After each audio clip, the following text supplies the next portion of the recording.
streaming real life 24/7. I'm usually awake from 12 p.m. to 1 a.m. Pacific Standard Time.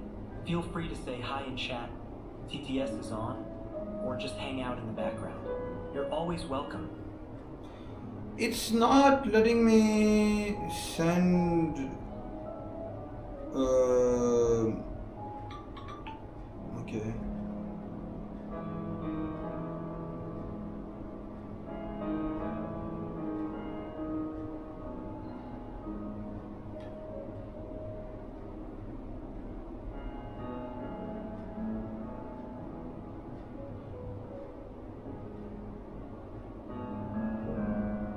Turkestan Ball, the anti-kid. I farted.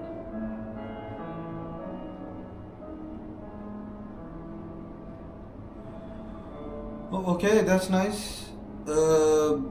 Why though?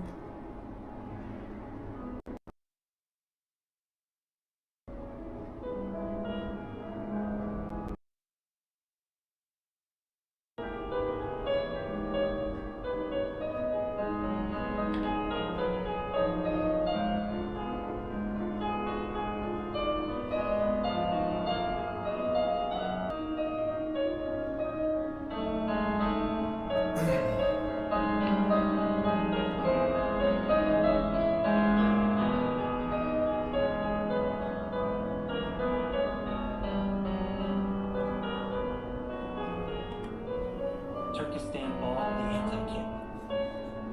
Also, why did you stop playing games in your live stream?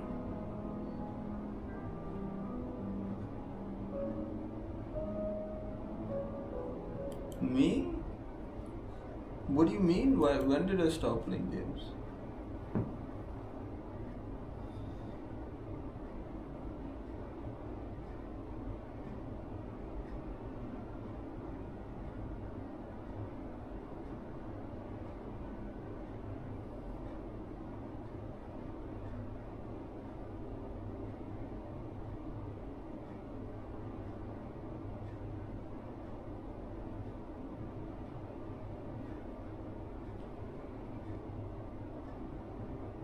Who told you that?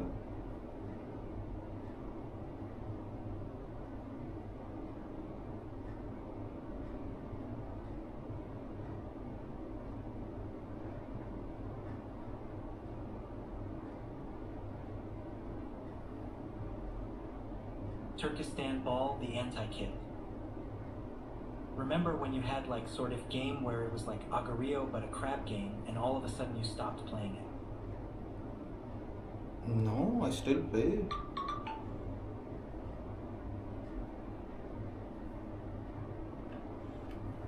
What the fuck is this? It needs so much verification.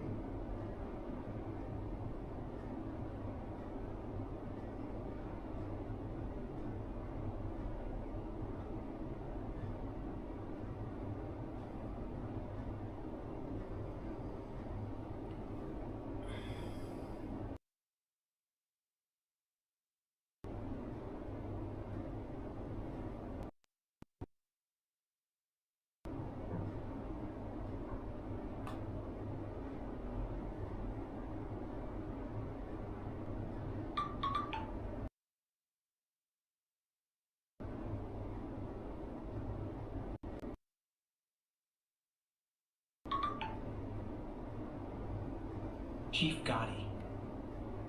Bring back Roblox for day 800 special. For day 800. Yeah, who told you that? Man, you don't even show up on the stream. You don't even know what it is. You don't even care.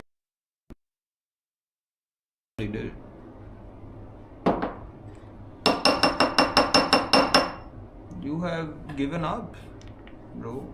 Yourself.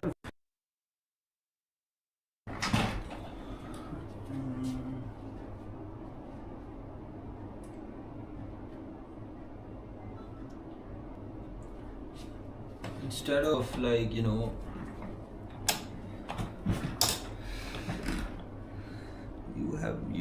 have left the building. You are no longer associated with the press anymore. Turkestan Ball, the anti-kid. Wilson, did you know that India is trying to make shampoo and other products using cow dung and urine?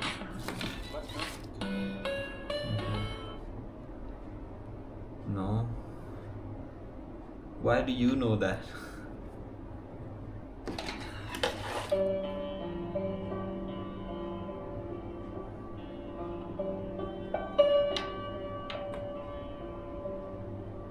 Chief Gotti, I have never left thy building.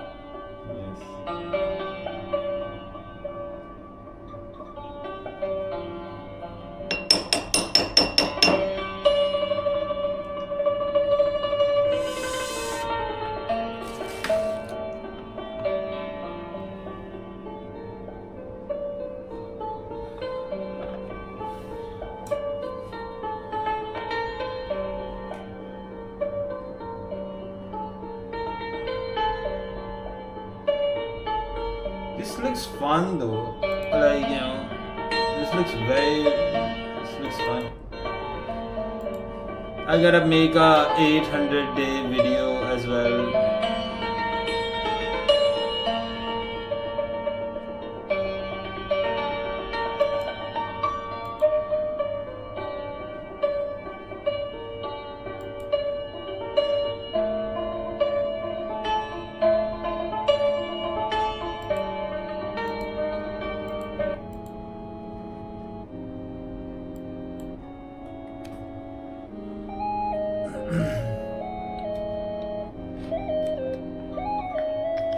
I think I should just like smooth this back and then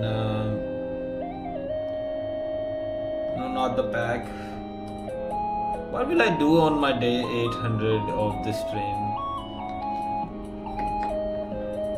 I think everything you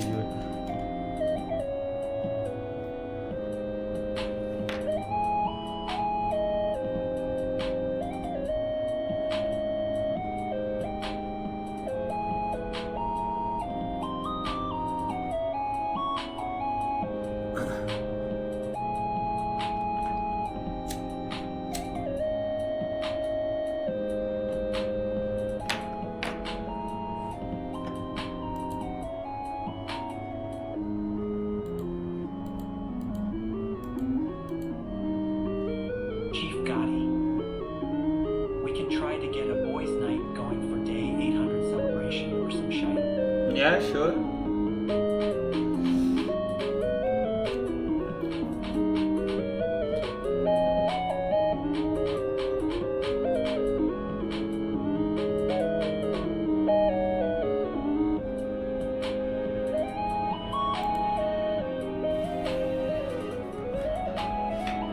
Chief Gotti, I'm just overheating studying at the house today. No real plans for me.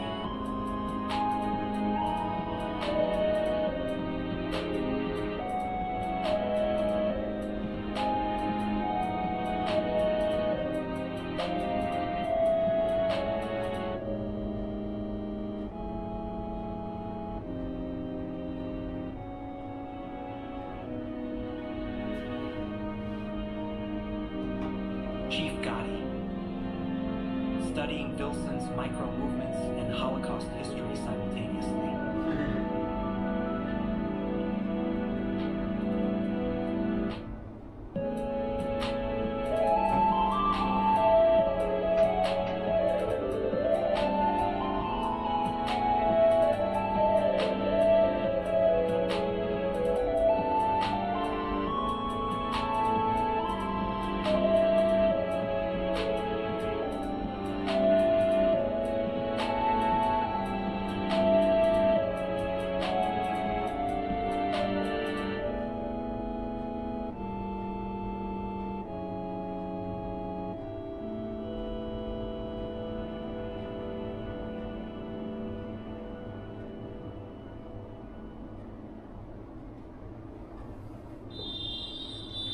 Check it out. Traffic good job.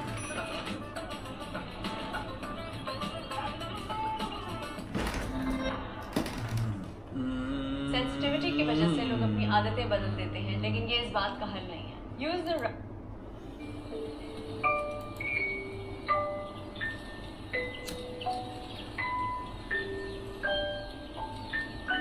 Things are bad in America right now, right?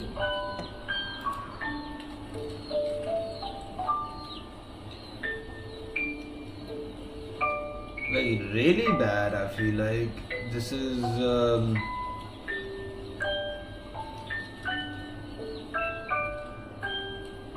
it's kind of sad. Let's get some coffee. We could do like a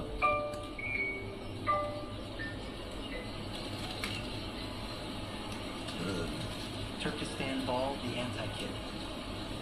Yo, Guizhou. Is that shit good? Chief Gotti. Things are pretty chill in Maine. things are not pretty chilling, bro. I thought my country was under, taking away people for no reason at all.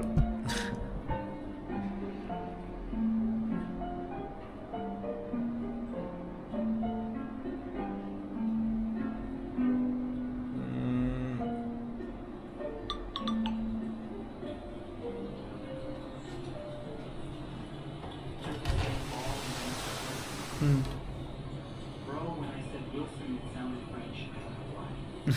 Sean Jason. Now you're doing Wilson. I don't know. It's been. You tell me how are you doing? It's day 800. Okay, I'm gonna personally tell you guys, I never thought that I would reach like 800 days.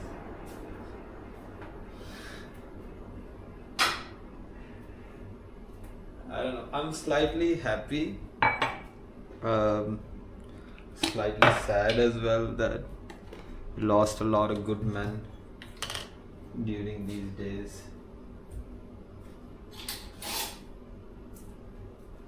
But I hope that most people keep me in their memory at some point. You go like, oh, remember that Wilson guy we used to watch? Years from now or something. I hope I made a good impression.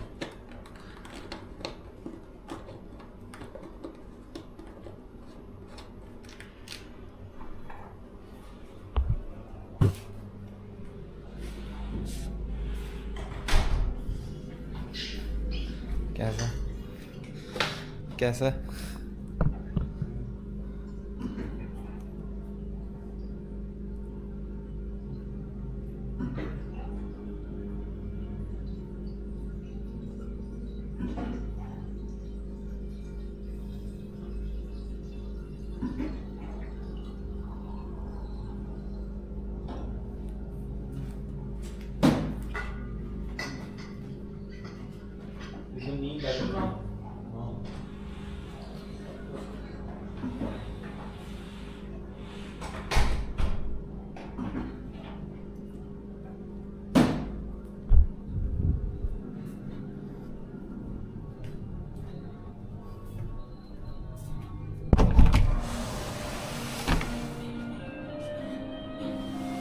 He fell and fucking, I don't know, in the bathroom destroyed his knee.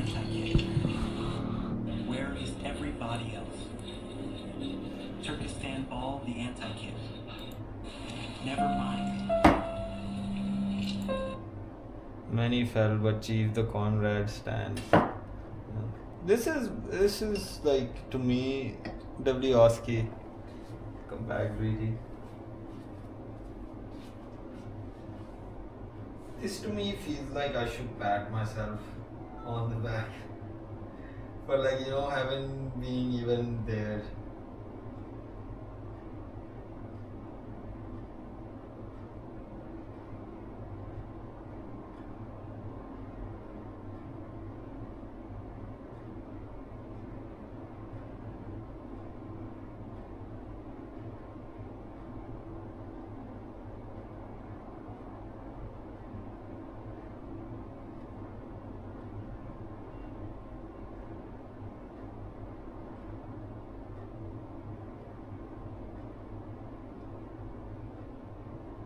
Chief Gotti. I can get some blazed packs and the boys can chill and philosophize humanity's inevitable demise.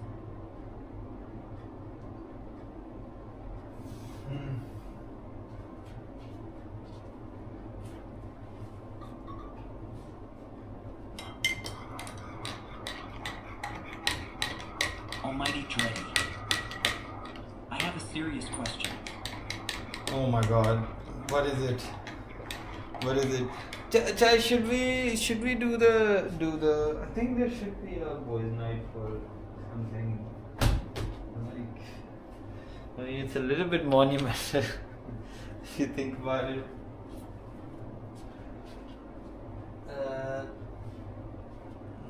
If you squint real hard, it is very monumental. Oh, yesterday I learned a lot about like Freudian thought, and like I've not been into Jung right now currently, but scientifically Freudian thought is like Almighty Dreddy, it's wrong. wait, what are the vibes today? Oscar, you are the monument. I am the Chief monument. guy. We need an MF Boys night name that's streamable. Yes.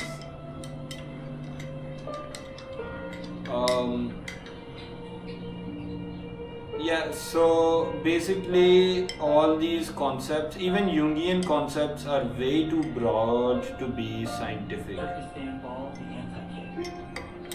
Wilson, are you an atheist? Chief guy. Jung goes hard, man. I love the archetypes. Yeah, but like it is not something that is very scientific in nature. It can fall just in the realm of philosophy, because for scientific knowledge you have to have falsifiability. Falsifiability is you have to be able to test it to be wrong as well. It's not just like blanket statements and stuff. It's not very testable. Like that's the word. So be very wary of like, although it is a way to define, and unconscious is a concept which is made, that it is unconscious, but how much of our thought is done by unconscious method, that is something like, if it functions, driving, taking a shower, or like doing all of this stuff, but how much of that is, So are you comfortable with dying?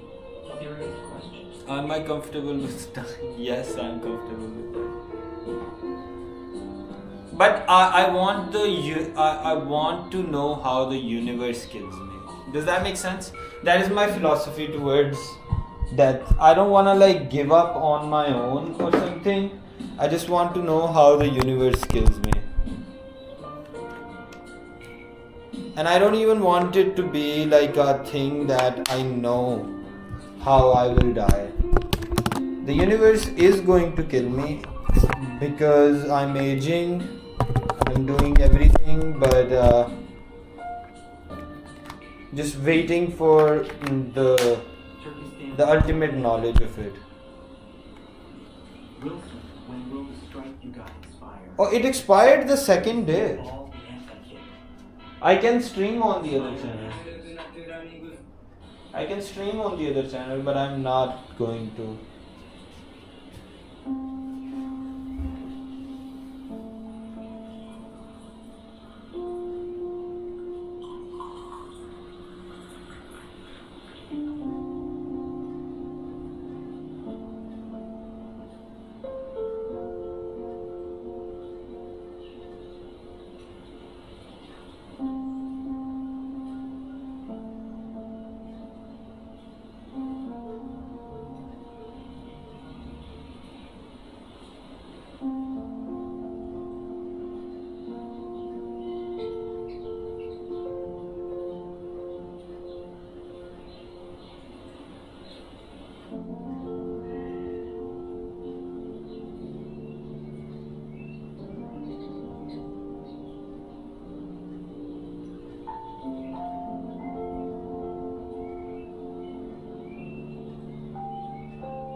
Yep.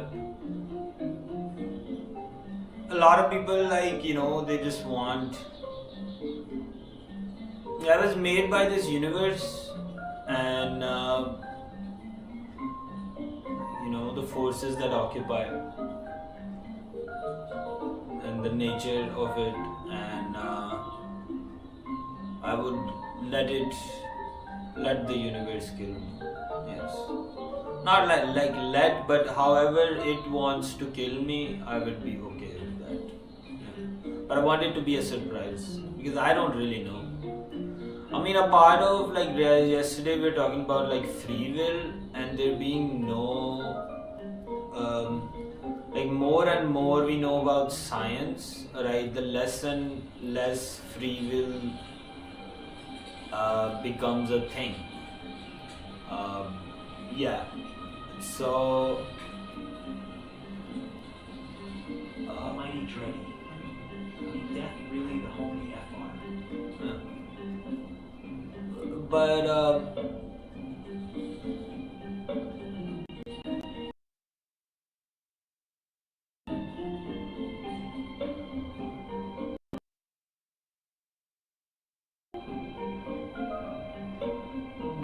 the thing is, even if everything is destined and stuff, I am still experiencing and living through this reality. Like, I don't know what's gonna happen next. So even if it is an illusion, it is a welcomed one. Gandalf's gunman. A man with an enviable suite.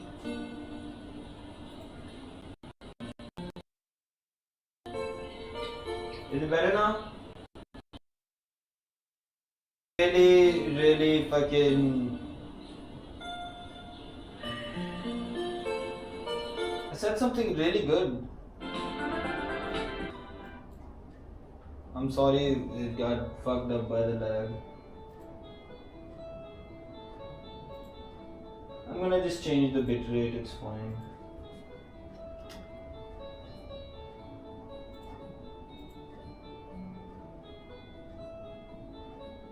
Almighty Dreddy. I don't know what is happening.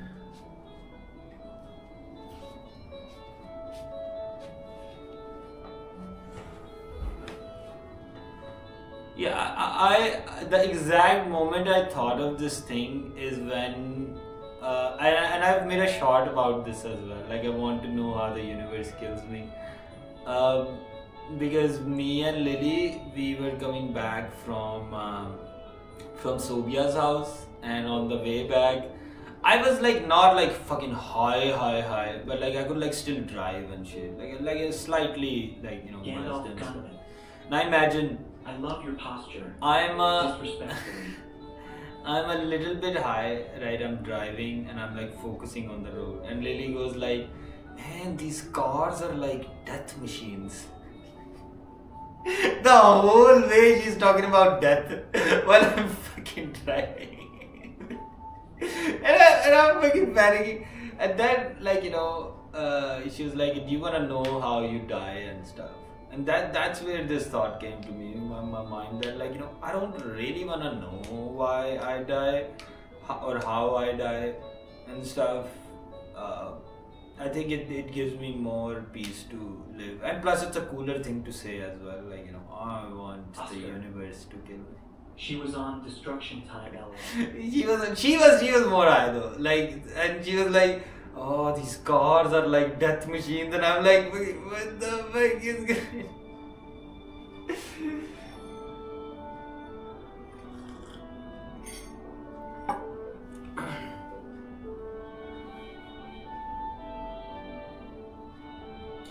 So I learned about the concept about there not being a free will but a free want.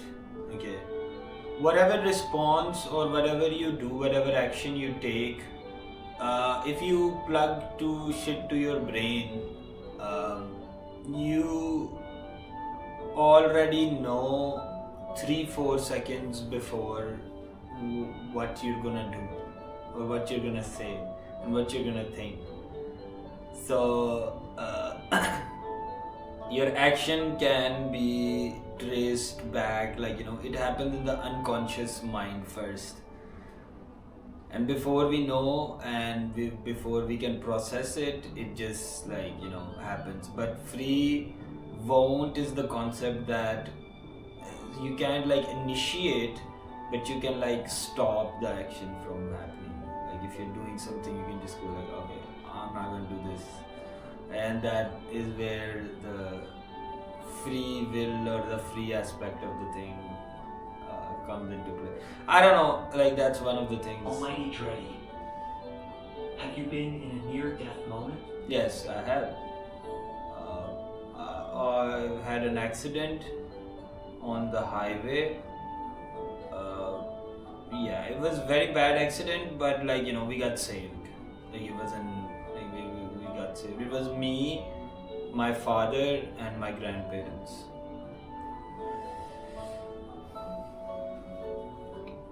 The car got fucked up and stuff.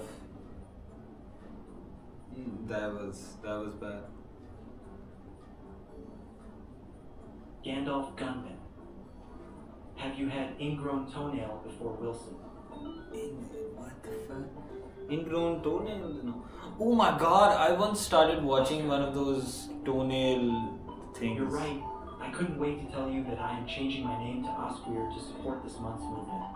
Thus, I can attest I came up with this 55 seconds before I even could process the actio. Yes. Almighty Dreddy, I'm glad you all made it out safely. Yeah. Oscar, I was in 10th grade. on God and heaven, there was a bigger plan for all. Yes. Almighty Dreddy, Let's say the universe did not want to kill me that day. The universe did not want to kill me. I have been like really averse to the word, the G word, right? Yes, the G word has been like really fucking tormenting me. Like, Gandalf Gunman, Osqueer faced with tears of joy, faced with tears of joy. Oscar. W. Prideman. Yeah, I have been like really, what do you call it, man? Yeah, I have been fucking in the deep ends.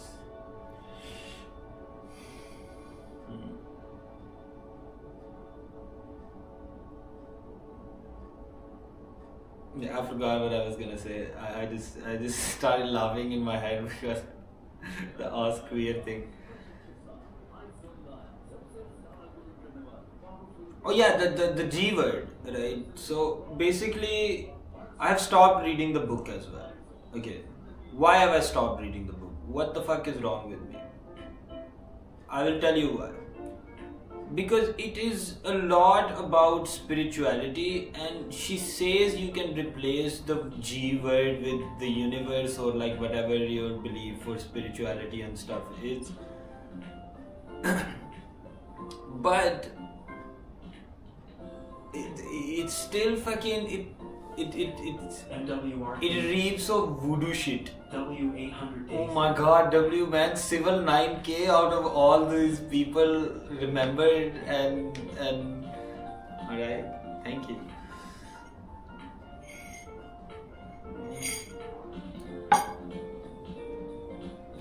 So yeah, the G word is very has a very significant impact on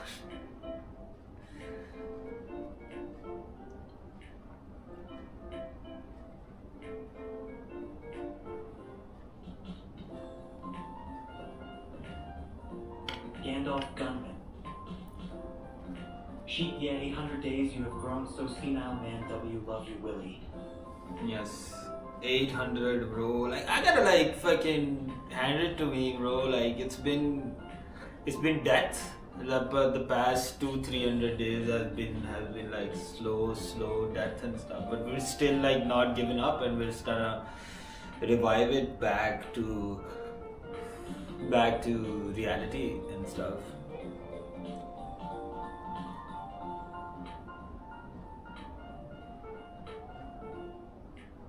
I gotta make a video for 800 day as well. I'll just make a quick short video about it. Osqueer. Yeah. Pat on the back. Nah. CCQ, yes way. Almighty Dreddy. Definitely need a boys' night. We need to ponder together with the boys/girls of the chat. Alright, we can like start a boys' night. Let's start it. Whenever you guys are ready, I don't know. I'm good. He really changed his name face with tears of joy face with tears of joy face with tears of joy. Chief Gotti. When after the boys and gals prepared. Almighty Dread. Yes. Yes we. Melody. Happy 800. Yeah, it is kind of like very unique that I think it's a celebration for all of us as well. Oscar goddamn rolling on the floor laughing. Gandalf Gunman. Now that's crazy face with tears of joy face with tears of joy. Chief Gotti. Let me grab some pack, bro. Don't want on me, though I'll hop in whenever. Alright. Osqueer. I stand in solidarity. Yes. Gandalf Gunman. Osqueer is genius. Get this man a Nobel. No, right, bro, he came up with this shit, right? Oscar. Hi, Melody, how you doing? So, gender neutral boys' night. But if you are a woman, you can still join.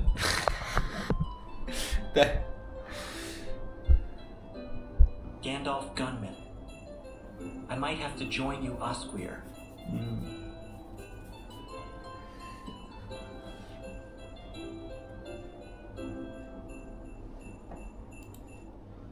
Man, fucking the world is getting destroyed, boys. Please do. The movement needs all the support. Oh, this guy was good, man. This guy was good. Queef Gotti up in this bish. This guy was good. Like I was, yeah. I think this is just like Psych 100, right? 110. But like, you know, it clarified a lot of concepts and stuff when you look at fucking psychology from YouTube videos and stuff. Melody. It is so bad. Am doing great, thanks. Smiley face. How has your day or morning been? Osqueer. Day or morning, it's been pretty good.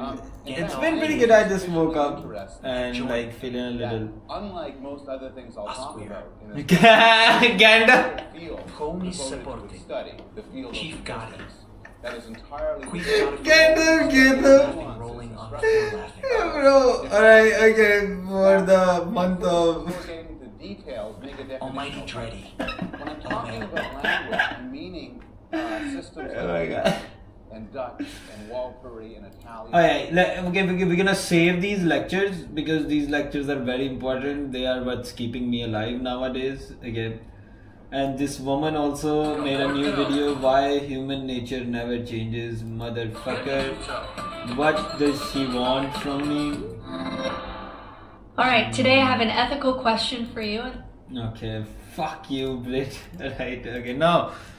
In like the most, I respect your knowledge kind of way. Almighty Dreddy. Almighty Dreddy. Oh my god, Dreddy is yeah. Dreddy seems like you know, Dreddy is like a Indian name, like it's an Indian female name as well. Dreddy. Driti, but it's not Dreddy, it's Driti. There's a difference between Dreddy and Driti.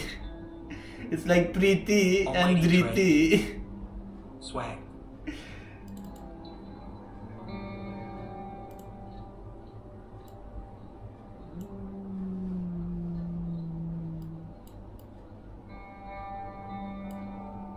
Stakey fan clips. Hello, Stakey fan clips. Gandalf gave them. Dre T. Drati, yes. Hello, Stakey OB NYTW.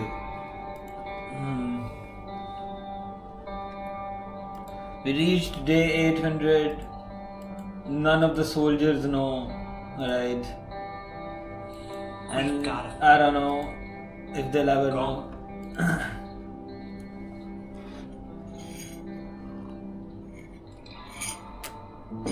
Honestly, this gives me such less pressure, and I've been like actually really enjoying this.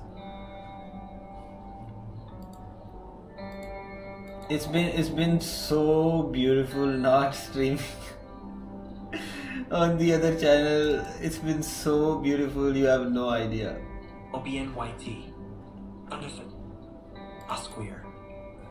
Gang shit, no lame shit. Like, for the past few days, the conversations I've had with my chat have been like really fucking profound. We gangin'.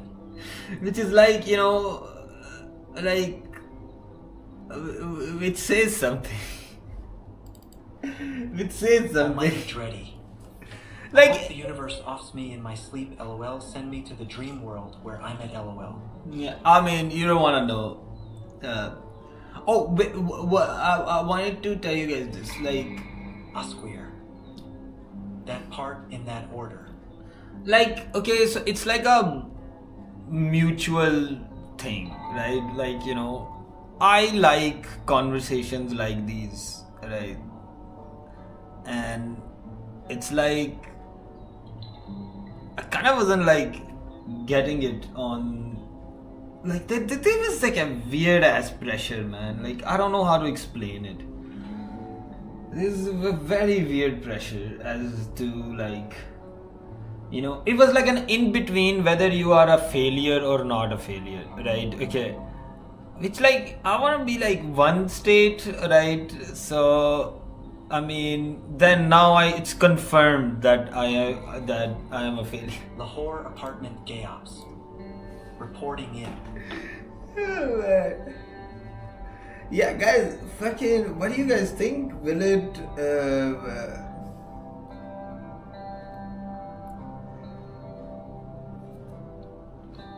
Man, I don't know.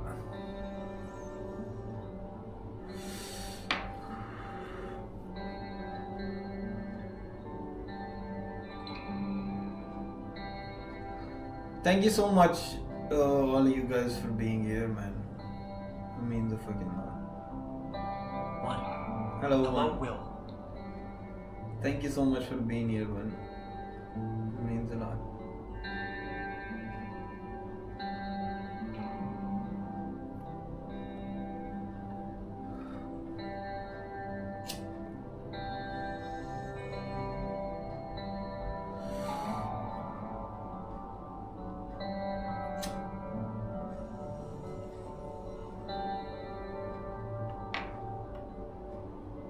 Queef Godifa.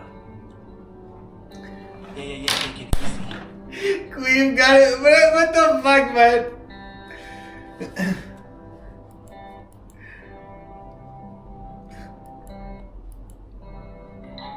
Almighty Drekka. This Gang. One. Drekka. Thank you for streaming, Will. It means a lot. Yes, thank you. Asqueer. Yes, gay. Yes, gay. I mean, do you think Diogo might have had to change his name? I think Diogo was good enough. Almighty Drekka. Hey. Hey. Man, you guys are so sweet, man. What the fuck?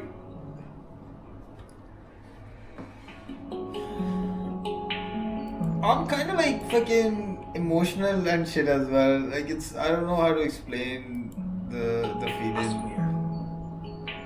My boy would have felt right at home. Gandalf gave him. Gaz Jim King. Yeah. Asqueer. Slave. Slay bitch.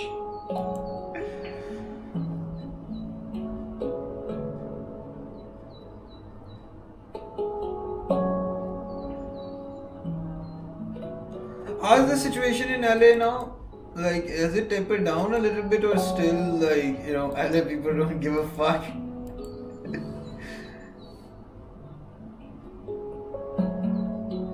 Individuality is gone. Individuality is way too much. This woman does not know what she's talking about. Like I've been Why wanted does to cry everything like a look bitch, but similar just can't now? seem From to the get way it we out. dress to the way we talk to even our physical appearances. Is it all starting to look and feel the same? Gandalf As gave someone Now my advances aren't as whimsical Hugh Willie. Alright, okay. Oscar. Let it out, Queen 1. Melody. We don't claim LA.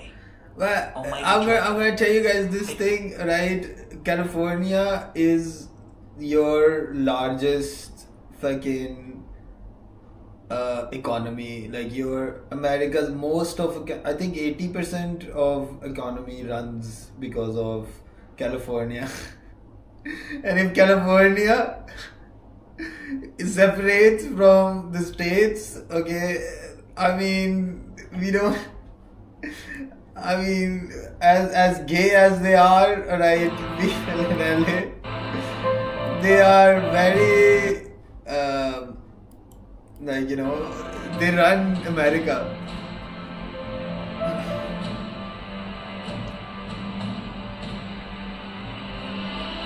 I don't know the actual figure, but like I think it's a lot. Yeah. We've got it. China would have fun in California. Oscar. Yeah, when people pick their sides, they'll realize what Angelicals are all about. Oscar. Really about asterisk. Yeah, it is. I know it is what it is, Melody, but like, you know, LA people don't give a fuck, bro. This is nothing, bro. People in Pakistan get captured for protesting, like the army captures them and stuff. But what's sad is, like, you know, rubber bullets being shot at a reporter who just like reporting on the Gandalf news gave and him. stuff.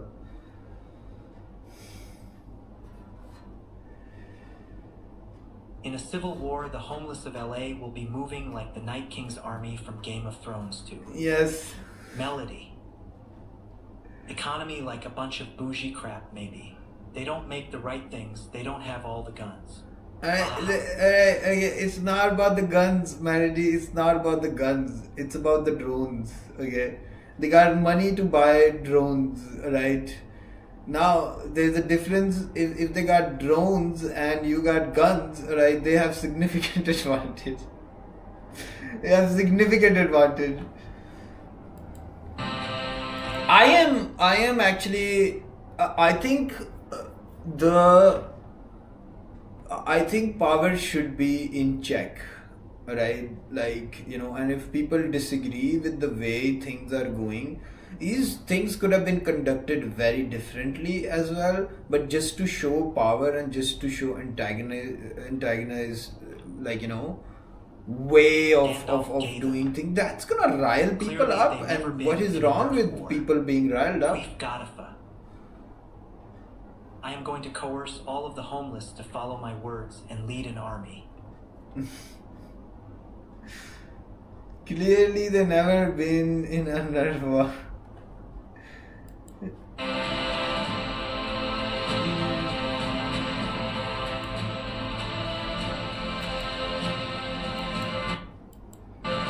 Like, you know, believe it or not, the heart of America is California. That's where, like, you know, everybody wants to move to now, not like, you know, because they got a lot of taxes and stuff, but like, that's just fucking, yeah, they got the From most the high outside paying looking in, jobs. I pray you are right, LMAO. They are the last bear you want to poke. Yeah. For a lot of reasons.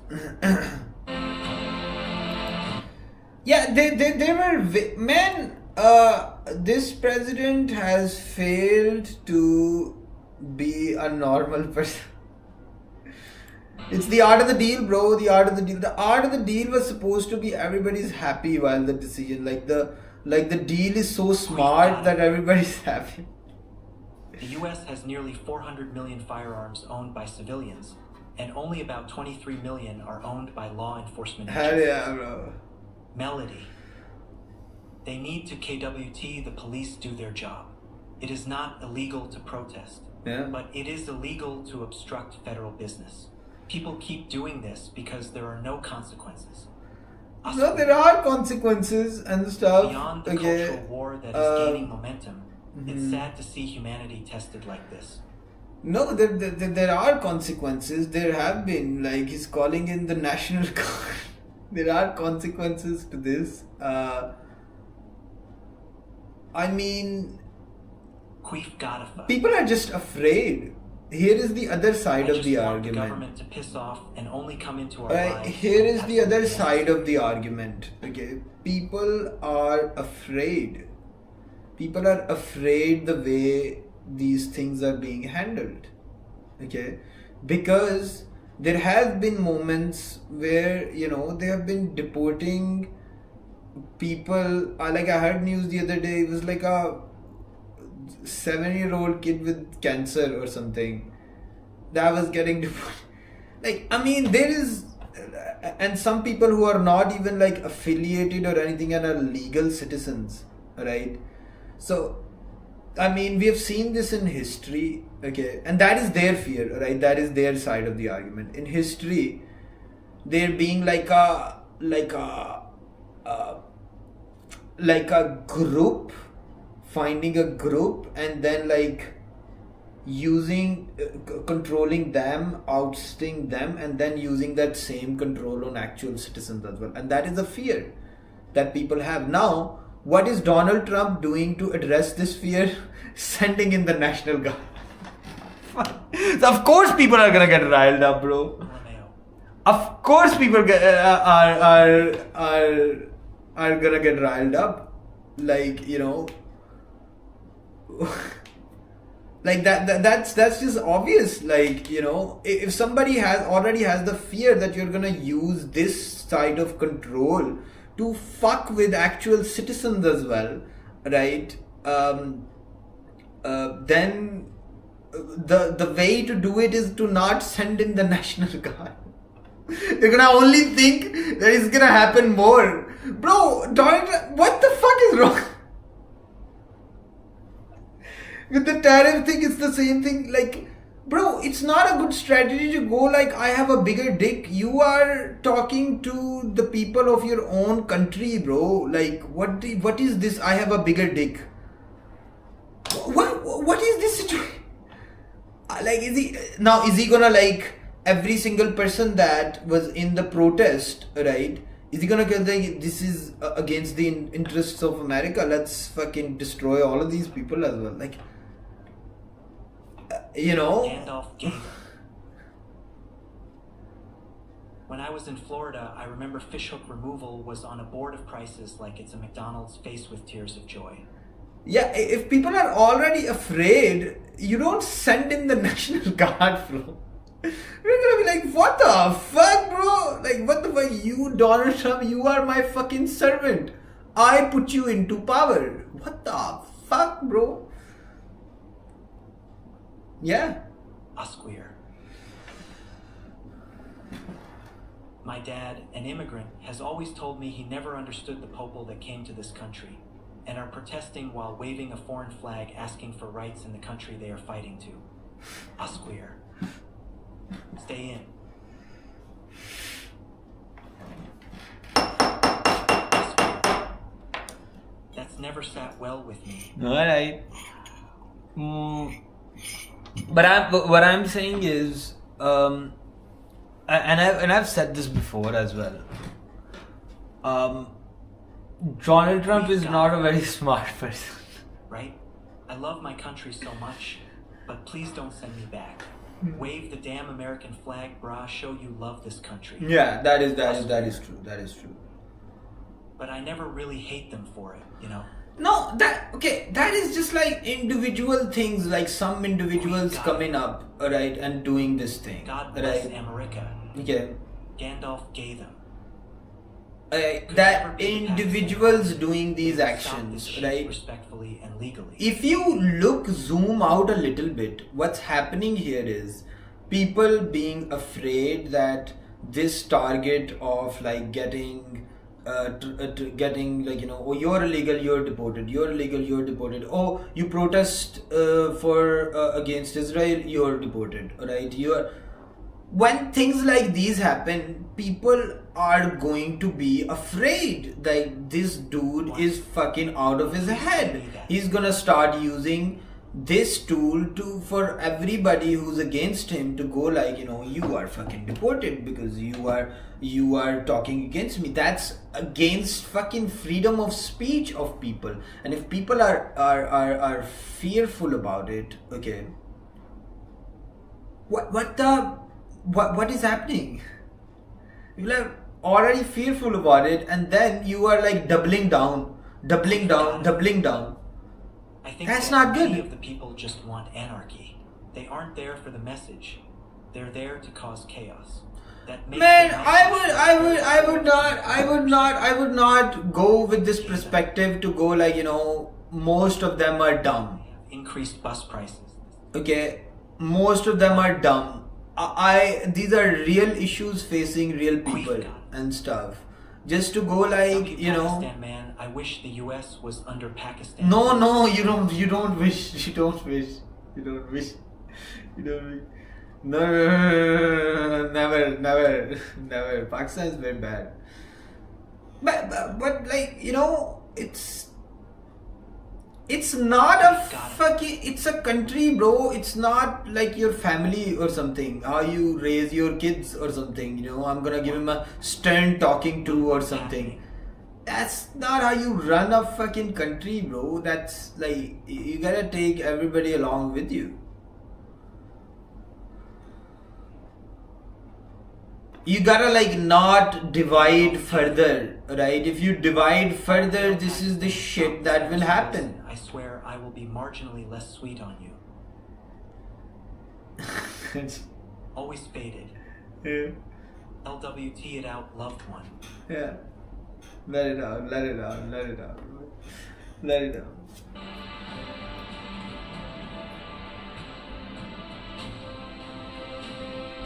Like so far, I think these tactics, these are not very good negotiating tactics, man. Like, this is just fucking, do this or else. I mean, imagine saying that to someone like, do this or else, and then expecting not a response from the other person. They won't like stand up on their fucking feet. That is absurd. Do this or else. Now to talk the same, like, like conservatives are going COVID shots, right? You are telling me do this or else. Well, I'm gonna fucking stand up, right? You are telling me I can't have my guns. Do this or else. I am going to stand up. Now here I have a fear, right? So I am going to stand up. That's the shit. That is the shit. Like, it is what it is. Yeah. Soybean boy, I'm back. Queef Godiva. I love all the kind and passionate people I meet in rural Pakistan. Smiling face. Always favored. Don't tell me what to do on 55th. Yes. Don't tell me what to do, bro. Yeah. Gandalf gave it. Might just build a mud hut and live off the land at this point. Yeah.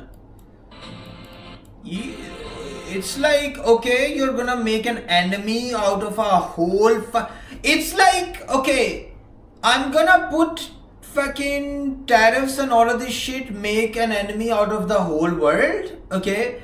Even fucking Canada, right? And then I'm gonna make an enemy of my own country, like my own state. What the? It's the art of the deal, man. I don't know, it's the art of the deal. It's the art of the deal.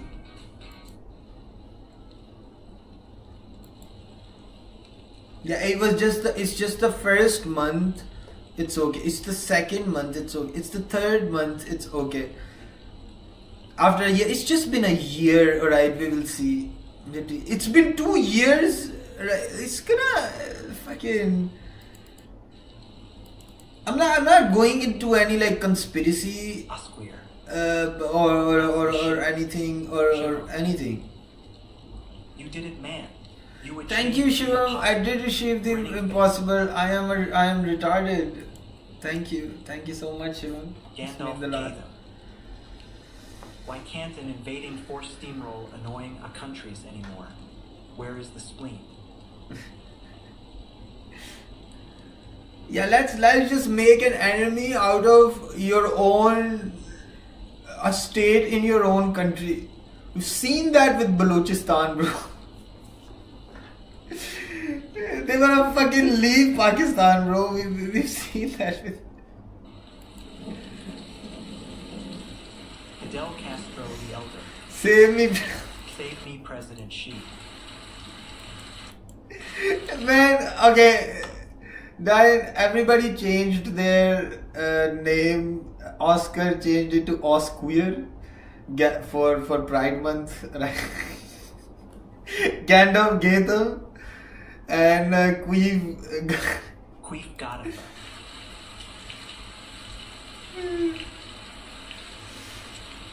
But I do believe in the Constitution of America Fidel Castro the and the American I people. salute the flag bareface. No cover.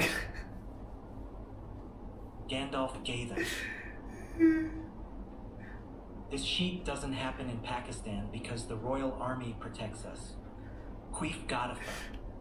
Look at how progressive I am. Okay. Lily has 2 I- days left on the DHS list. So before I she always can said that, Fidel Castro like, you know, the Elder. I believe in the. You can't enable violent protesters, though grinning, squinting face. They've already ruined stores in Cali. Everything's locked. Yeah. We protest the violent protesters. We protest, right? Fuck, don't protest peacefully, right? Peacefully.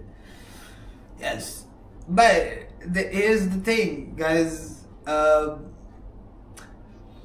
believe in the Constitution of America and the American people, and so far these have been 2 things that have been keeping Trump in check. The Constitution is keeping him in check, and the people of the states, of the beautiful country of California.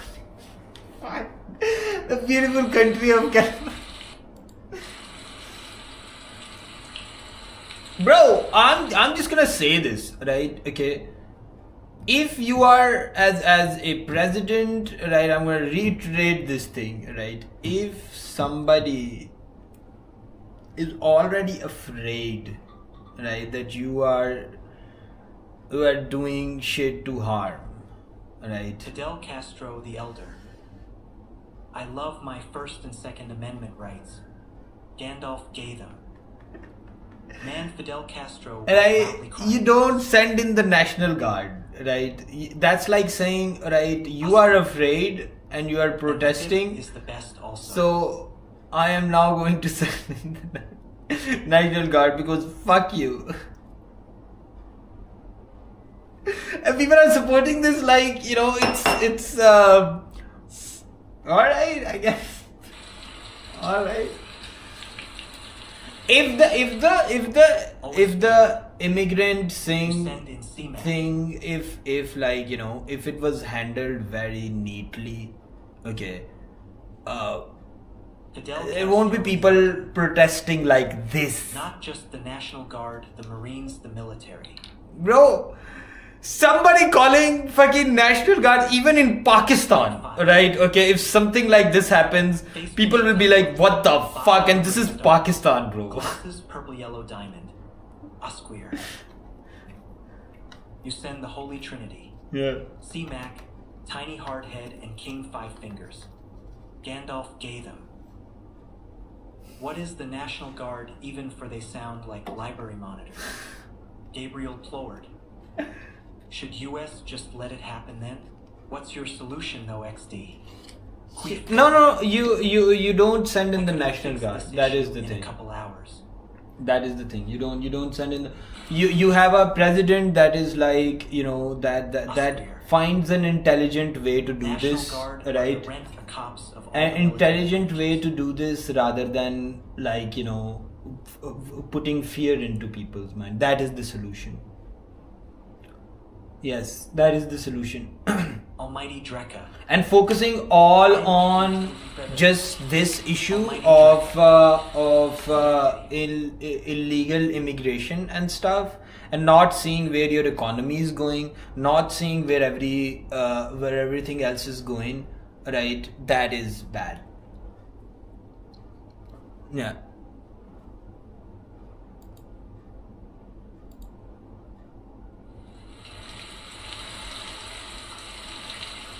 So we let people burn down the city. No, we don't let people burn down the city. This is where like, you know, The Fruity Pebble Pack. this is where like, you know, this is where if we had a great leader, right, who wasn't sending in the National Guard, right, he would go like, Da Fruity Pebbles smilnans. he would come up with the art of the deal here on how to handle this situation. Gandalf Gaither. This is why we need a Batman. Yes, this is where I'm not the president. I don't know how to do this, right? Okay, but I'm just telling you, this response was going to happen. It's not like he's been doing this pretty smooth. Fucking deporting a protester, right, who's protesting against Israel. A fucking person, right, trying to like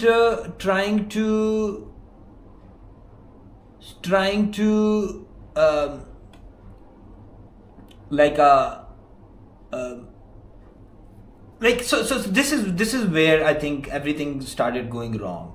Like the arrests, the videos floating of people being arrested and stuff, people who are like legally in this country, okay, and talks like, right, Steve Bannon said about Elon Musk as well. I'm pretty sure he's an illegal. Let's just send him out. Do you get what is happening? Like, he's against us now, right? So this is my sentiment, right? This is what the thing is. This is my sentiment. He's against us now, so he's an illegal.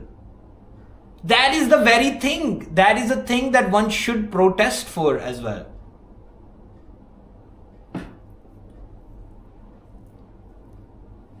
But you don't know the case with the dude like in the university. He was perfectly legal and stuff, and he was protesting against Israel, right? It took him away. Why does he have to go through this process? According to the Aliens Enemy Act, right? Enemy of the state, right? Whether they're alien, whether they're legal or not, okay? When you arrest them, you don't have to explain. Is that not fucking wild?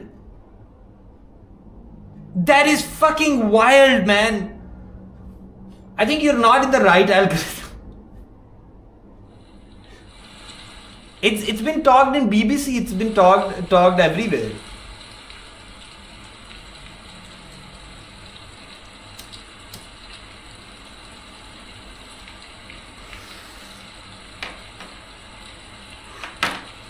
It all comes to let's deport anybody that talks against us. What the fuck? That's not right for sure. Everyone should have due process. Everyone should have due process. That's the thing. That's the thing that people are protesting as well. I can't say I regret it yet. Time will tell, though. Time will tell after 1 year, right? It'll be like, it's just been 1 year, time will tell. It's just been 2 years, time will tell. It's just been 3 years, time will tell. Yun Seo-jung, Mahmoud Khalil, Rasha Alawi, Alireza Dodudi, Anita Wahyu Hassan, Badar Khan Suri, Kinma Abergo Garcia, Jobdin Mengasan Meron, Gabriel Ploward.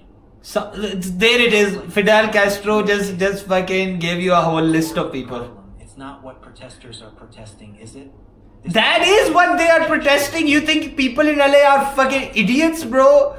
Like, you think all of them are fucking idiots? Yes, right. Then, like, you know, that is what they are protesting. That is what's been going on in the rounds. That, like, bro, these like taking. I am not going to the States. Because I'm in fear of if I say shit right there. So it's like you can become a legal citizen here in the States. If you're from another country, you are a legal citizen now, but I'm still going to oppress you. Okay, you came from a different country if you have an opposing opinion to me. That is fucking wild, man. That is not what America is. Why are they burning cars down and such? Because of 5 to 10 legal PPL deported? Why so many Mexico flags and such? It seems a bit different. Always faded. We don't like unmarked cars, young man. Fidel Castro Alright. the Elder. Then. Okay, goodbye, happy day 800. I am Alright. sorry for being the commissaire of the stream. Alright. Gandalf Galen. Alright. While on the topic, what is your favorite obese celebrity? It's not about 5 to 10 people being deported. Right? You gotta like really fucking understand this thing.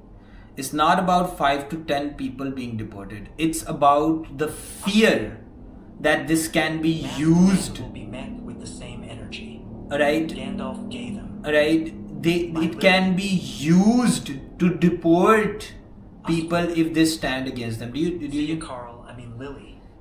Gabriel Plord. It's about illegals being deported, right? Yes. No. It's about the fear that that is being instilled. The 5 to 10 is even 1 is a very huge number, right? It's not about these people being deported. It's about like people talking against this being deported. That's like curtailing a legal citizen's freedom of speech. People are going to stand for it, right? And yes, of course, in protests there are going to be people who are going to vandalize shit, right? Okay, of course there are going to be, and those people should be met, just like January 6th, there were people like vandalizing shit. If we can call that fucked, right? We can call this fucked. Queer. Illegals gets used so loosely, lol. Yeah. And first of all, right, to be that hard on this, okay, doesn't make sense. Doesn't make sense. And like man, there is going to be property damage and stuff. It is what it is. Those enemies of his state were pardoned. Gabriel Plord. I'm not a Trumper bro. I question both sides, grinning, squinting face. Don't expect me to defend the January 6th stuff. Yeah. So there is always, when there is protest, right? There is always fucking Freedom of speech yeah. is such BS. You ever heard the phrase, fat beaches need to shut up? Us queer. I mean patriots. Queef Godifa. Okay, I'm grabbing some immigration pack, I'll BRB. The green card. Oh my god, the green card. The green Yeah, so I know, like, I'm not supporting the unpeaceful protests, right? But I do get why there's the people that are doing peaceful protest, right? That they're, why they're doing it. And it's always the case, man. Whenever there is peaceful protest, there is going to be some actors that are going to do this shit, and then the whole protest and that is going to be talked about. Okay, what's not going to be talked about is an innocent reporter sitting there and being hit by a rubber bullet for no reason. Someone just standing there, not yelling or not doing anything, just protesting peacefully, getting hit with a rubber bullet. Those will not be shown as well. That is fucking weird. That is fucking weird, man. I don't know how to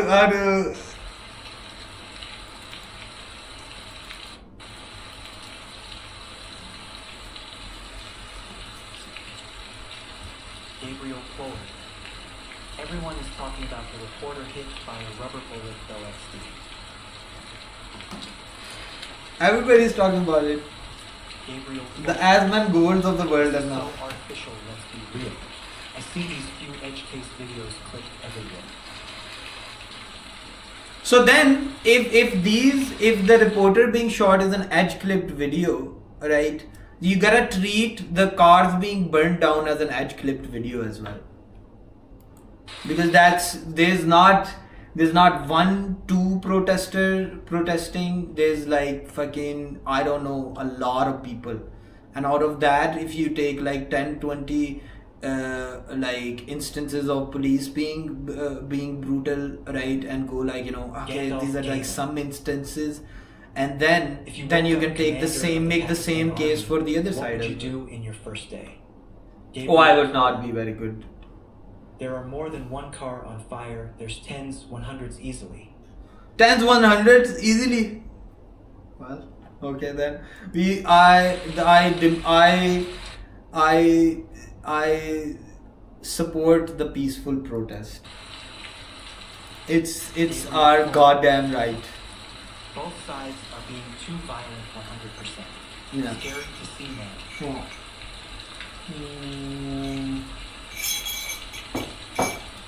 How do you feel about the Rafale being down? Fuck Indian.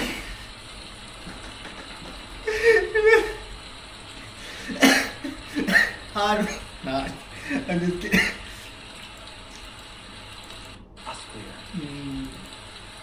Radicals on either side are not okay. What are we even talking about? Yeah. But like, I would like the peaceful protest to continue.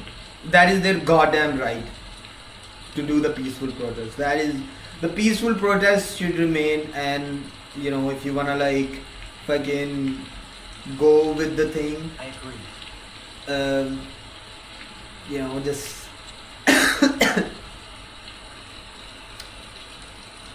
clear. Fair to say.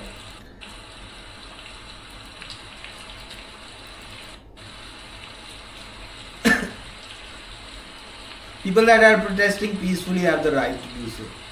The view democracy.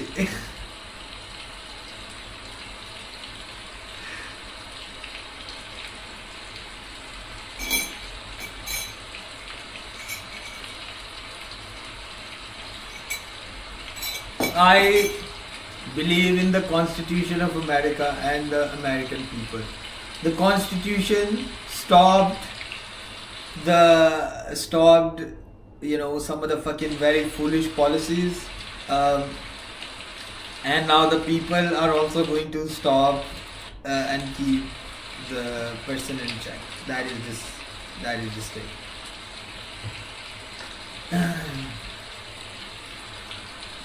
Gandalf gave him. The weak should quiver when a Wilson moderator gets angry. Gabriel forward. How are the laws different where you are Wilson? Any major differences? If you protest against the army, okay, so there were protesters in Islamabad protesting against the army, and the army just like fucking, you know, they just fucking took them away. Probably tortured, probably never like, you know, be seen by their families again. So good shit.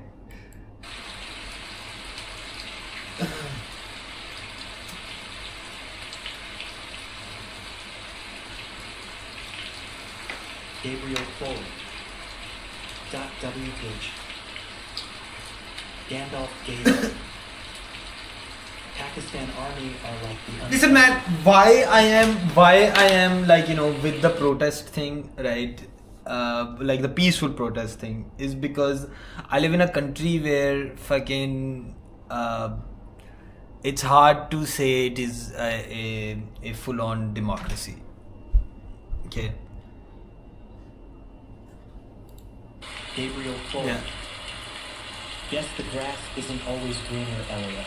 So I can't imagine the country that got me to think about freedom. That is America, right? Okay, America is a fucking is a country, bro. Like fucking they have freedom of speech etched into their fucking constitution, bro. No other country has it, right? No other country has freedom of speech etched into their constitution.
This is why I put this chair here so it doesn't go down there. 1, 2, 3.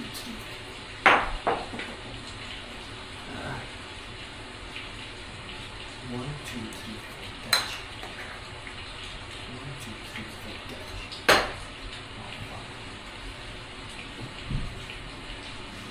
1, 2, 3, 4, catch.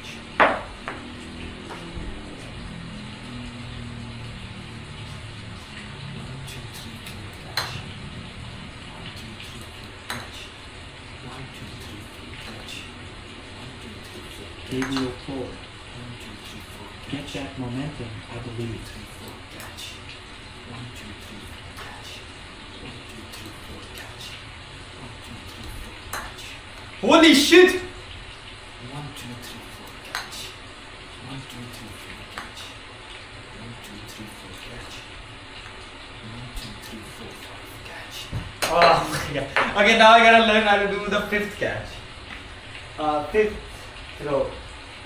So I can only throw it 4 times now. Throw it back for the fun for one time. 1, 2, 3, 4. But that was pretty good. That was pretty good.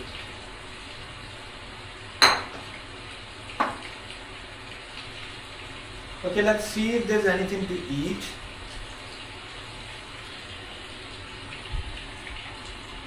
Today is gym as well. Oh. So mom and father are not home today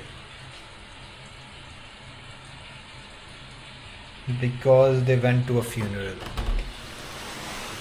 So this means that mom has probably made some food.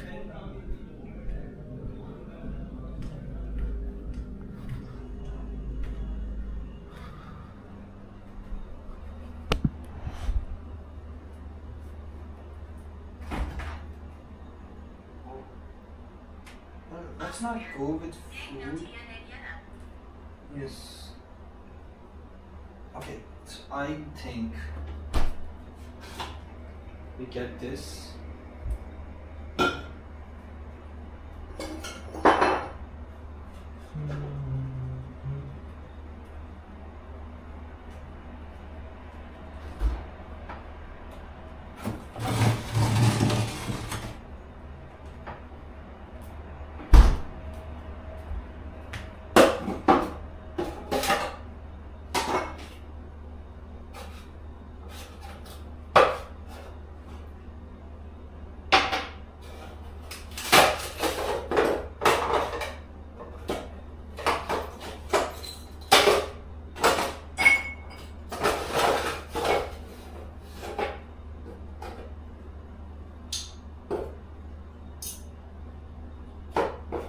This is it. This is all we can do.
No TNI.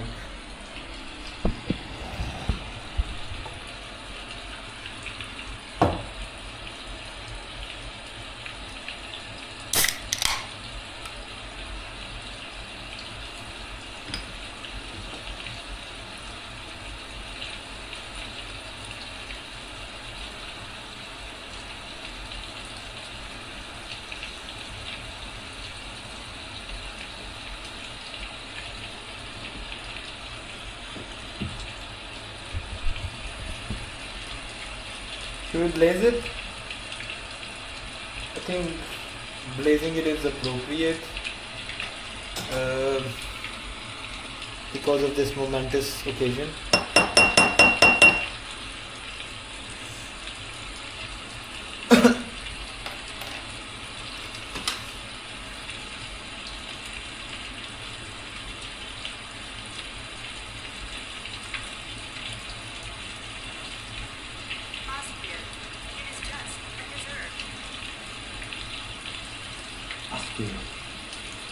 It is just and deserved.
Theoretical wet work.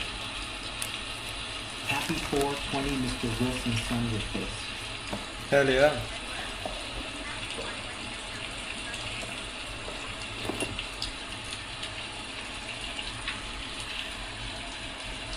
Got me some Red Bull, some pack, okay, and now I am going to do what everybody was expecting me to do anyways. No, I will not flash my ass cheeks. Oscar, blaze it. Yes.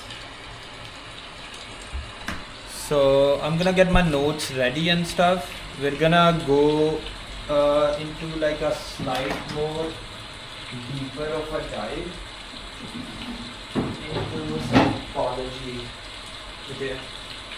I am like quite interested. I might like actually just learn everything there is to know about psychology because it just like looked very fun. Yeah. Hey, before this we should watch a video why human nature never changes, and I would like to hear her argument on it.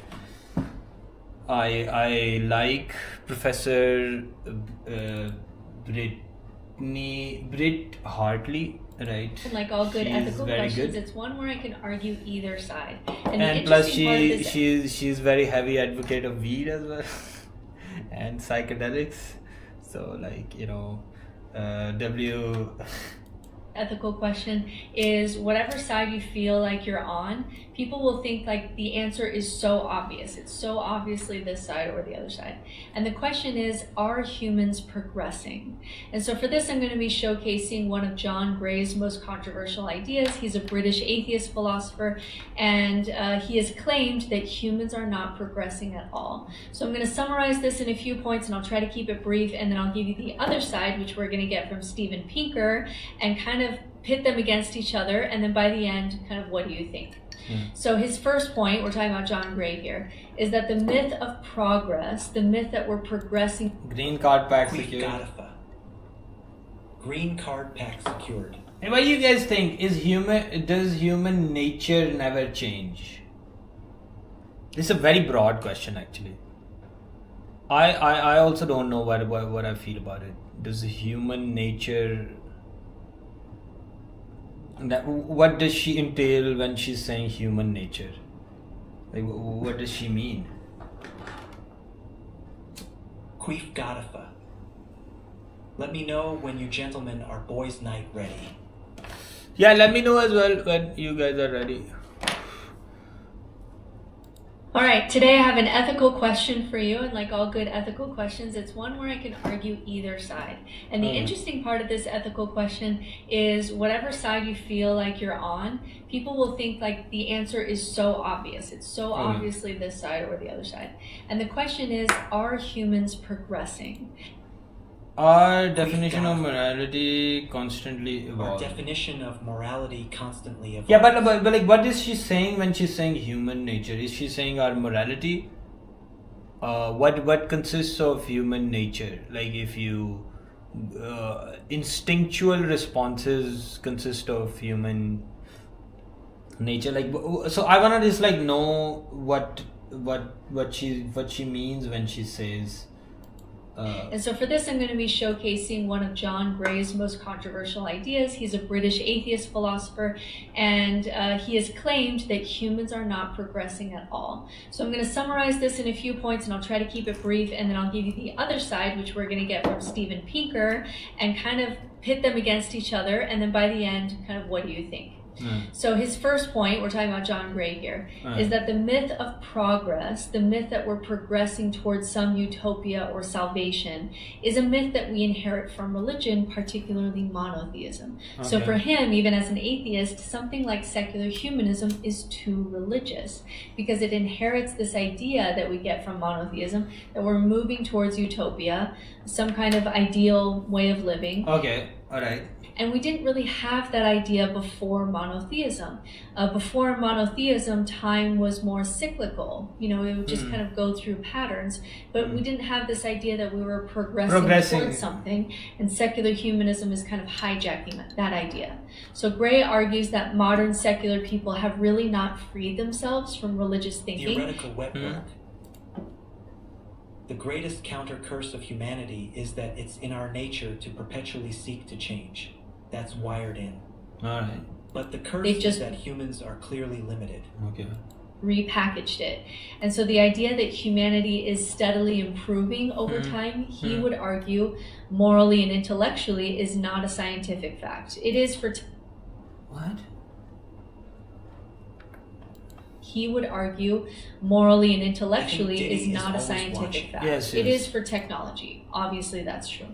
What he says is that this is a myth with Christian roots that's really sneaky, that we have kind of inherited in Western, especially in the Western world.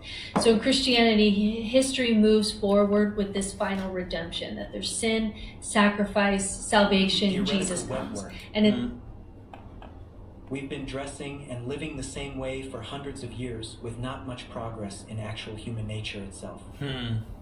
Alright, so you land in that camp, that human nature does not change. In secular thought, it becomes ignorance. That's the problem, ignorance. Moving towards enlightenment, and then some kind of secular utopia where we solve all the world's problems. And so if we strip away the Christian... Diddy was trying to change that, but failed miserably. Christian roots. We have to ask the question: Christian roots. wait, I lost my train of thought. especially in the Western Theoretical world. wet work. So in Christian. We evolve, but with limited capacity. All right, but any evolution would be considered as a change in human nature, right? I am just fucking confused. I don't know what she means by human nature, and I feel like by listening to this, I think I might like have a better understanding for human nature definition, like that. Christianity, history moves forward with this final redemption. All That right. there's sin, sacrifice, salvation, Jesus comes. And in secular thought, it becomes ignorance. That's the problem, ignorance, moving towards enlightenment, and then some kind of secular utopia where we solve all the world's problems. And so if we strip away the Christian roots, we have to ask the question, is From humanity horses to a going... 380S, yet we still are not evolving according to her. No, that's not according to her. She's just pointing out what John Gray is saying. She's just telling you what John Gray's argument is. So what John Gray's argument is, that's what she's telling. She's telling another person's argument. in any particular direction, or are we just doing what we've always done? So the second point that he makes is that history, according to Ray, is really just cyclical. It doesn't move forward, it just repeats. So new technologies emerge, like that is true. New ideologies rise and fall, new empires rise and fall, but the core of human nature is unchanged for The core of human nature. thousands, tens of thousands, maybe even a couple hundred. Wait, what is like? How do you define the human nature thing? I'm sorry. I think before watching this, I should actually know John because Grace this is graceful after all. what is the what was the thing? Yes, I had to search for the nature. Is always watching. Theoretical wet work. Oh my God, human We've nature. been dressing and living the same way for hundreds of years with not much progress in actual human nature Nature. itself. Osqueer. Diddy was trying to change that but failed miserably. Theoretical wet work. Okay, the definition, a general. From horses to a 380s. Oh my God, what the fuck is happening? Why is it saying the TTS? Oh my God, it's destroying my What brain. precisely do you mean by human? What precisely do you mean by human? No, man. Yes, I am doing the Peterson. I have the Peterson thing as well. It's like, you have to like fucking know the words to like actually fucking figure the general psychological characters like feeling, behavior traits. Okay, psychological characters, feelings, okay, and physiological characteristics like feeling and behavior traits of humankind. That is what so he's saying that we've been feeling the same, like we've had the same types of feelings, Theoretical wet work. the idea of the feelings. And I'm not saying we haven't made progress in manufacturing and technology. Yeah. I'm saying that human behavior, Yes. aside from becoming cold and cynical, Yes. has not changed much from alpha-sub relationships. Yes. That is so that in that way, this argument is kind of makes sense.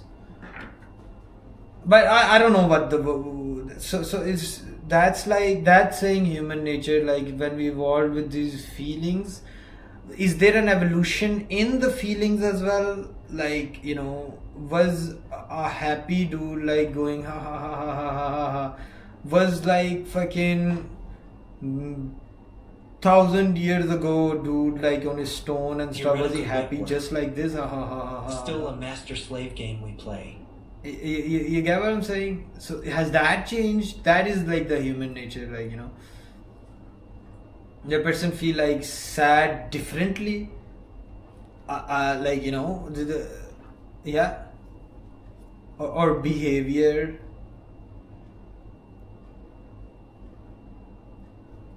I think behavior wise we've No, but like our nature has not changed. Like, you know, we've still had the same traits of behavior. That's why when you're not, that's why, you know, like fucking working out and stuff makes you, it's like a fucking, it's in your nature to be social and like, you know, I don't know, what the fuck am, let's now listen to the thing now that I've understood what is Theoretical wet human work. nature. Yes. 100,000 years. We CEOs still versus hate worker people bees. outside of our We'll tribe. just get We the work. dominate, we Gotta be compete, we cruel to betray, become we're rich. superstitious. Genocide didn't disappear with the Enlightenment. It just Yes. became more efficient. Yeah. The horrors of the 20th century, the two world wars, the Holocaust, the Gulag, Hiroshima, this is not ancient barbarism. These are modern ideas with modern technologies, and humans Yeah. doing what we've always done. Look at Trump. We're not learning. We just keep repeating history over and over, and we never really collectively learn. is what he's doing. she fucking hates Trump. I could just tell it. This music was generated with the tool I'm showing you. So, in his argument, is this kind of one of the foundational points is that technology changes, so it makes it look like that we're doing moral advancements, but we're mistaking technology advancement for moral advancement. Okay. So, like, yes, we've made incredible. So like, you know, just like X said, like, you know, we went from horses to this. Like, that's not what they're talking about, bro. What the fuck? Gains in medicine, infrastructure, and information, but we remain psychologically. This is a deeper conversation, bro. There's another layer. Fragile and tribal and anxious and violent. Our tools have evolved, but our psychology has not changed. So in Straw Dogs, he writes, this is a quote, "The human animal is not on a journey from barbarism to civilization, but on one form of barbarism to another." So every generation thinks it's the most enlightened, that we have arrived. This is enlightened. We're better than, you know, what people used to do in the past. But what we're doing is we're just reenacting old patterns with new toys. The Enlightenment promised that reason would replace superstition and that education would eradicate cruelty. But people today believe in conspiracy theories, and we're still persecuting outsiders, and we voted for Donald Trump, for Christ's sake. Slavery still exists for millions of people, and we just kind of collectively decided Alright, we're gonna like set that we're still very aside. superstitious. We're still drawn to authoritarianism. We can't even convince people today that the world is round. Like, we cannot even converge on any kind of shared reality because we are so superstitious. His fourth argument is that morality isn't evolving, it's just that the fashion of morality changes. So he challenges this idea that modern values like human rights and liberal democracy and environmentalism is like the end point of moral evolution. He sees this as just preferences, the same way that human fashion changes. So you can't look back at fashion and say like this is the correct fashion, right? I mean, it's arbitrary. So fashion just changes. And so for Gray, the shift with culture and power and circumstance is really what's going on. What we call progress is really just often a change in taste. Like, it's not socially acceptable to have slaves today, but chocolatiers have said, like, people know, like most people know, I feel like, that chocolate comes from child slavery, and literally no one cares. Like they have tried to make more expensive chocolate that is ethical, and nobody buys it. Do you know what I mean? Like, collectively as a society, we still don't care that slavery exists for millions of people. There's, you know, more slavery now than when we think about the time of slavery.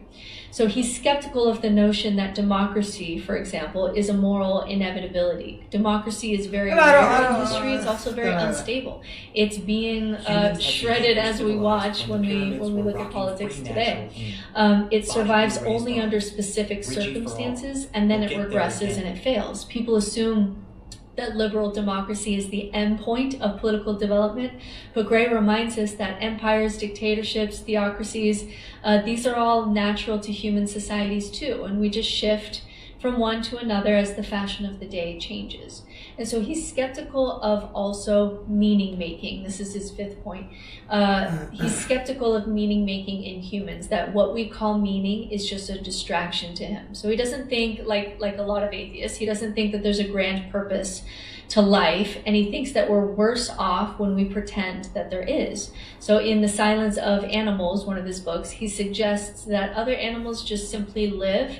They don't need a story to justify their existence. Humans, on the other hand, are constantly building narratives to distract ourselves from becoming smart enough to realize that we're going to die. And it's this little game that we play. And so his view is that the collective idea of personal progress or collective progress is just a distraction. It's a coping mechanism in the face of chaos. We feel like our lives are meaningful if it feels like we're part of a story where humanity is getting better. And he calls this essentially like a religious lie that even secular people are believing in, but it's a lie that's just helping people cope with the fact that they're going to die and that the universe doesn't care. So when people stop believing in God, he says that, you know, he's really tough on other atheists because he doesn't think that they become rational. They just find new idols to worship, whether it's the market or the state or technology or this idea of human progress that becomes its own religion. And so just like hippos are always just kind of acting like hippos, he argues that humans are just acting like humans. There's no progress. It's just animals do what our kind of animal does. We make stories because we're afraid of death, and we play our little games, and we change our governments from time to time based on whatever's fashionable for the day, but we're not going anywhere. We're not doing it. We're certainly not changing our human nature. And so people will listen to his argument and say like, okay, like there's some points there. Like when we look at our brains, like we know that our brains are meant for a Paleolithic world that we no longer live in. And so people will say like, okay, John Gray, like if this is true, like what do we do? What do we do if we are just hippoing the way that hippos have always done? Like if we're like that, then what do we do about that? And so his argument is that human progress is just an illusion. We're just doing our meaning games and fighting each other. We allow for these incredible gaps between the rich and the poor. We're tribal, we're superstitious. What does he say we should do with that? He doesn't offer a new ideology. That's kind of his point. That's kind of his thing. What he encourages is kind of to just live like a hippo, live a quieter, smaller life. It's not nihilism exactly. It's more just like humility, like living like animals do without delusions or illusions of grandeur. So this doesn't mean that like you just bonk someone on the head because we're an animal. He just means like find joy in the moment, in music, in poetry, in nature. Not because. All right. Well, let me put Chief on. Yeah. Roger.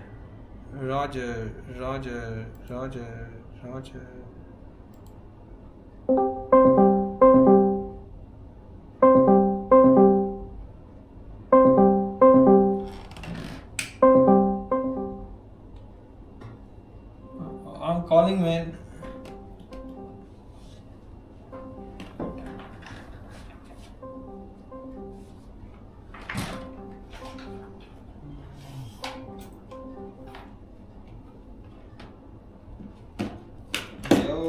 Wait, let me set it up.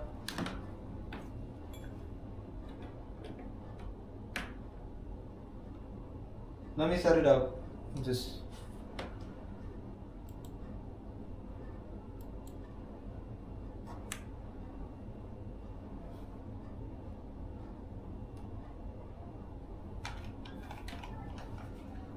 okay.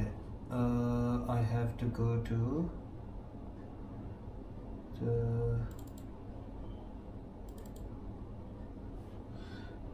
oh yes, I'm setting it up. Wait.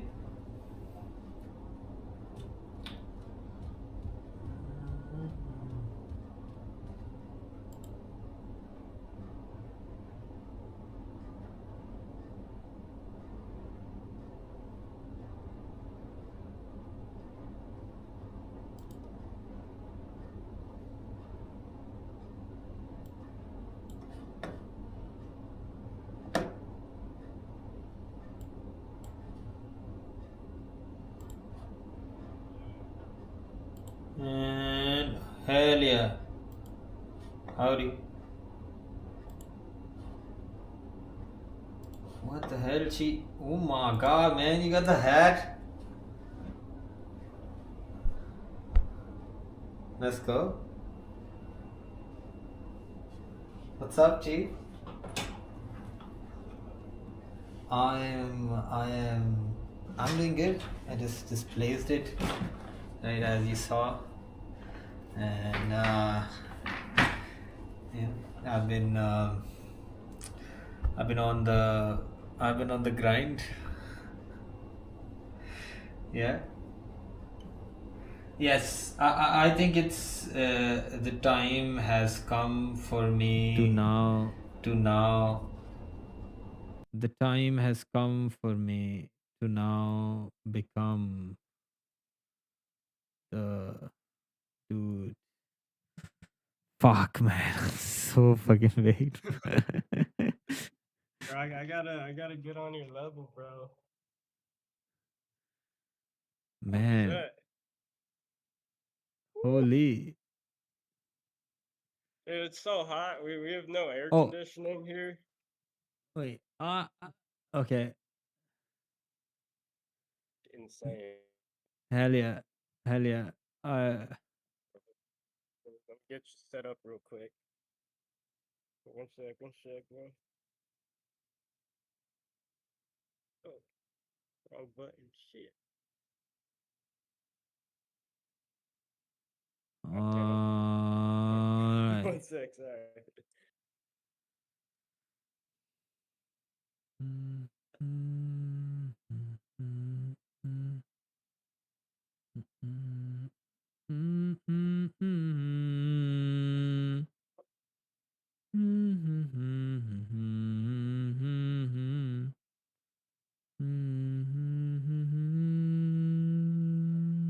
Alright, I'm back.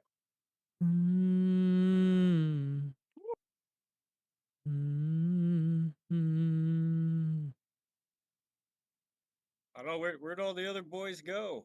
They all I disappeared. don't know. I will disappear. It's just you and me, Steve. What the fuck? Oh, just the two of us, bro. Just the two of us. Just the two of us. We can make it if we try. Just the two of us. Building dragons in the sky. We're out So, here, bro. We got we out here, bro. pajamas. We out here. We out here. Beautiful day. Hell United yeah. States of Pakistan. Hell yeah. I got some Diddy party. green card hat. Diddy party. Oh yeah, wait, yeah. Okay. Fucking do this incognito. Incognito, bro. You've been learning about Carl Jung. Yeah, I mean the ideas are they're kind of too broad. Okay. So it's not like, all the theories like Freud's ego and all of that stuff. It's sort of like but there is something known as the unconscious mind. Okay. But like how the unconscious mind processes when it comes up, when it doesn't come up, and all of that stuff, that is like, that is something you can say works and fit it to some things, but it's not an all encompassing theory. So it doesn't have any falsifiability attached to it. But like, you could attribute some things to, like, so when it happens, how the unconscious comes back in, how much of it we can control, how much of, and what is a we, what is a I, what the fucking sorry, like it's gee, bro, it's the fucking collective conscious, bro. What the fuck are you talking about? He kind of talks about like like self actualization, right? Yeah. As like the highest goal. Yeah. That might be Maslow though, actually. Yeah. I don't even know. Yeah, the point is, like, I have heard these examples throughout my life. I know what is the hierarchy of needs and like, but like I haven't like put anything into like a map or like a I haven't organized this.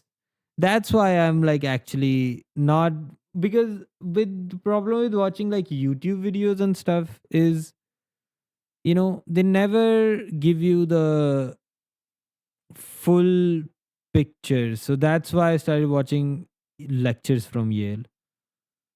Yeah, Yale lectures. Yeah. And so that's where I like learned the the thing, like these are just like the same thing as, if I was to make a comparison, Aristotle, right, used to say that um rocks come to rest because they get tired. Okay, now that's fucking bullshit, right? Rock, like that's bullshit. But that was scientific knowledge back in the days. Like, that was Carl Jung, the fucking other person, Freud, Skinner, right? They're all trying to like come up with the solution as to how thinking works, and they're trying to make like a whole all encompassing theory, but those theories are not falsifiable. Okay, so the ones that are falsifiable are what's studied in psychology.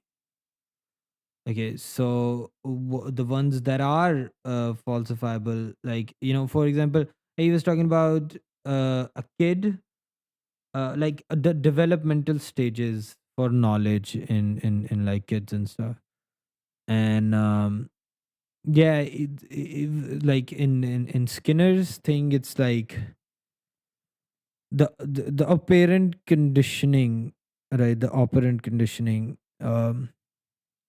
That does not encompass all behavior, like, uh, so that's the problem.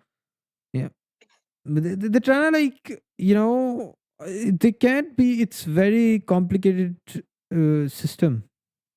Every behavior has to be like checked and might have like a different reason, that. So if we understand all these behaviors scientifically and stuff, then we might get very closer to answering the consciousness question, like, um why do we feel, like, why do we feel? That is the hard problem of consciousness, like, uh so whatever you are experiencing, okay, is is fucking you. How are you forming your subjective experience of the world? How are you forming your subjective experience of the world is the and that's consciousness. Like, consciousness is just like your subjective experience, right? That is what consciousness is. Like, how are you getting that? How are you feeling? How are you, like, and the more we try to figure this thing out, the more we will know why we're feeling. Okay, so it's just like, that's why, like, the hard problem. And there are other, now that then there's philosophers talking about it, the hard problem. um and some say that, like, consciousness is like the third dimension. No, sorry, fifth dimension. Right?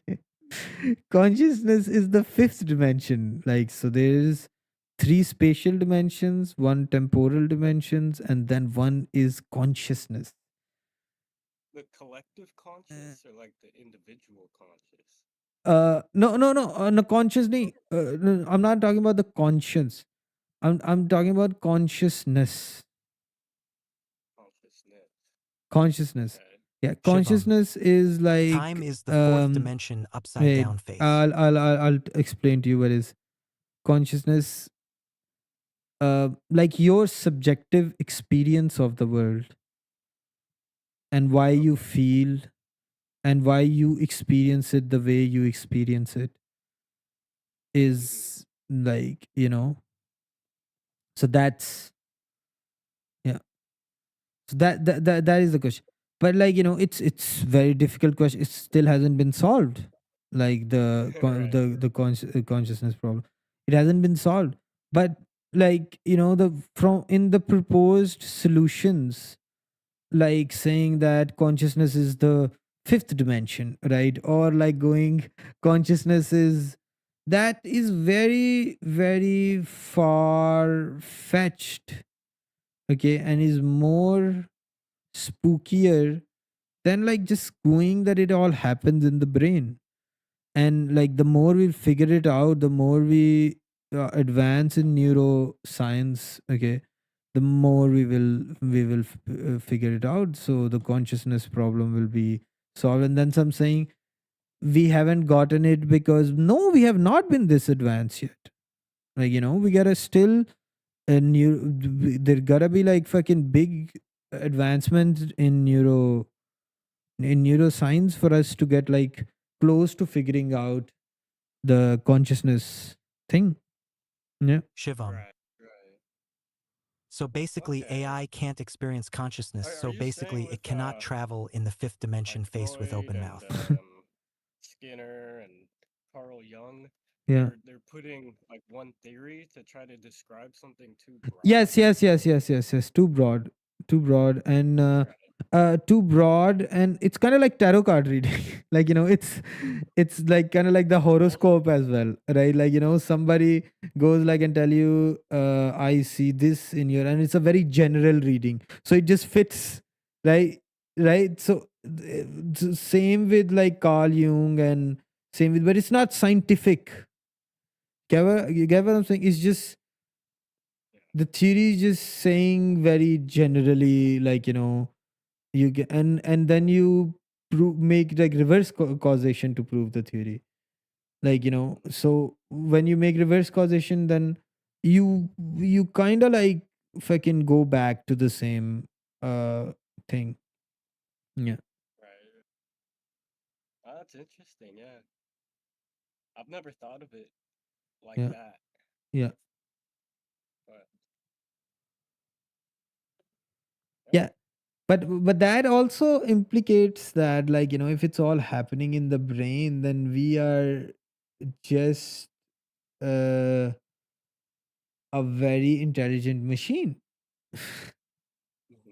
yeah. And then that yes, then that just makes you like a very intelligent machine. Yes. Do you think if we had access to our full consciousness, Yeah. we'd be like way more capable Uh of like mind reading and no, we have access to our consciousness, but access to our consciousness means, so consciousness is not like the consciousness that, like, it means um your subjective experience. It doesn't mean like, having, so you are having a subjective, everybody has a consciousness. That's like, that's the thing. But everybody is different, and nobody will ever know what it is like to be Chief Gotti. Nobody will ever know. Like, it's not possible, because the lived experience is very different. Nobody will ever know what's it like to be Mr. Wilson. Like, nobody. It's just this is the fact of life. Like, that. So consciousness, yes, everybody has a very separate conscious experience because everybody has a very different lived experience.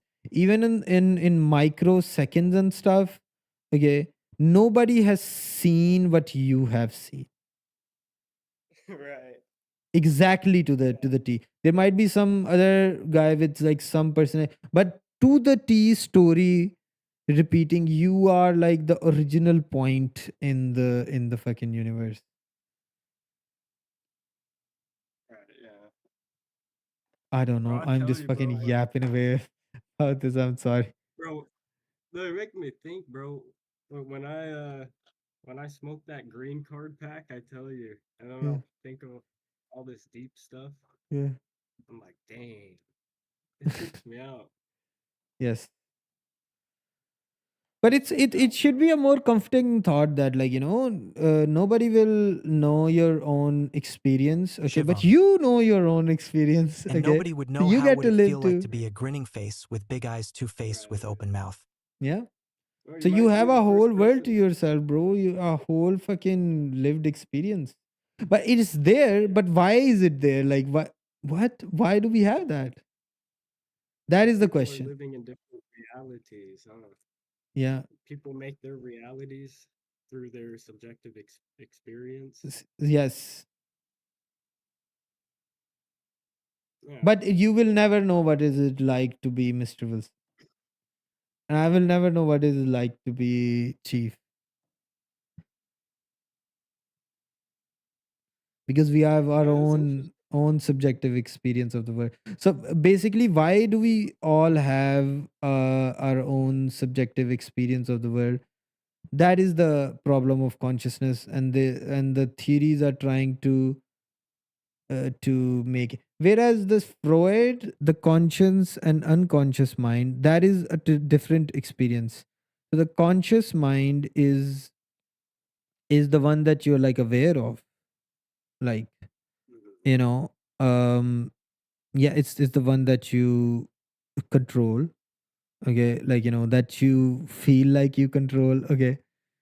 And the other one is like, tasks like that have gotten to you through habituation, like, when you repeat a task so much that, like, you don't even think about it. That is the unconscious mind. Now, how much of information is there a link between the conscious and unconscious mind? um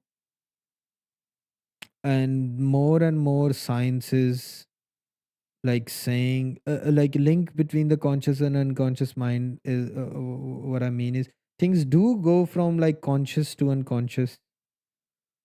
That is the way they, but is there a reverse as well? Do things come out of the unconscious without the conscious mind knowing that? Yeah. What do you think? Oh, yeah, I think that this is like, in specific cases, again, it is very general, okay. Some behaviors we like really know how they happen, okay, and how everybody would feel in that, okay. Like, for example, you hit everybody here unless the person doesn't have like a thing going on, you will have the same, everybody will have the. So I mean, it's more so about thinking, like, how, what makes you think differently from one side to the other, okay. And we haven't solved this problem yet. Yeah. Right. Do you think it's a problem? No, it's the problem in a sense that it's not a problem, okay. You don't need to know this, okay, to be able to live a spiritual and good life. Right. You don't need to know Damn, this dude. But like it's a problem. Why? No, no, but yeah, knowing that is has like lot of implications as well. Like, when you know what consciousness is and why other people experience what you're experiencing and stuff, then laws and things could be made like more appropriately and stuff as well. Like, our society might rise into like fucking better society because yeah, just knowing the subjective experience is the thing. Yeah. And yeah, I mean like outside of these things, to Shivam. live a normal life. But it is necessary for research and curiosity may be face with open Yeah, mouth thinking yeah. face. So our like what was I saying? Like I was saying that you can live without it. Like it's fucking very not knowing that no one will like not wanting anybody to know how it feels like to be you. You can live with that. It's very easy to live with fact actually. And that also gives you empathy to a lot of people as well. That's what makes you very empathetic as well. Like because then if somebody does wrongs you, right, you go like, I will never be able to live in this person's body, right? And the decision that they made and all of that stuff, right? Okay, so it makes you more empathetic. It makes you think about the other person a bit more. Like, since you are like, I will never know what it's like to be this person as well. So you just like share like, some parts of you to others, right? And then others share some part from them as well, but you'll never know the full picture. Yeah. Right. Yes. Yes. Mm. Ah. Do you think humans are capable of reaching that at a large scale? Yeah, that's what it was. That's what the thing was about as well. The video that I was watching. Oh yeah. Yeah, that's what I was Yeah. watching. Yeah, People have like huge egos yeah. that probably get in the way of that. People like to believe they live in an objective reality, Hmm. like they're the center of the Yeah, universe. yeah. But I don't know. But there are other people who like you are nothing special, but like, you are just the universe experiencing itself. Like, I'd make this bold complaint, make a bold decision. Yeah. Some of your decisions and stuff, you are enjoying the movie of your life. Mhm. Yes. Yeah. And you don't know what It- twists, what turns it's gonna take, right? And what decisions, whether they be some decisions from the past resurface, or like, you make conscious decisions right now, or like, that's yeah, that's the shit, man. Life's a journey, bro. Yes, It's like life's a journey, not a destination. yes, Steven Tyler, bro. Yeah. yeah, It trips me out, but it's very true. yeah. It is true. And like, but it's comforting thought, man. It's very comforting thought. It could Like, be, yeah. I yeah, could see how it could be kind of liberating. yeah. Like liberating in the sense that, you can start to love yourself more. Like if you made a mistake, okay, you can learn to forgive yourself. Right. Like, you can learn to forgive yourself. Yeah.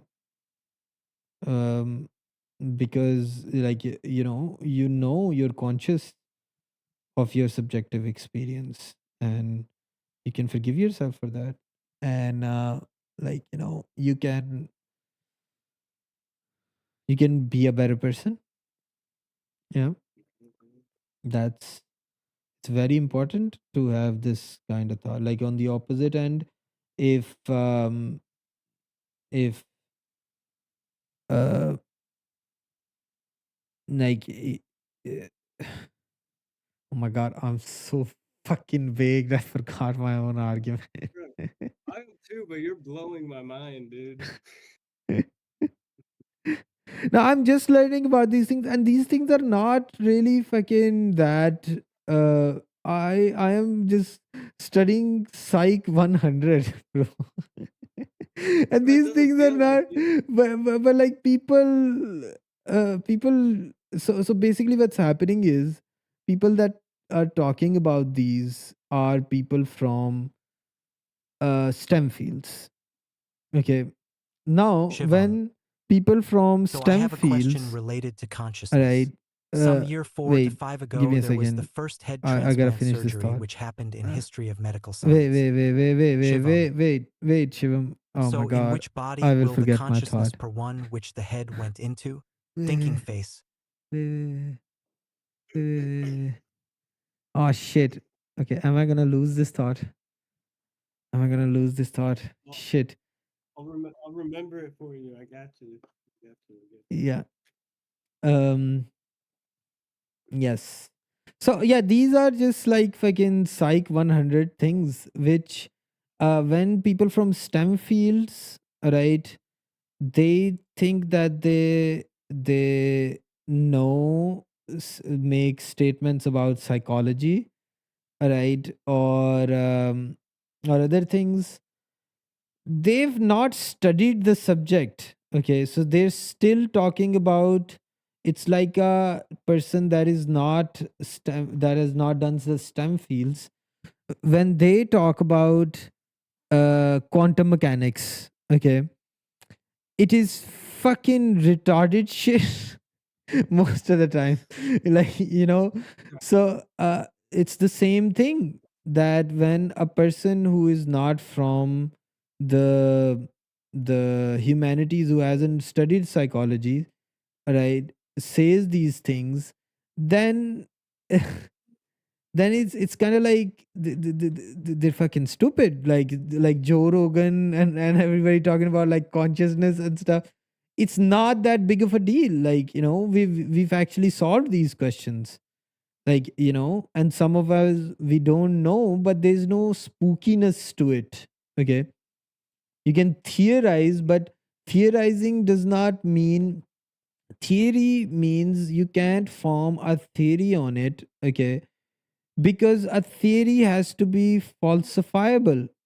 So everything that you're saying about it is not a theory.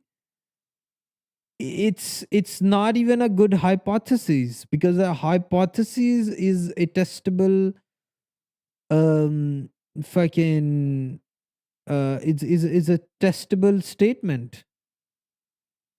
Mhm. So it's not even a hypothesis. Like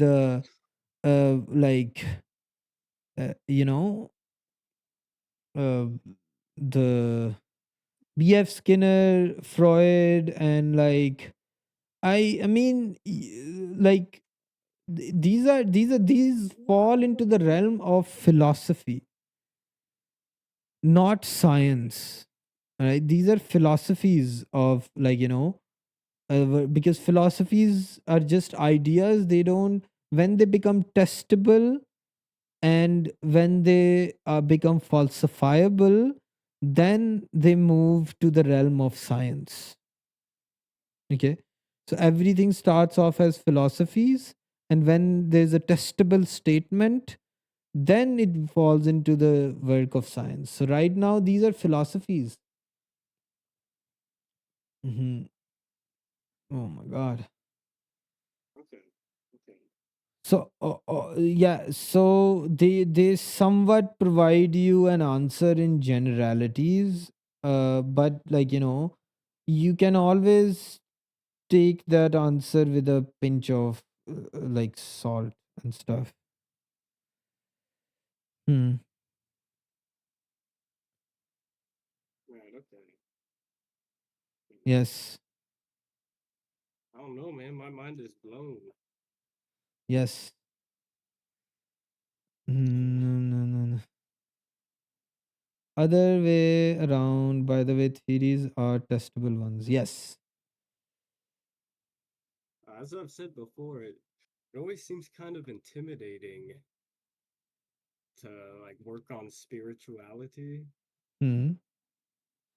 Yeah, it is I've tried to intimidating. start, Like, spirituality, work on spirituality without believing in God is very fucking, it's like a thing. That's why I think you should listen to some of our videos. Like, it just gives very good framework as to how to still have spirituality in your life, because it is needed to right? comfort the brain. It is needed to not fucking to feel oneness, like, to feel oneness.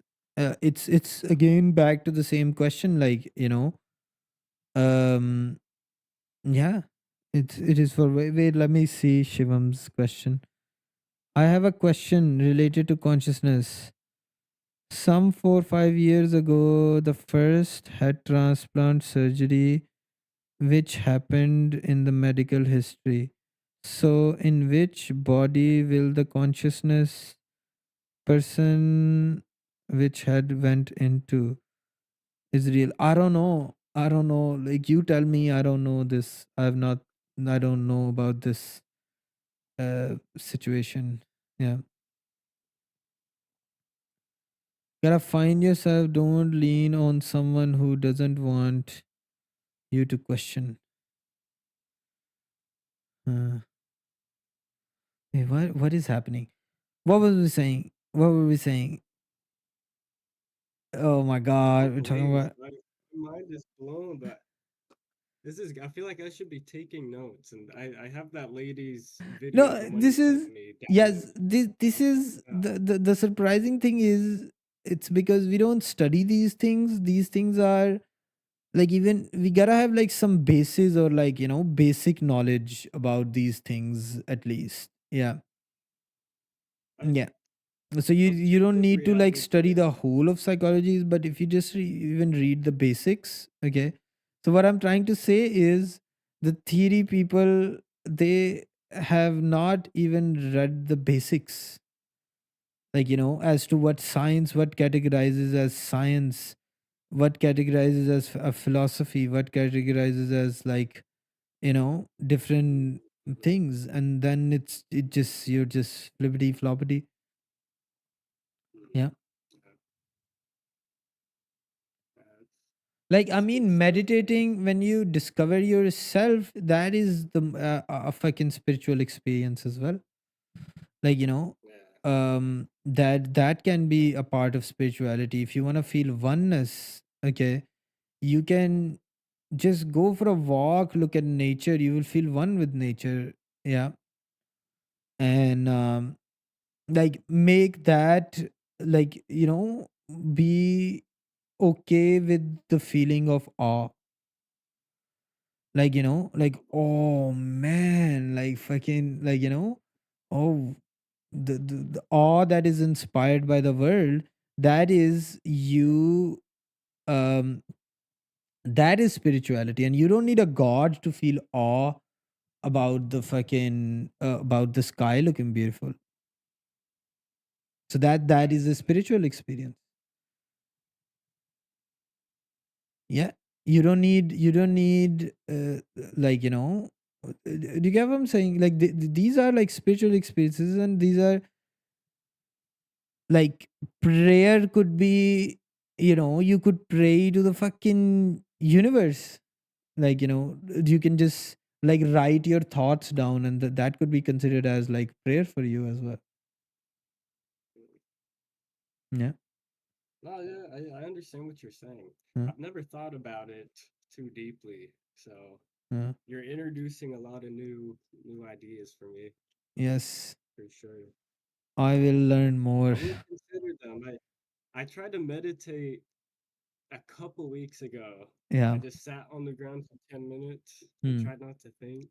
Hmm. But other than that, I Okay, haven't done so a thing yet. I think in meditation, it is not try not to think.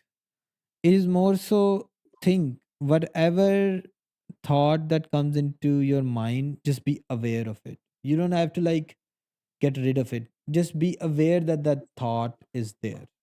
Okay. Yeah. And when you become aware of things, like for example, if I go like, huh, right, huh, huh.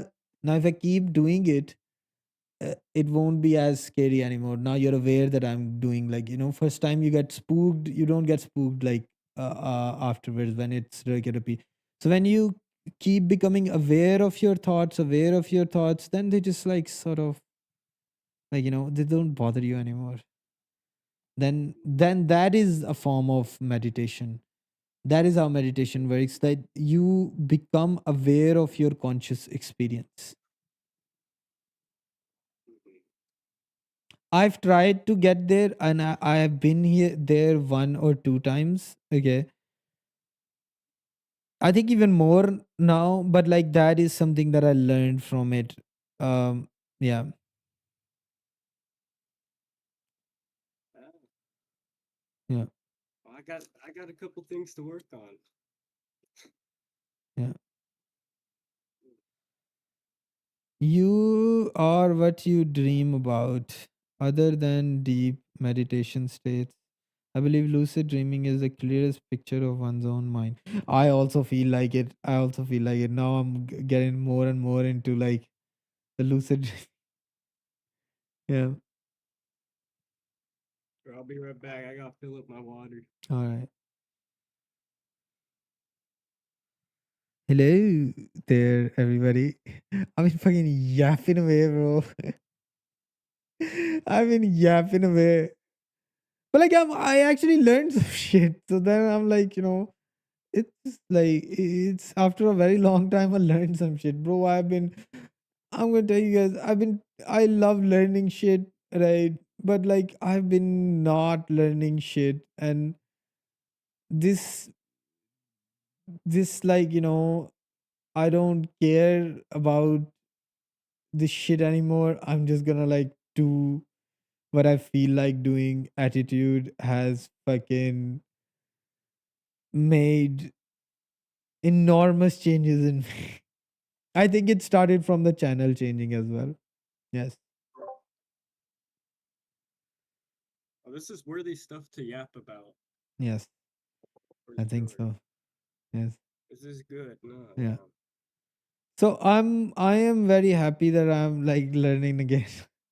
I got excited today as I woke up. I was like, today we will like fucking learn this. Today we will I gotta finish the fifth and the sixth lecture. Oh my god, fine. And this time this learning is not for any, like, I'm not trying to get a degree or anything, right? This time this learning is to find myself. Okay. So like, that is the greatest um motivation to study more. Like, not even a motivation, that's just like that just makes it studying, like, to be the most important thing.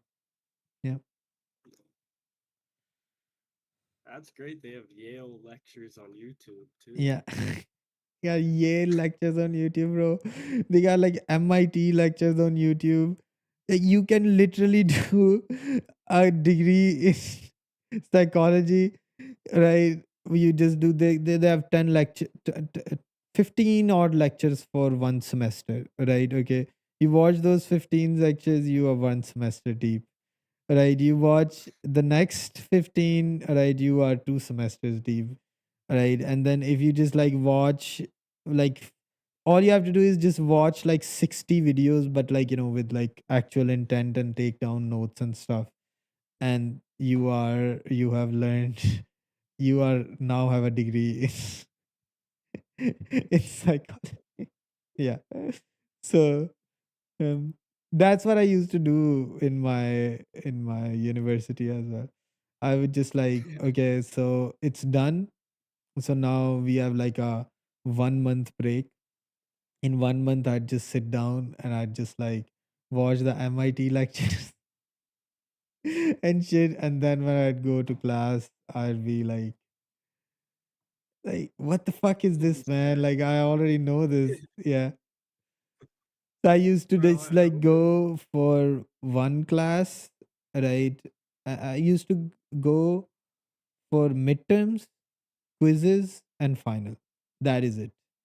That was my, and the first few days was like, if the professor, I find him like amusing and stuff, then I'd go like, right, okay, that's, I will study in this class. But if the professor, I don't really like the guy, right, I would not go, and I'd still get an A, bro. Like fucking yeah.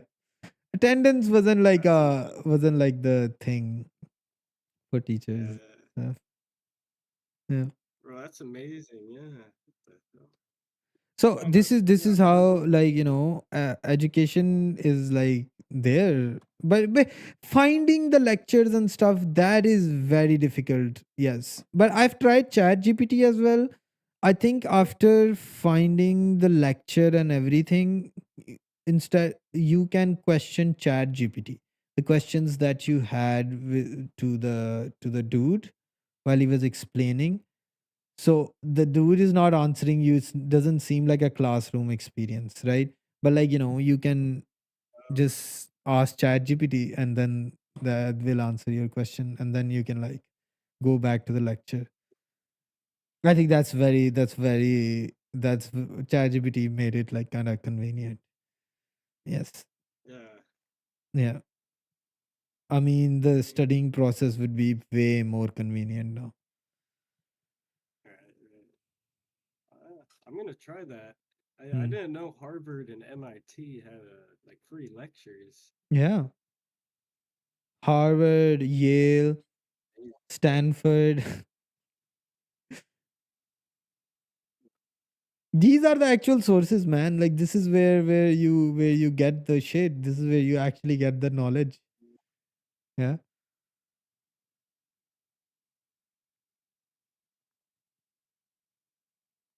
Gonna continue on my. Inspired me, bro.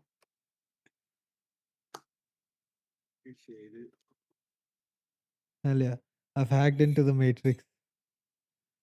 I know I'm in another dimension, bro. So this is just this is good stuff. Hmm. Remember that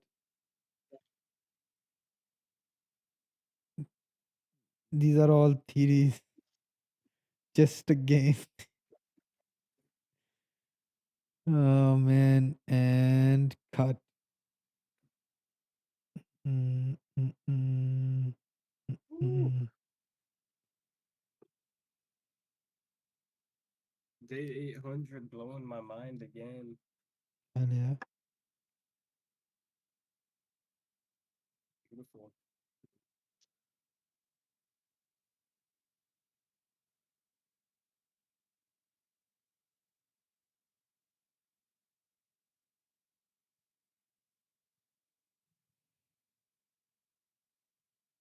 Mm.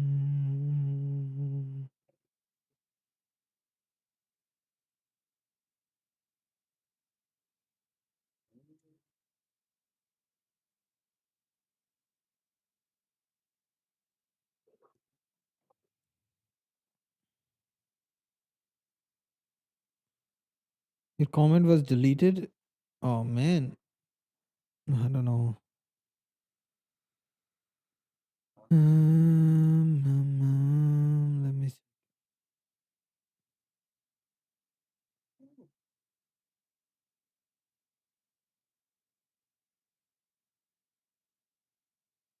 Bro, my mind is blown, bro. You got me thinking like Oh yeah, crazy. this comment was trying to I, discover yourself be like chasing your tail. bro, my mind is blown, bro. You got me thinking like Oh yeah, crazy. this comment was Self masturbation. um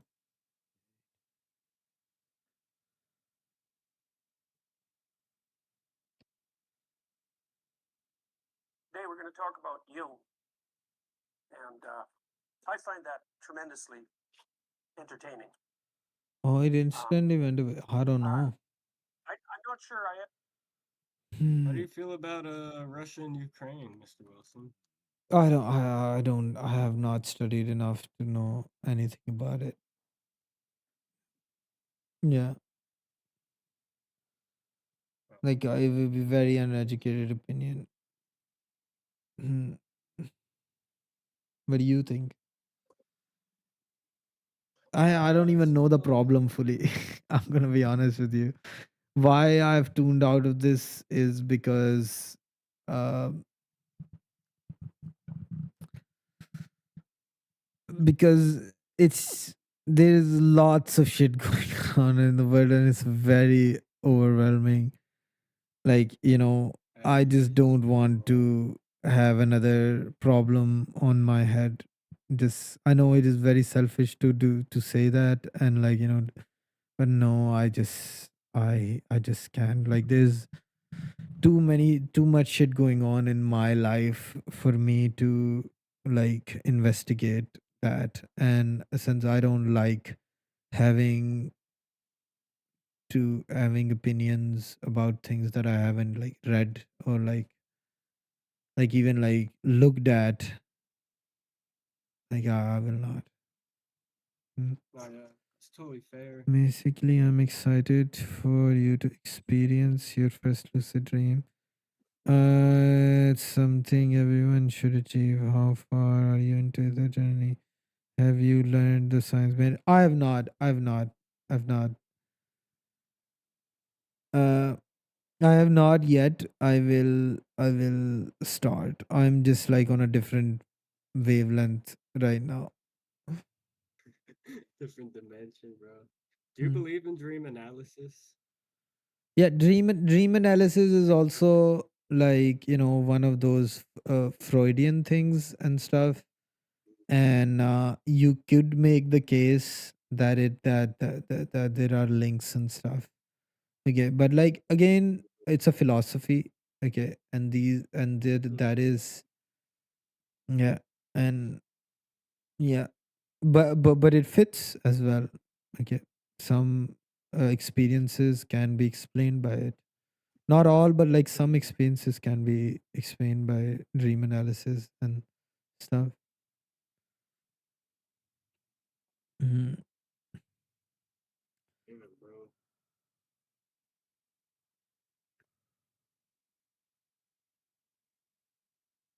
Bro, you blew my mind, Wilson. Hell yeah. That's good shit. Howdy. Mm. Oh my god, I want something to eat, man. Fuck. I wait here. I'll get something to eat. Mm. Bro.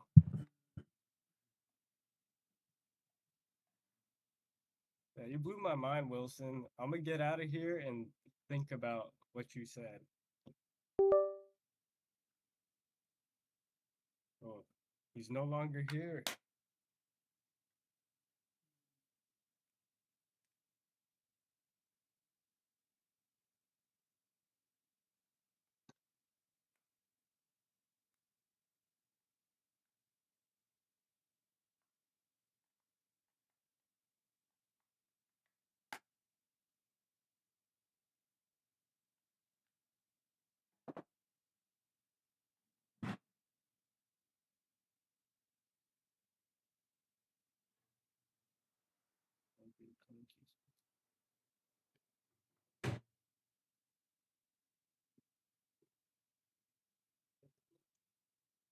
My mind is blown.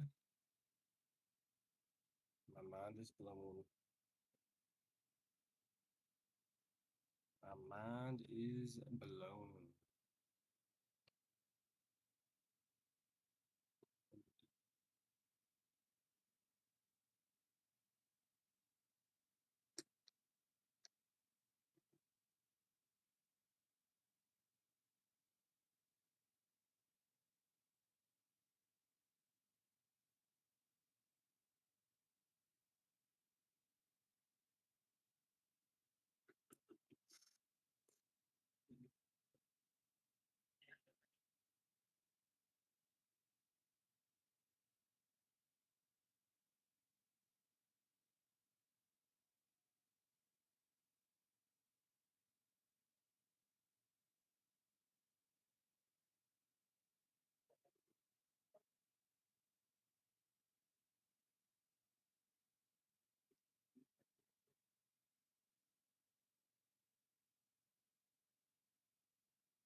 Got some cake.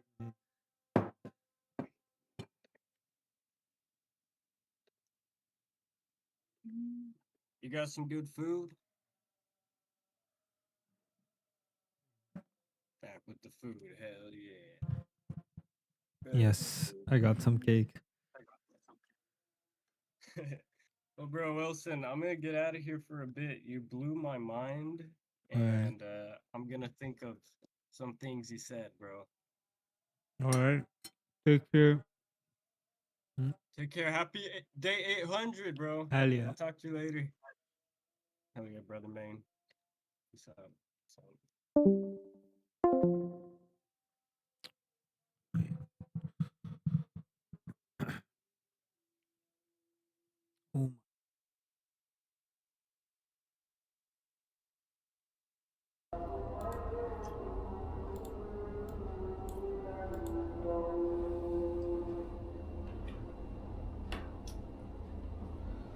Why have I done this to myself? Why have I done this to myself?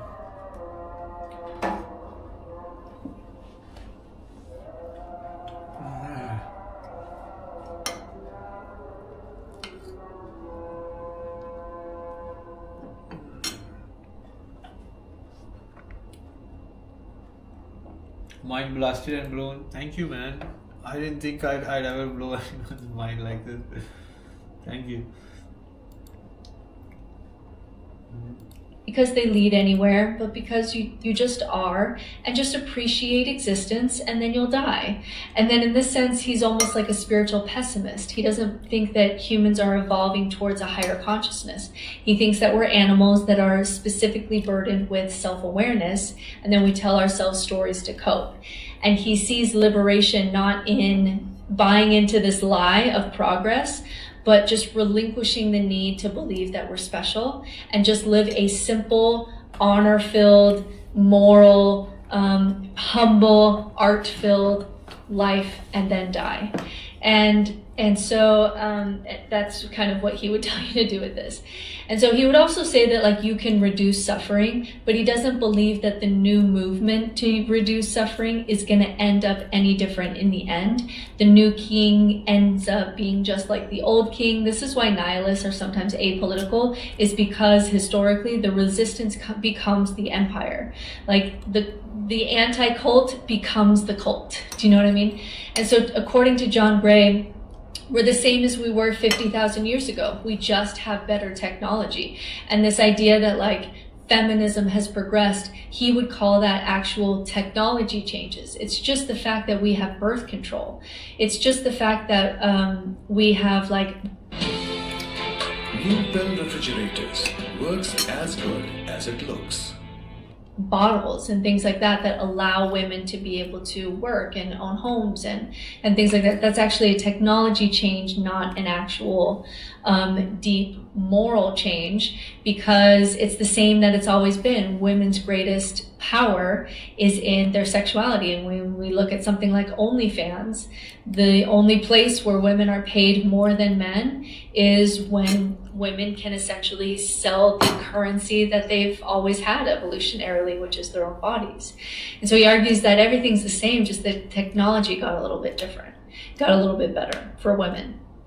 And so he will argue with people like, he will contest people like Sam Harris and other atheists that talk about progress, because he just thinks this is the new religion, this is a new illusion, this is a new myth. Instead, go live in a tiny house in the forest and live a simple, honest, good life as the animal that you are. So that's that argument. Let's now contrast that with Steven Pinker, who would argue against this in his groundbreaking book. Oh, it's in my house. I was going to bring it out here. It's a big old fat book. his groundbreaking book, Better Angels of Our Nature. It is a huge volume that honestly from time to time I skimmed because I really like narrative books, and he just brought so much data to the table. So if you're very data driven, it's a very fascinating book, but I found myself like sometimes like fast forwarding through the data to get to the point that he was making, but like an insanely worthy book to read. And for Steven Pinker, progress isn't like this vague feel-good myth, it's data-driven reality. And he comes with charts and statistics and historical trends, and he has a lot of data under his belt to produce this volume. So when he says, look at any measure of human well-being, life expectancy, literacy, poverty, child mortality, homicide, war, death, discrimination, disease, when we look over the last few centuries, it's not just better, but it's dramatically better. So take something like violent death. In his book, The Better Angels of Our Nature, he shows that contrary to the idea that the 19th century was the most violent in history, per capita, rates of violence and war have plummeted even if you include the 19th century. Tribal societies, he argues, were more violent than modern democracies. It's just the fact that we could see it and write about it. That makes it feel like it was so much worse than it's always been. And so despite the horrors like the world wars, the overall trajectory is away from brutality and towards peace. The increase in numbers with like an atomic bomb is because of technology, when really we are overall becoming less violent than tribal societies that show more violence than like the average person walking around today. So he doesn't deny the atrocities, but he insists on zooming out over centuries to reveal a clear pattern that things get better when we apply any amount of reason, science, and human rights consistently. So where John Gray sees the Enlightenment as just another myth, Pinker sees it as a real intellectual revolution that created modern progress. And so he credits Enlightenment values, reason, science, humanism, liberty, with nearly every major gain humanity has made. Modern medicine, Enlightenment. Democratic governance, Enlightenment. The abolition of slavery, at least in the States, Enlightenment. The decline in torture, capital punishment, and war, Enlightenment. So in his book, Enlightenment Now, Pinker makes a passionate defense of this worldview, arguing that it's not only responsible for our material improvements, but also our moral progress as well. So it's interesting that John Gray says that it's technology first, and then that's kind of propping up this myth of moral improvement. And Pinker does it the other way around. Well, he will say that even the moral improvements that come from the Enlightenment and embracing science and reason, for example, gave way to the technological advances. So they're a bit playing chicken and egg with each other with that point. So even though Pinker admits that we're capable of violence and tribalism and cruelty, we also have the capacity for empathy and self-control and reason and moral sense. And those things can become embedded in our social norms so that we start leaning more that way rather than the more violent side of us. And so this is where he's hopeful. He argues that culture can evolve, and that progress, maybe it doesn't like fully change our biology. Maybe in our biology our brains are maybe the same as they were 100,000 years ago. But if you can put that brain in a culture that's evolved, then you'll see evolution essentially. It requires us really to build better systems. So democracy, law, education, the press.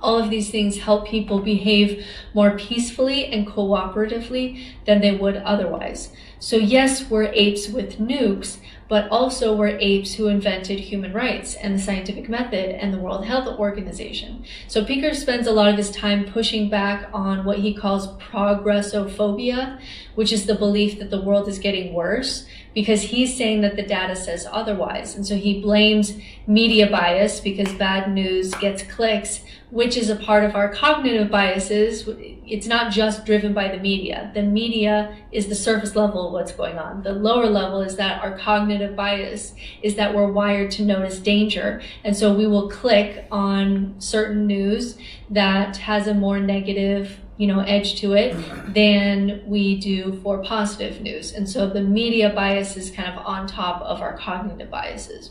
So where John Gray sees atheism as empty or self-deluding, Pinker sees secular humanism as fully capable, rational, a moral system that we can build on. And he argues that you don't need religion to care about people. Cognitive biases?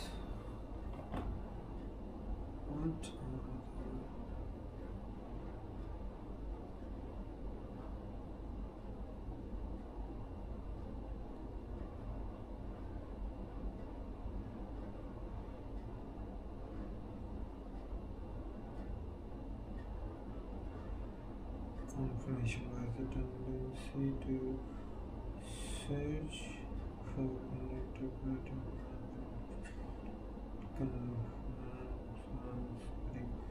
existing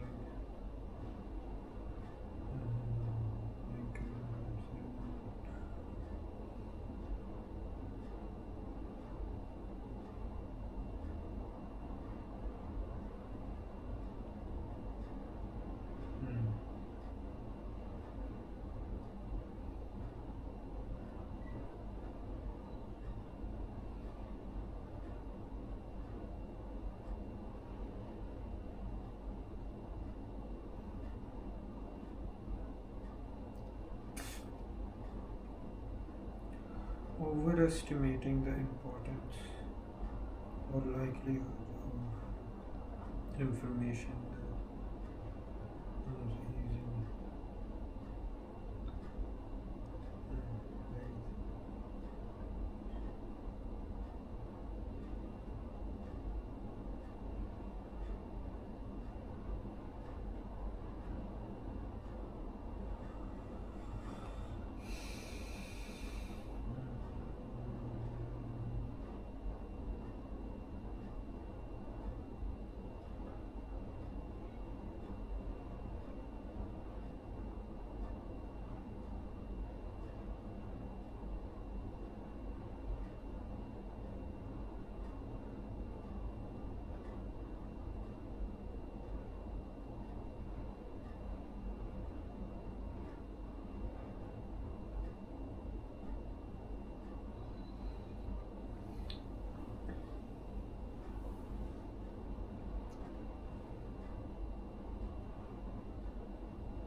No, oh, I'm sorry. I've turned off the. Sorry.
Superfan.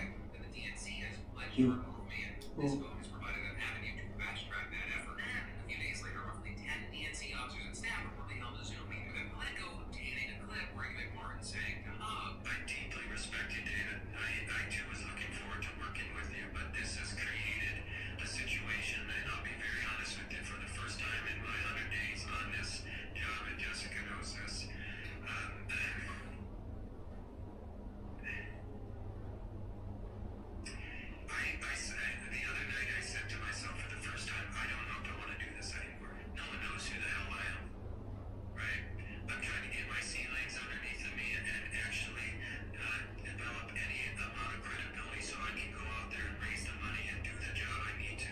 Superfan.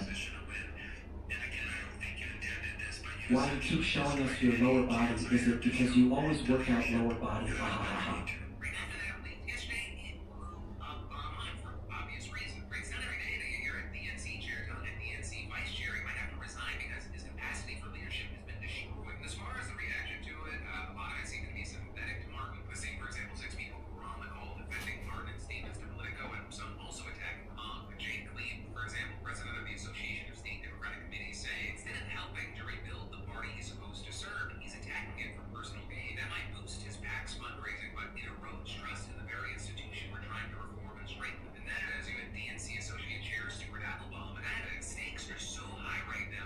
Almighty Drekka.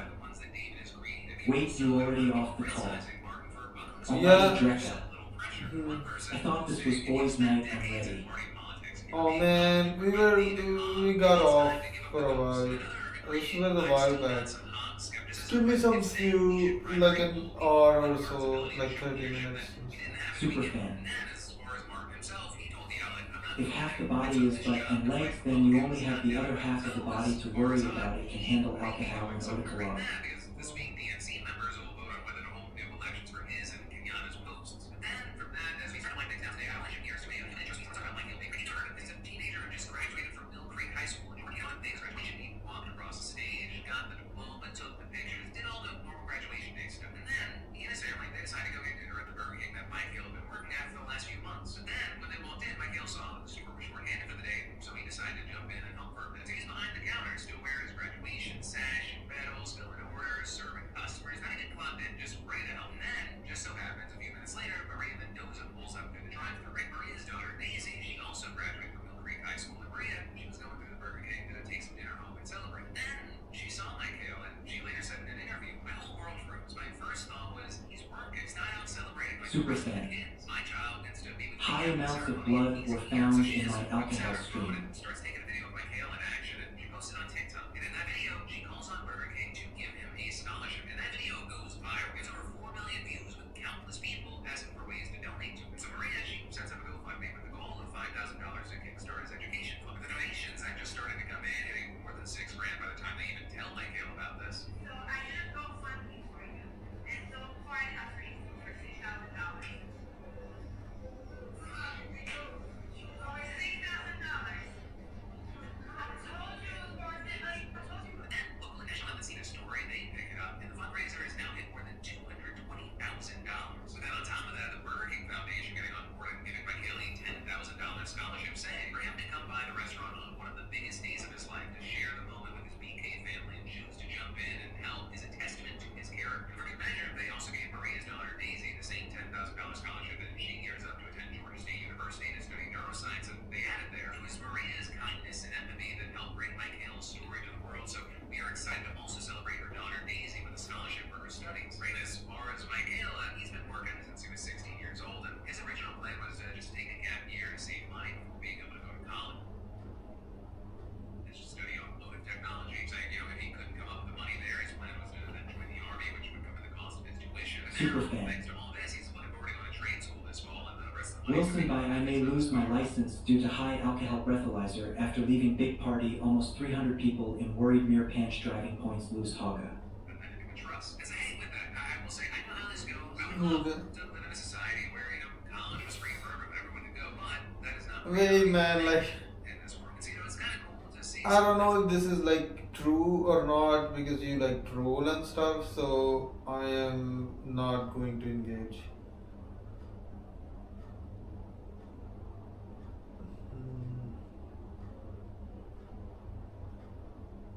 Superfan. Do you know any lawyers or anything? No.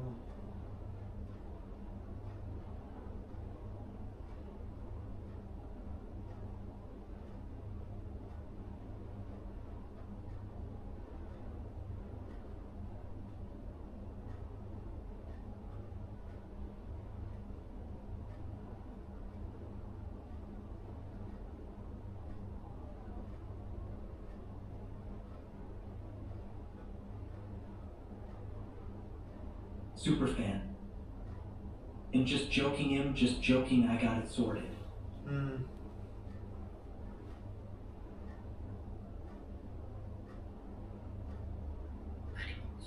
Biologically, we have similar hardware to other animals like chimps and gorillas. Arms, legs, eyes, ears, brains, etc.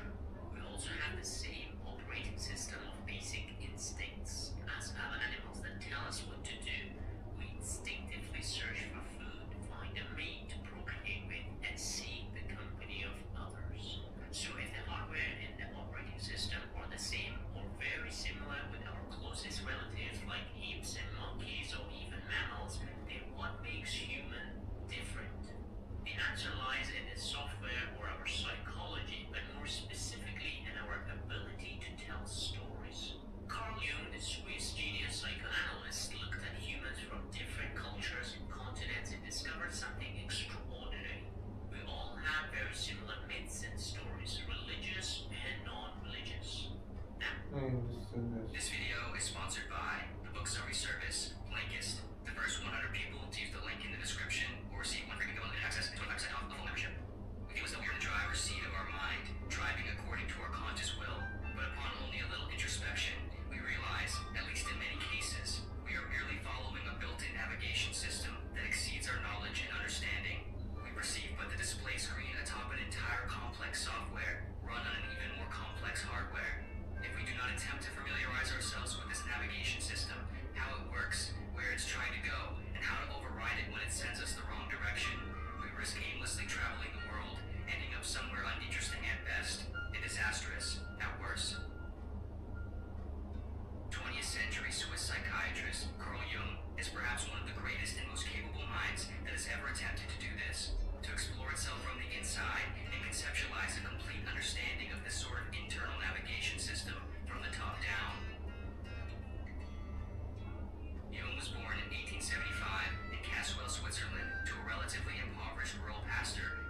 practice.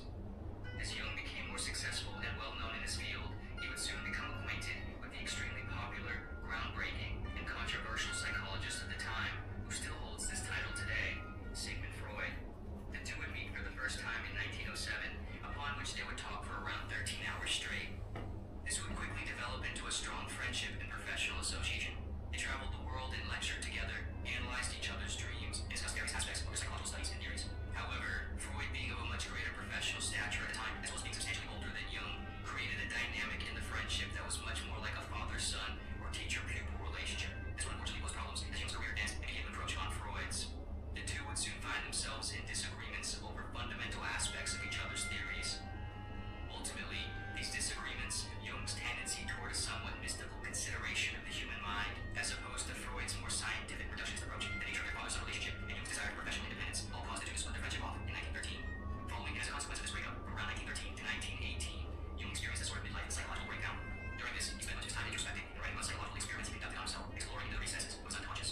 This period of transition, independence, and psychological turbulence would ultimately concretize his views of the mind and his career as an independent theorist of psychology. Put simply, the primary objective of Jung's career was to understand the nature of the psyche and then develop theories and methods to aid in integration of all its components, so to create a singular,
this. In all cases, this sort of self-realization requires an effort of radical self-acceptance, and radical self-acceptance requires an effort of radical self-honesty. In order to actively move deeper into the psyche, each opportunity one takes to examine a personal feeling, thought, or action, they must attempt to do so by accepting the complete and often undesirable potentiality of what it truly indicates about themselves, that they are not always who they think or hope they are. Each of these realized opportunities, personal or professional, is like a small What step is that? down the Is it a stairwell podcast or something?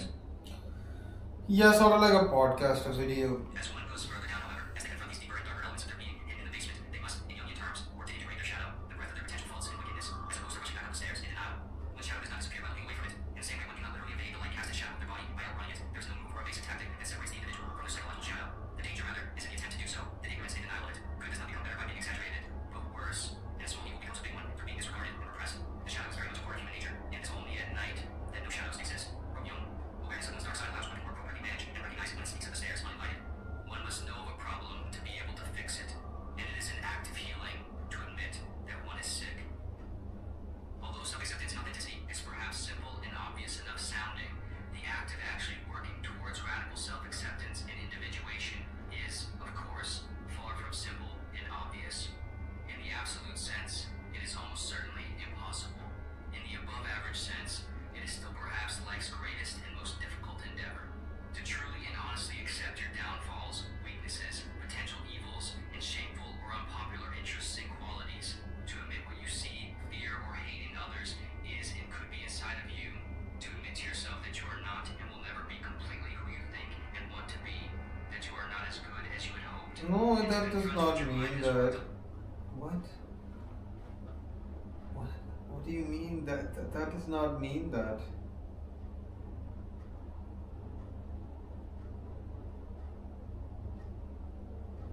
Lifetime to keep from itself is a task that literally shakes the very core of the psyche.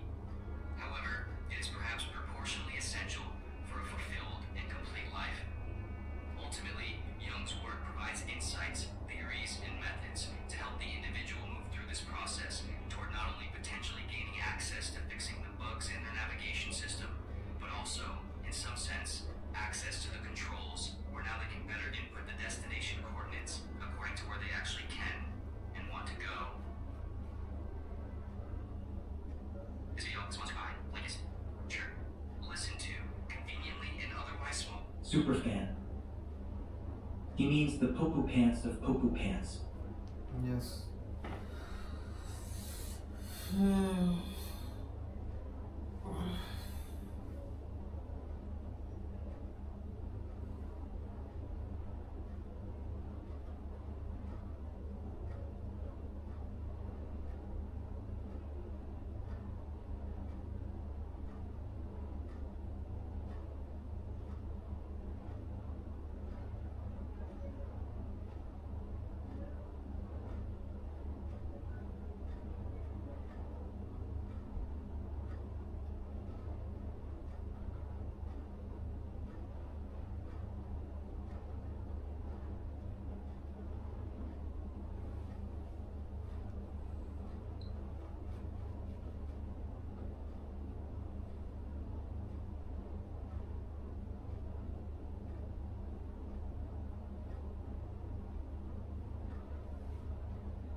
Minecraft fan. Yo. You'll know who Creekcraft is? Oh no. Wait, so I can probably do this.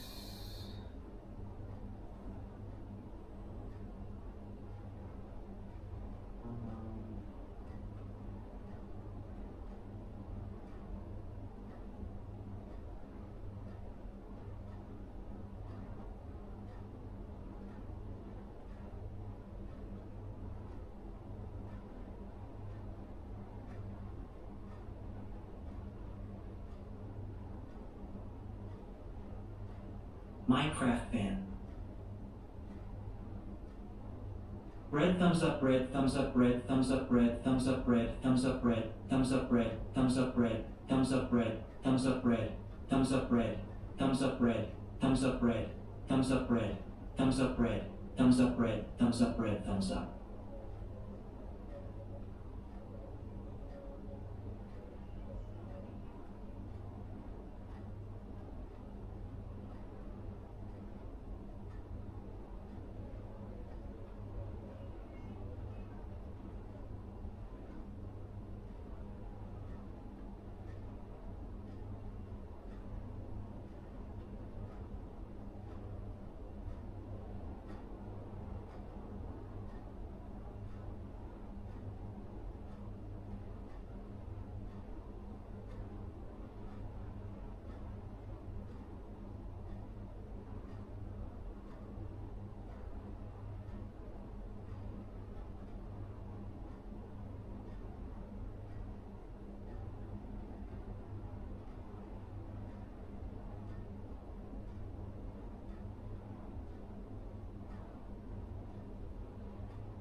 Yeah.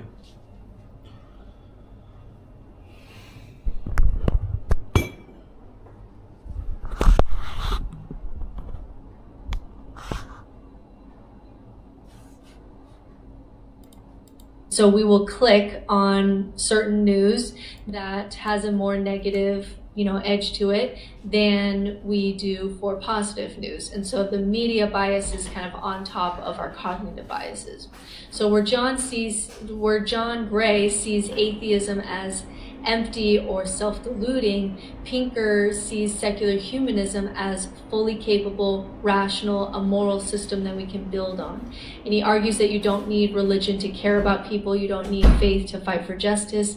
In fact, he sees religion, especially when it's rigid or authoritarian, as the obstacle to progress. So his version of morality is rooted in, the flourishing of conscious beings, the science of well-being. His tools are reason, data, and empathy, just like any other atheist that you hear. And so to Pinker, the best moral systems are those that are going to just reduce suffering, increase autonomy, protect life, lean towards human thriving, and they work better when it's grounded in evidence and not revelation. So he doesn't deny that people seek meaning, but he sees meaning as something that we can build, and that art, relationships, knowledge, service, these are all things that we can build on without God. So if Gray wants to sit kind of with the silence of animals. Pinker wants us to celebrate what's possible when humans start to think clearly and act ethically and solve problems together. And so for all of our flaws, we have actually managed to extend life and reduce suffering and expand rights and build a more peaceful global order than anything that came before. And so for Pinker, that's not something to dismiss, it's something to defend.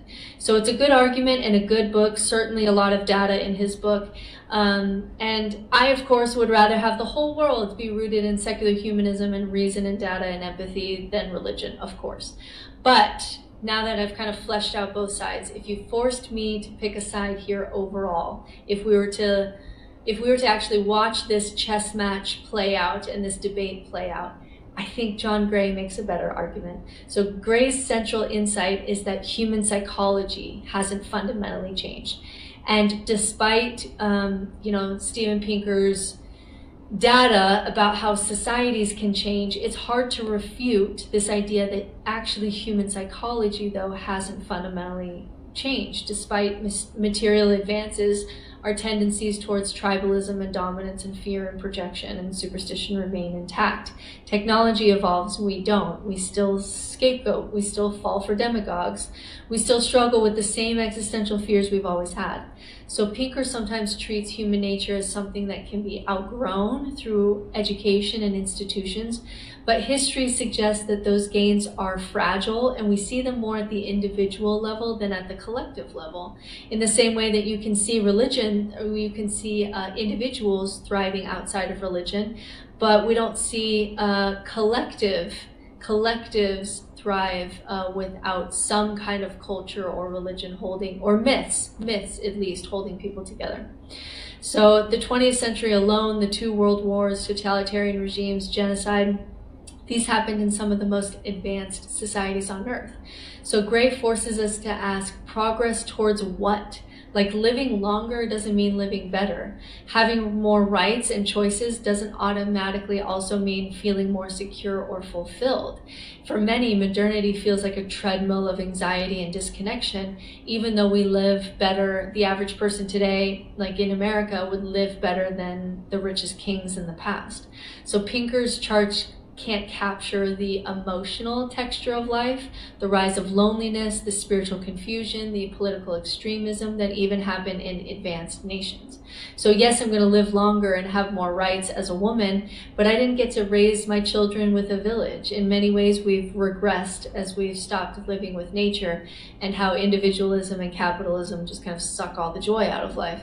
And so Gray's critique is existential, not just historical. The belief in progress can become a kind of civil religion. It's blinding us to the real costs of modernity, or it's making us complacent.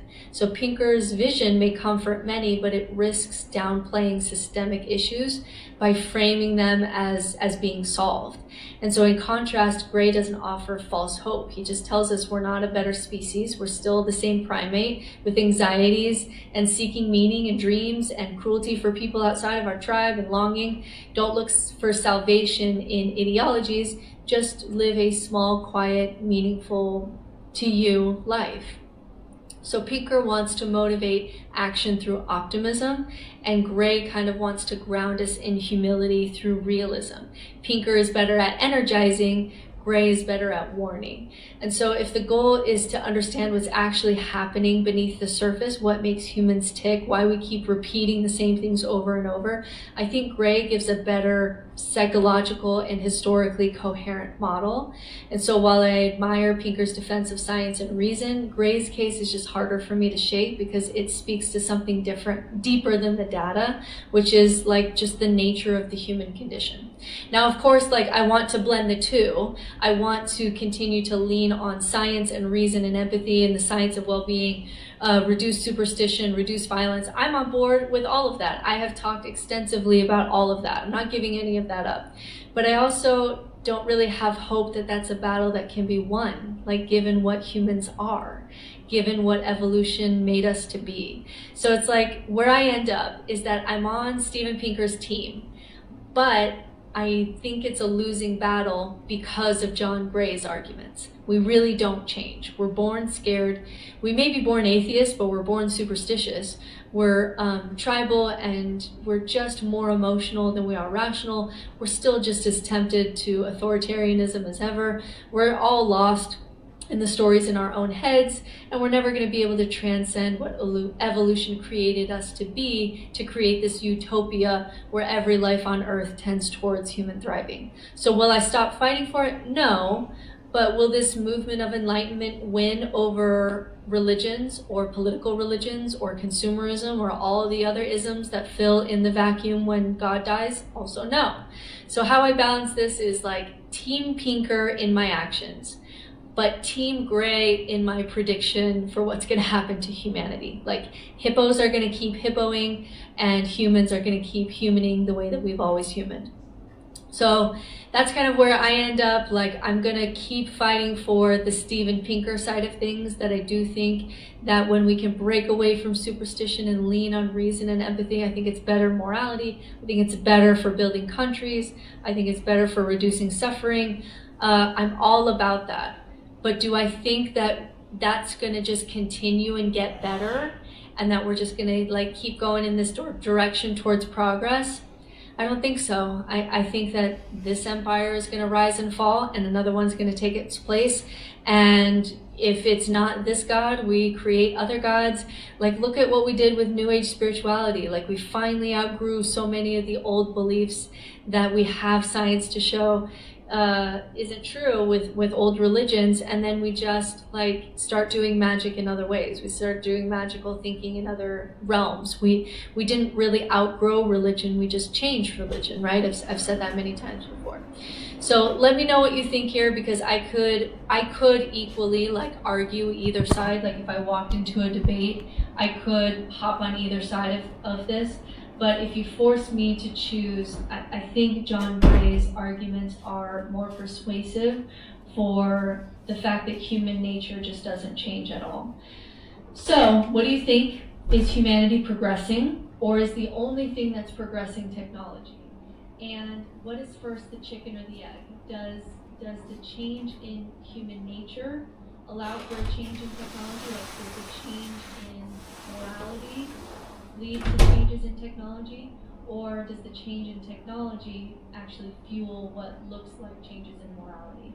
And is science actually, and is society actually progressing, or is it just changing like moral fashions, and we're just in like the fashion of the day? Like the fashion of the day is that you probably shouldn't own a black person as a slave, but if you eat chocolate, then that's fine. Like that's just the moral fashion of the day. So let me know in the comments, and I've been doing a ton of research because next week I'm going to do a super deep dive. It's probably going to be over in an hour video on near-death experiences. And that's going to include like out-of-body experiences and psychedelics and what's happening to the brain at the time of death. There's a lot in there that we can debunk, and there's a lot in there that still kind of holds open to mystery.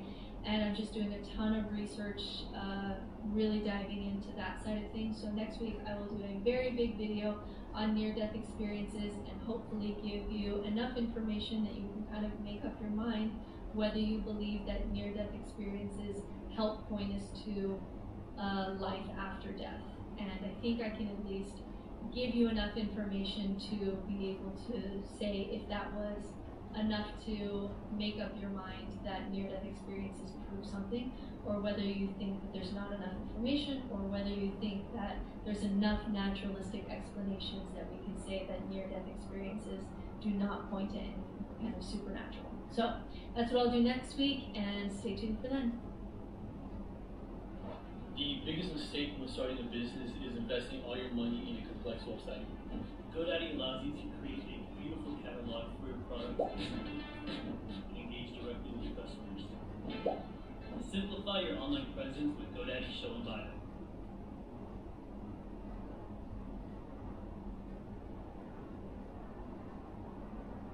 Want to create an online store but not sure what to do next? With managed WooCommerce hosting from Hostinger, you can skip the complex setup process and get straight to business. It's e-commerce hosting, but with more. Quickly and easily fill your site driven by our AI content creator. Increase sales and turn visitors into customers thanks to lightning quick page loading speeds. Plus, there's plenty of room to grow whether you've got one product, hundreds, or thousands. With a 99.9% uptime guarantee, you can relax knowing your store will be serving customers for you 24 hours a day. And it will be protected by the latest security tools, automatic backups, and updates. Try it in complete confidence with our 30-day money-back guarantee. And if you ever need help, our expert support is available 24/7. Trusted by millions of website owners worldwide. Go to hostinger.pk/e-commerce to get started.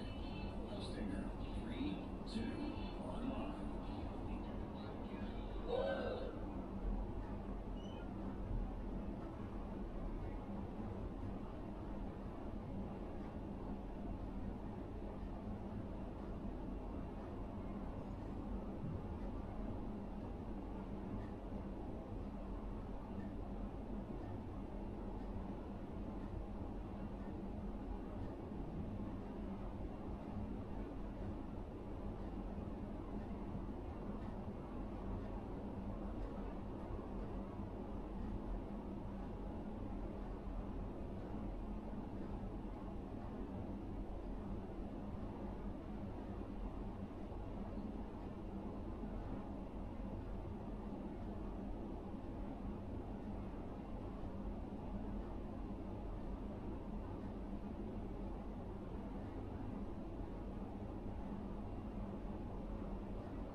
Christine.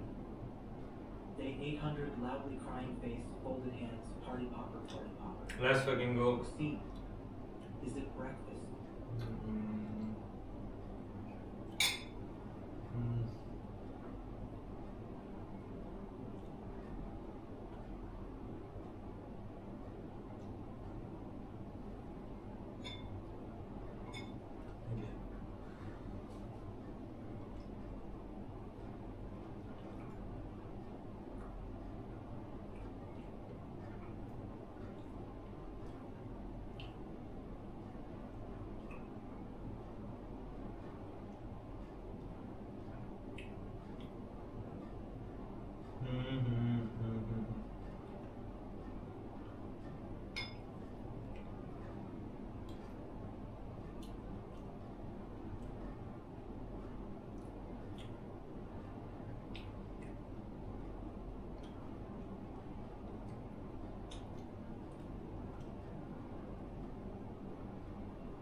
Did I get up? 800.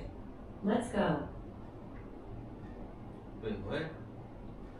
Oh my god! Let's fucking go! Dino, thank you so much. Thank you so much. I am talking to the expert right now about cognitive biases. Oh my god, this is I'm into the rabbit hole, bro. I'm into the rabbit hole of the core of nature and does it change and like fucking I'm in deep right now.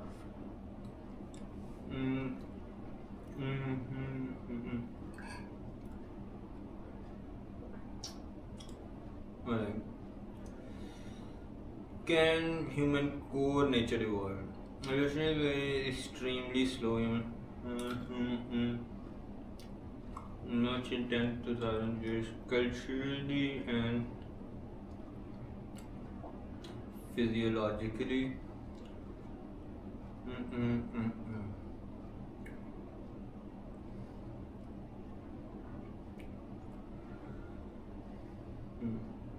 Dino Marty. Does Lily know you're cheating on her with the YouTube psychology lady? Dino Marty. Good thing she showed me the YouTube psychology lady. Yes.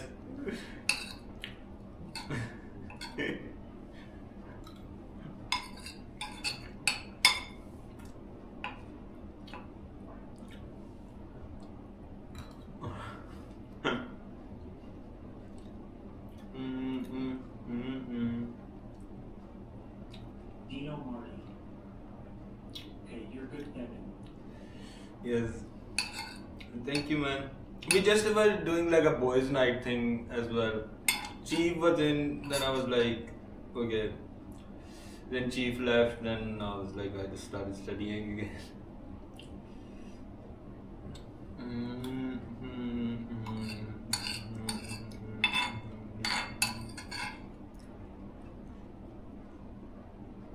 Yesterday I watched 5 lectures and took so many notes. And today is always all been the same. Just wake up, start learning.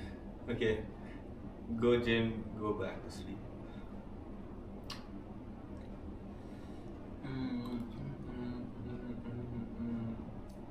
It reminds me of the good old days.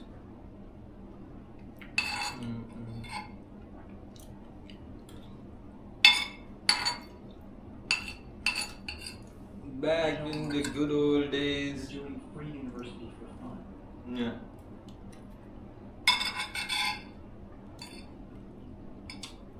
So I think there's a course for all levels of psychology. And like, if you can just do 2 semesters, I think you do know a good bit about psychology. I'm in the first semester and I'm already halfway through the first semester. It's really good. You know what I do? Player 5. Cat Orange whistling. So it's like you listen to a lecture, right? You're listening to it and there's a question that pops up in your head. You can't ask the because it's a video, the professor that it is a video. So what I do instead is I ask ChatGPT that question. And then it's like, it just fucking fills it up and it's very efficient way to study. You can look up lectures, right? And then whatever question you want from or a clarification you want, you can just use ChatGPT.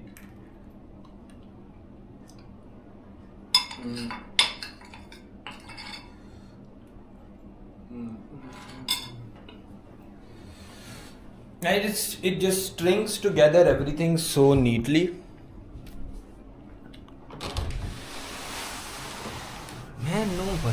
like this is fucking. In this case, I would say like ChatGPT, fucking revolutionary technology.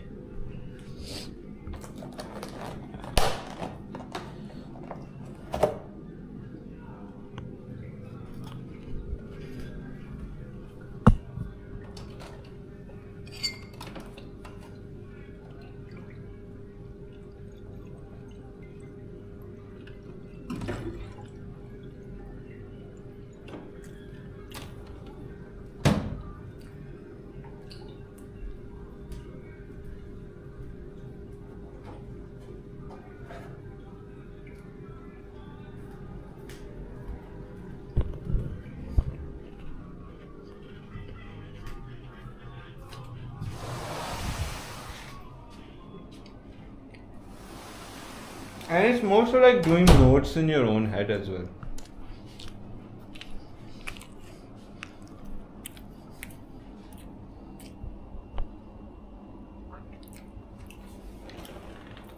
I've been asking chatbots to answer questions that You know, Marty, I'm glad the fish are still kicking. the fish are still kicking.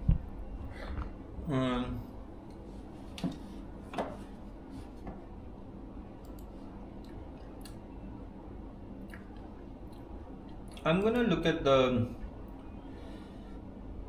how do we communicate lecture.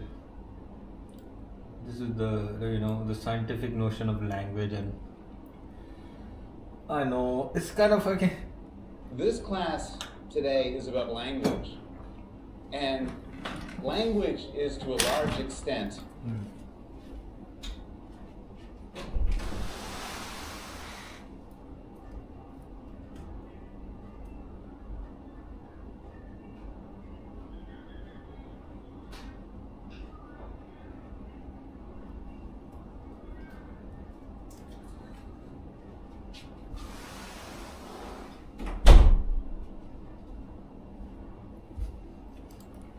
where the action is.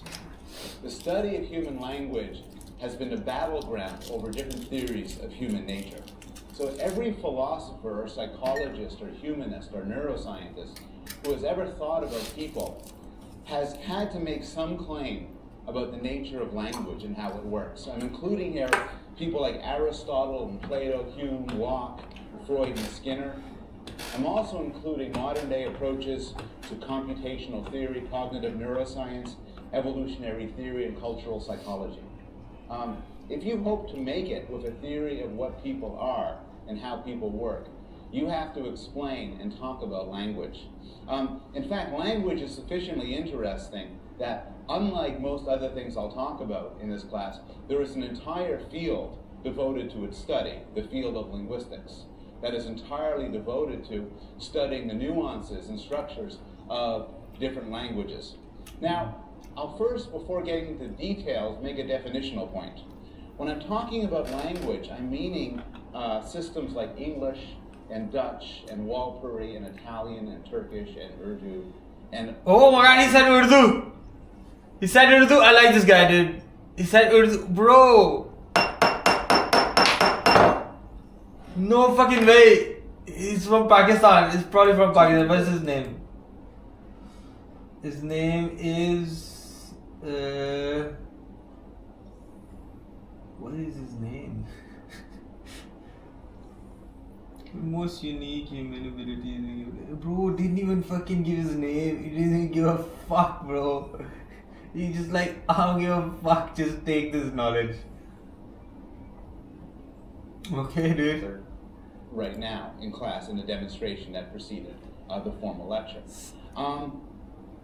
Now, you could use language in a different sense. You could use the term language to describe what dogs do, or what chimpanzees do, or birds. You could use language to describe music, talk about the musical language, or art, or any communicative system. And there's absolutely nothing wrong with that. There's no rule about how you're supposed to use the word language. But the problem is, if you use the word language impossibly, incredibly broadly, then from a scientific point of view, it becomes useless to ask interesting questions about it. If language can refer to just about everything, from English to traffic signals, then we're not going to be able to find interesting generalizations or do good science about it. Okay. So what I want to do is I want to discuss the scientific notion of language, Okay. at first restricting myself to systems like English and Dutch and American Sign Language and Navajo and so on. Once we've made some generalizations about language in this narrow sense, we could then ask, and we will ask, to what extent do other systems, such as animal communication systems, relate to this narrower definition? So we could ask in this narrow sense, what properties do languages have, and then go on to ask in a broader sense, what other communicative systems also possess those properties? Okay. Well, some things are obvious about language. Here are the questions we will ask. This will frame our discussion today. We'll first go over some basic facts about language. We'll talk about what languages share. We'll talk about how language develops. And we'll talk about language and communication in non-humans. I began this class with a demonstration that illustrates two very important facts about language. One is that languages all share some deep and intricate universals. In particular, all languages, at minimum, are powerful enough to convey an abstract notion like this. Abstract in the sense that it talks about thoughts, and it talks about a proposition, and spatial relations and objects. There's no language in the world that you just cannot talk about abstract things with. Every language can do this. But the demonstration also illustrated another fact about language, which is how different languages are. They sound different. If you know one language, you don't necessarily know another. It's not merely that you can't understand it, it could sound strange or look unusual in the case of a sign language. And so any adequate theory of language has to allow for both the commonalities and the differences across languages. And this is the puzzle faced by the psychology and cognitive science of language. Well, let's start with an interesting claim about language made by Charles Darwin. So Darwin writes, "Man has an instinctive tendency to speak, as we see in the babble of our young children, while no child has an instinctive tendency to bake, brew, or write." And what Darwin is claiming here, and it's a controversial and interesting claim, is that language is special, in that there's some sort of propensity or capacity or instinct for language, unlike the other examples he gives. Not everything comes natural to us, but Darwin suggests that language does. Well, why should we believe this?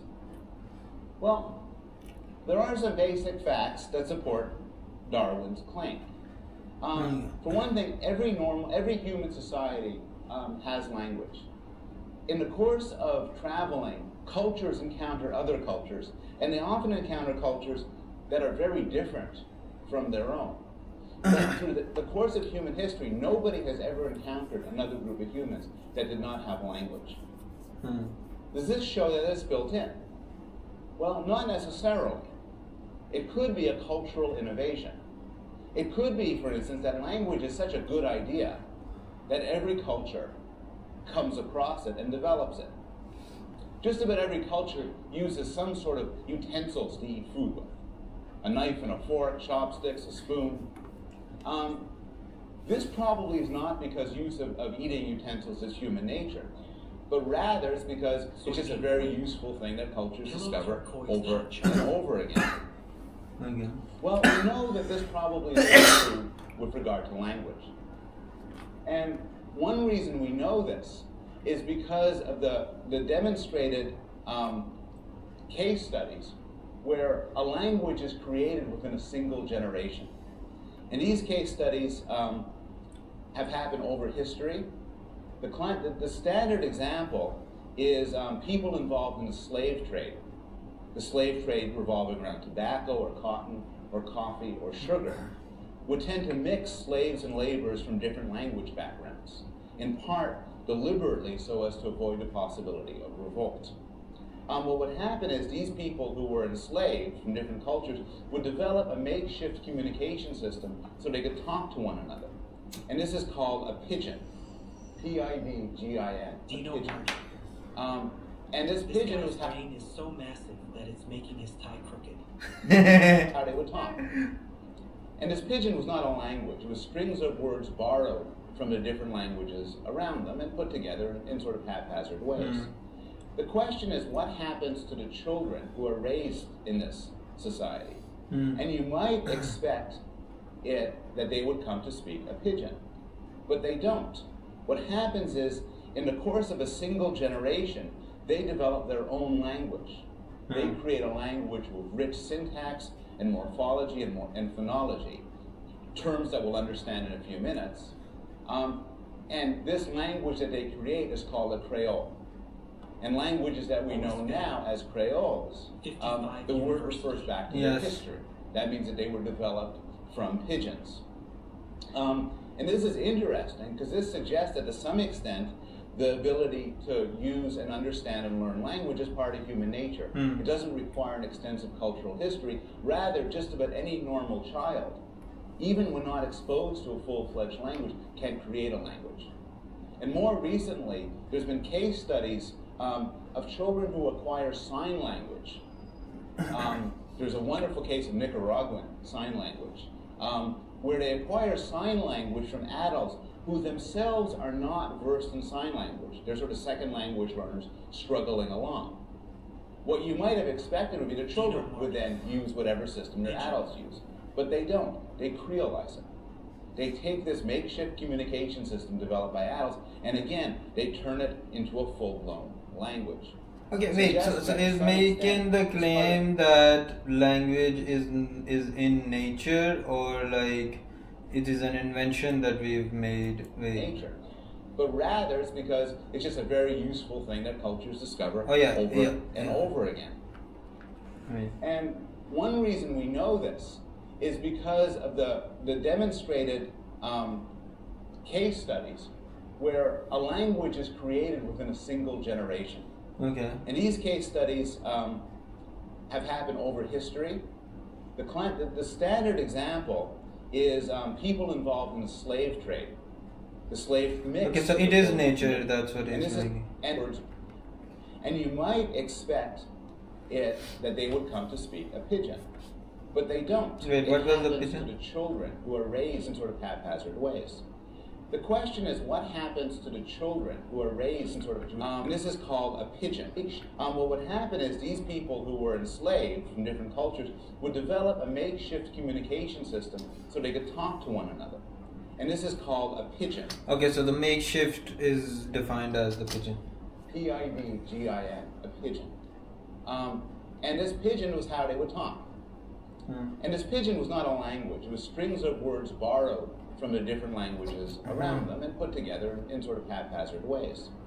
The question is, what happens to the children who are raised in this society? And you might expect that they would come to speak a pidgin, but they don't. What happens is, in the course of a single generation, they develop their own language. They create a language with rich syntax and morphology and phonology, terms that we'll understand in a few minutes. And this language that they create is called a Creole. And languages that we know now as Creoles, the word refers back to their history. That means that they were developed from pidgins. And this is interesting because this suggests that to some extent the ability to use and understand and learn language is part of human nature. It doesn't require an extensive cultural history. Rather, just about any normal child, even when not exposed to a full-fledged language, can create a language. And more recently, there's been case studies of children who acquire sign language. There's a wonderful case of Nicaraguan sign language, where they acquire sign language from adults who themselves are not versed in sign language. They're sort of second language learners struggling along. What you might have expected would be the children would then use whatever system their adults use. But they don't. They Creolize it. They take this makeshift communication system developed by adults, and again, they turn it into a full-blown language, suggesting that to some extent it's part of our human nature to create languages. Also, every normal human has language. Not everybody in this room can ride a bicycle. Not everybody in this room can play chess.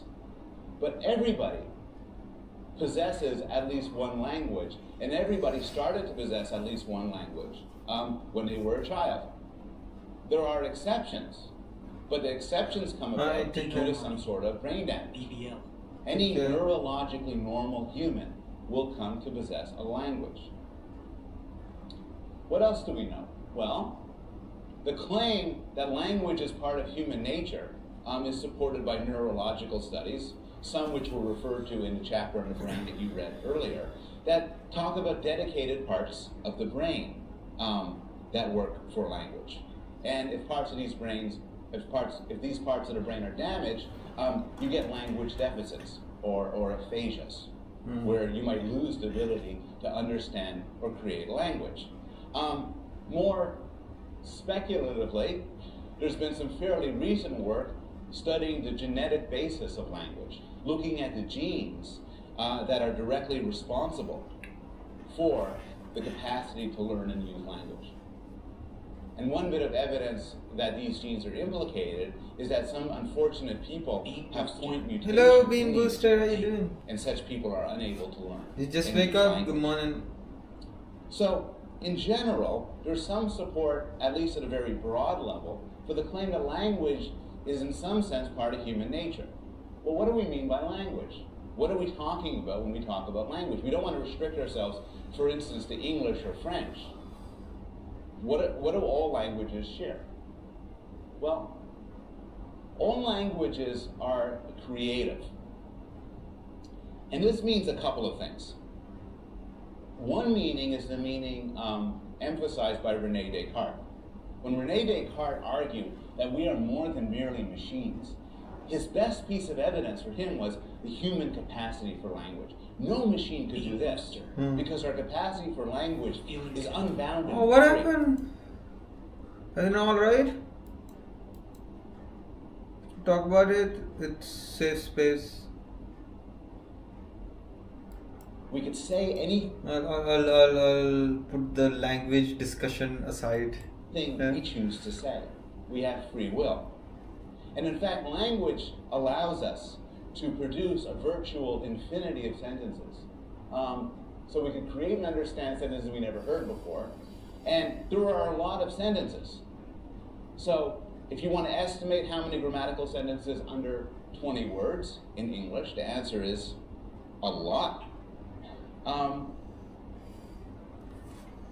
And what this means is that any theory of language use and language comprehension cannot simply appeal to a list.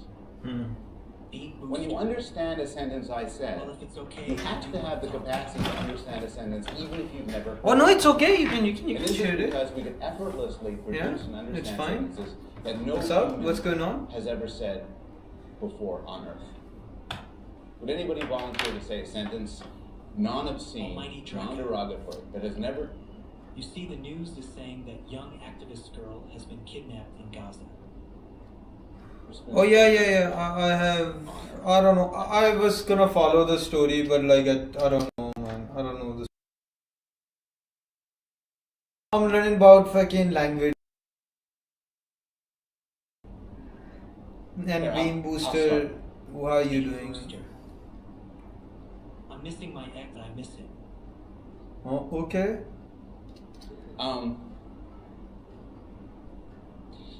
It's surprising. All right. And why do you feel? And you feel? Oh yeah, you are feeling sad about it as well.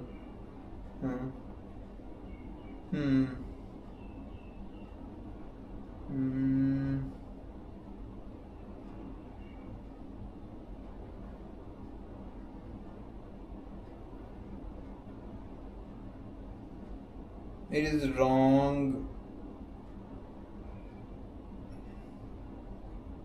No, like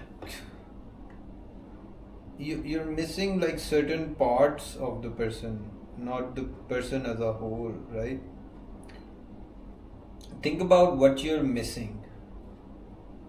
You know, like you're missing parts. Beam Booster. I met someone else today, and I was having a nice time, but then I started to think No, about no, you're my not thinking of your ex, okay? Because if you are missing the abusive part, then, like, you can't say that the abusive part was separate from your ex, right? So you're just missing some qualities that your ex had, right? That you wanted.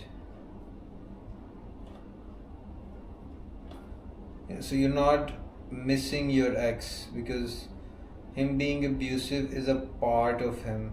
It's not separate from him. You are missing a part of that person. I think that's how you should rephrase it. And then try to figure out what part, okay. And yeah, and the new person that you're going with, right? They have that part. Good, minus the abusive thing, like, Almighty Drekka. Oh, well, all the exes I've had I thought was the one let that sink in, and I got many exes. Beam Booster. Yeah, you are probably right. I missed the good parts about him. Yeah, so it's not about the person, right? Just focus on the parts that will make you realize that what do you actually want in another person, in your partner or something. And then when you learn from this, right? So everybody has like abusive parts, and this is the part you didn't like. So next time if you see somebody with this part, right, you can like make this decision, like, get what I'm saying? Yeah. So you just find the parts that you liked and stuff, okay, and then see, like, what the other person has to offer, like, they probably might give you, like, even more things to appreciate than that person. Like, if there isn't any fear of being abused or something, okay, the same experience could be much better with a new person.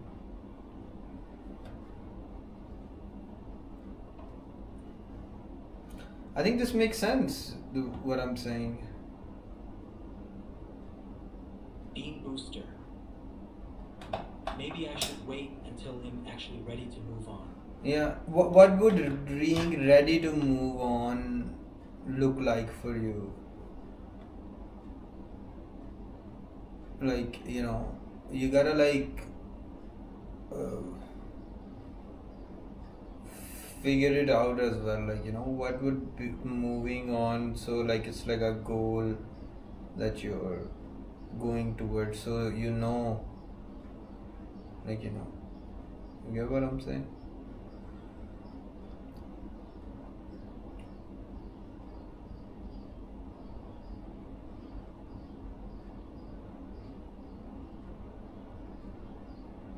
Yeah, you got this, man. Like, yeah, you got this. And it's perfectly okay to miss the parts that you liked, because those are the traits that you like in your partner. And so, like, so you're missing the traits and stuff. Just know how you exactly want to be treated. Beam Booster. I'm hoping for a love story like yours. I shouldn't look for it. Maybe it'll find me. Oh, it'll find you. Oh, that is what happens. It just finds you, right? You just fucking do your own thing. That is where self-discovery comes. You discover your likes and dislikes. You start living a conscious experience of life, and then you start moving towards something that you like doing.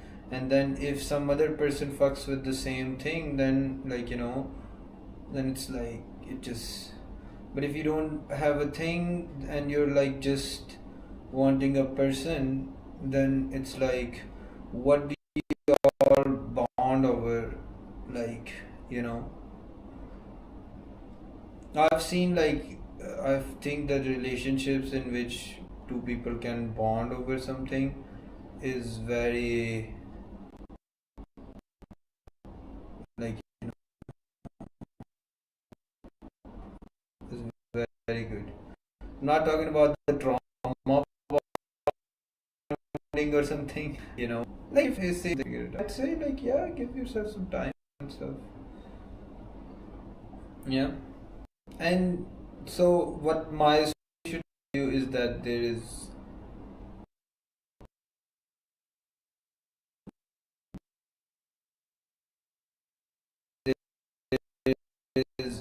hope,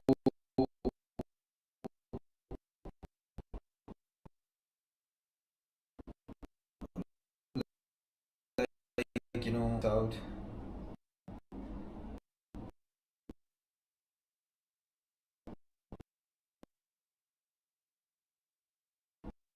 Listening to my message.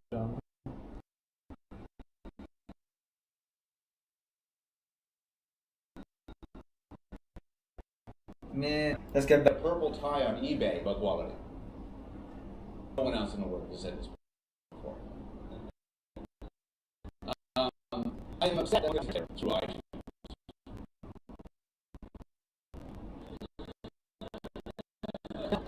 He said both those sentences. You have rules. You have rules in your head. You've learned what the words mean. But you have abstract and unconscious rules that take these words, figure out the order, and in a fraction of a second, give rise to understanding. And that's the sort of thing linguists study. So, take some standard examples from the linguistic study of English, and bear in mind the rules we're talking about here are not rules you explicitly know. They're automatic rules of the same sort we're going to talk about in the context of visual perception, in that they're implicit and unconscious and not accessible to explicit understanding. So, for instance, immediately you read, the pig is eager to eat, versus the pig is easy to eat. And in a fraction of a second, you know there's an important difference.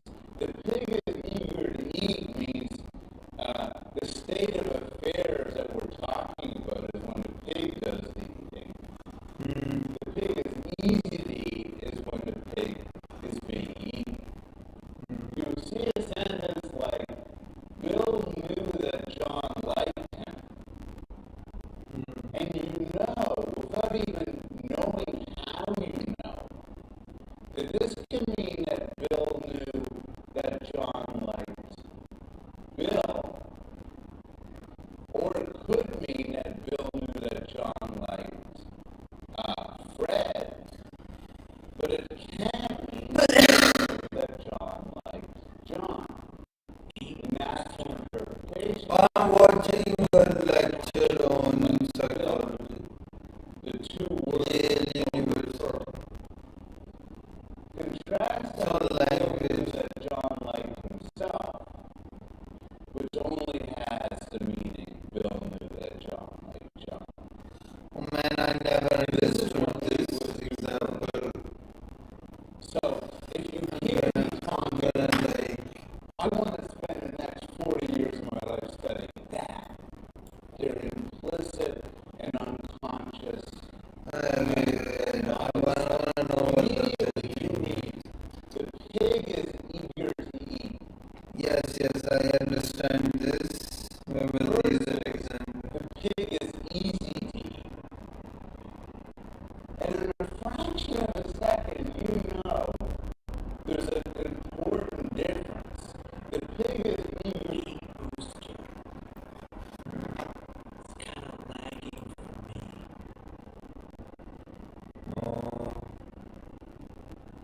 Is it better now? To eat means the state of affairs that we're talking about is when a pig does the eating. The pig is easy to eat is when the pig is being eaten. You see a sentence like, Bill knew that John liked him. Bill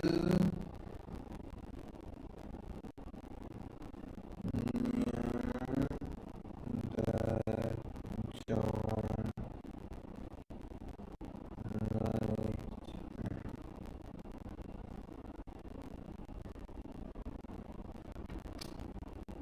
And you know, without even knowing how you know, that this can mean that Bill knew that John liked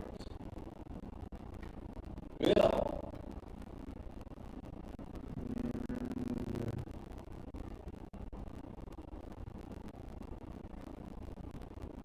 Or it could mean that Bill knew that John liked Fred.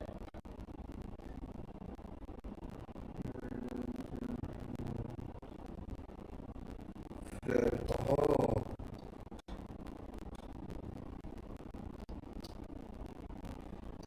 But it can mean that Bill knew that John liked John.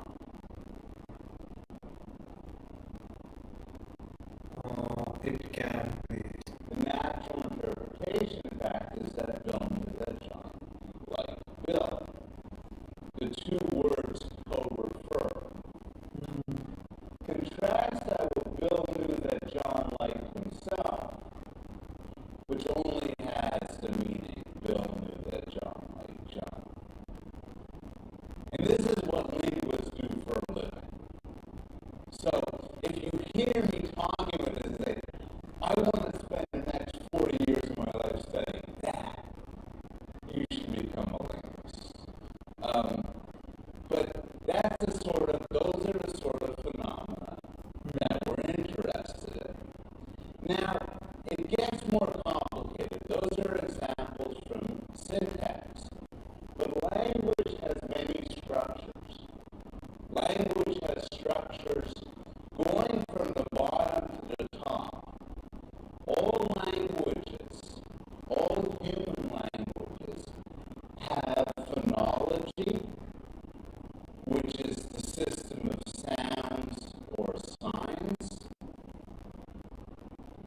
morphology, which is the system of words or morphemes, basic units of meaning, and syntax, which refer to rules and principles that put together words and phrases into meaningful utterances.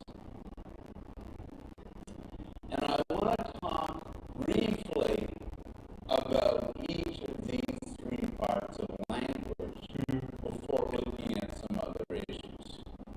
I'm indebted here to Steven Pinker's excellent book, The Language Instinct, which provides, I think, a superb discussion of these phenomena. And I'm going to steal some of my examples from Pinker. So, phonology. Phonology is the system of sounds that languages have.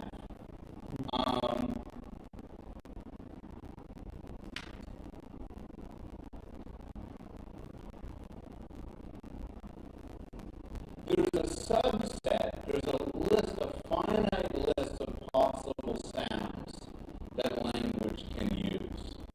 I'm going to put aside for the moment the question of sign languages and how they work. I'm going to talk about them in a little bit.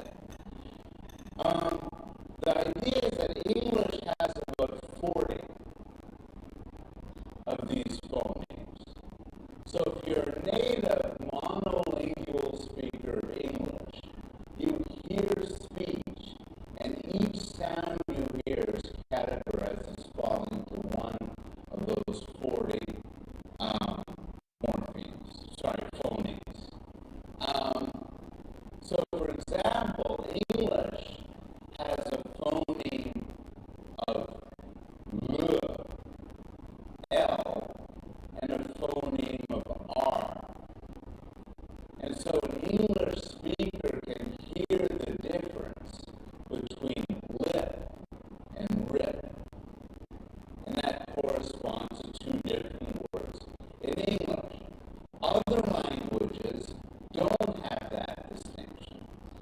And so those distinctions are very difficult for non-native English speakers to learn.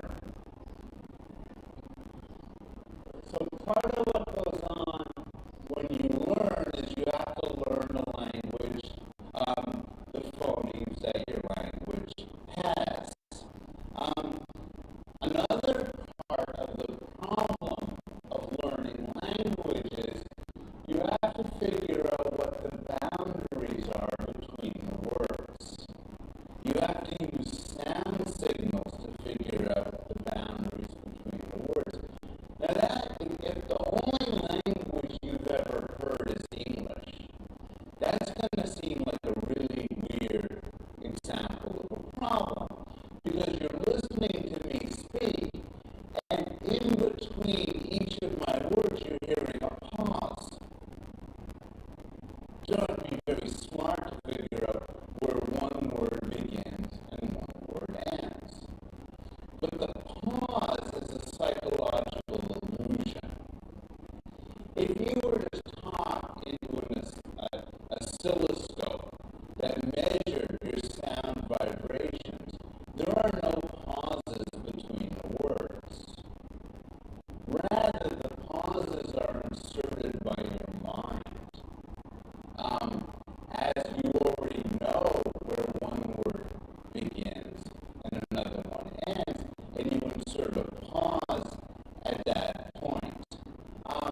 You can see this when you hear a language you don't already know. So for those of you who have never heard French before, when you hear somebody say, je ne sais pas, you would say, remarkable. French has no pauses between words. And now a French speaker, of course, hears je ne sais pas. For Hebrew, I know one sentence in Hebrew,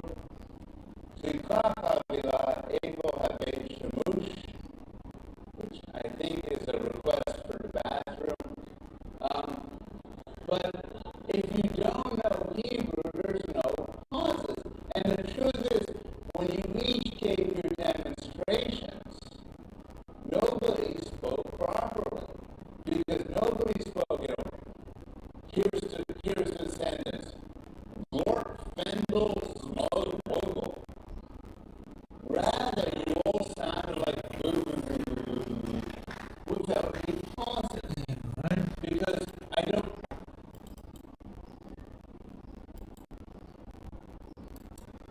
It's lagging.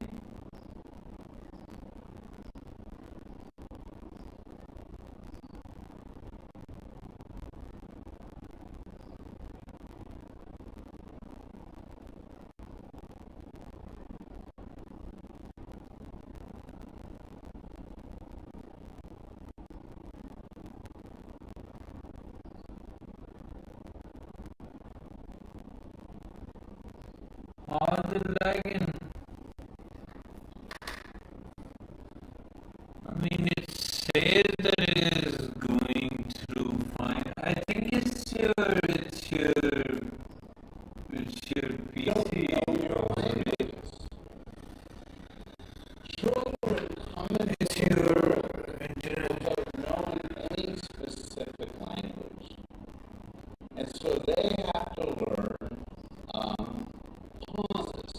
They have to learn to interpret sounds in context. And sometimes they make mistakes. They get problems of segmentation. And there's some illustrations you can see the mistakes if they're trying to repeat back something that's already known within a society. So songs are a good example. These are excerpts from children. I'll never be your pizza burning. Anybody know, figure out what that corresponds to? Easter burden, very good. A girl with colitis goes by. Somebody?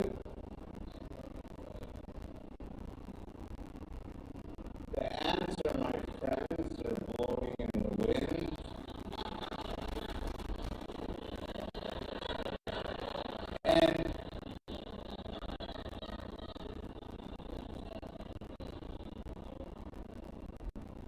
And this is a religious one. Our Father who art in heaven, hallowed be thy name. Lead us not into temptation.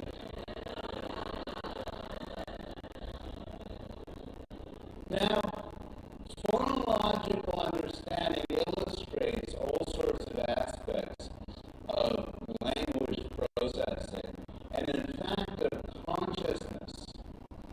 Because remember I said that typically when you hear a sentence, you manufacture in your mind gaps between words. Typically, when there's something which is unclear, you'll fill in the gap and figure out what the word is, and you'll hear it that way. So there's a few examples. The best examples, again, are for when it goes wrong. So a classic example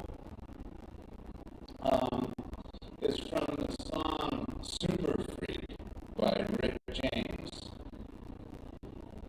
I got a big lecture about copyright laws, and this is going to violate most of them. Rick James is going to be sitting staring at the web 2 years from now saying, hey, that's what I think. Okay, so I want you to listen to this line.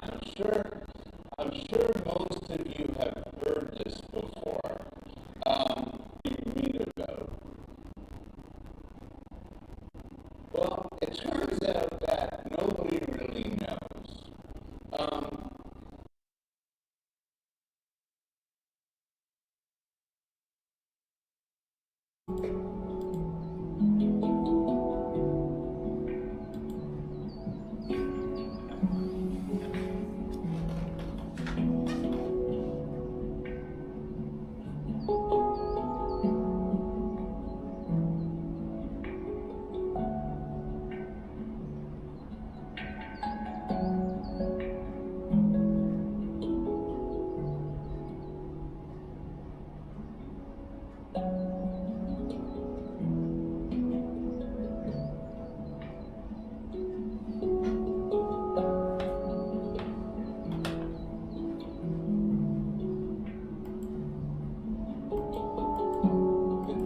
It's not a continuous 9 words every day.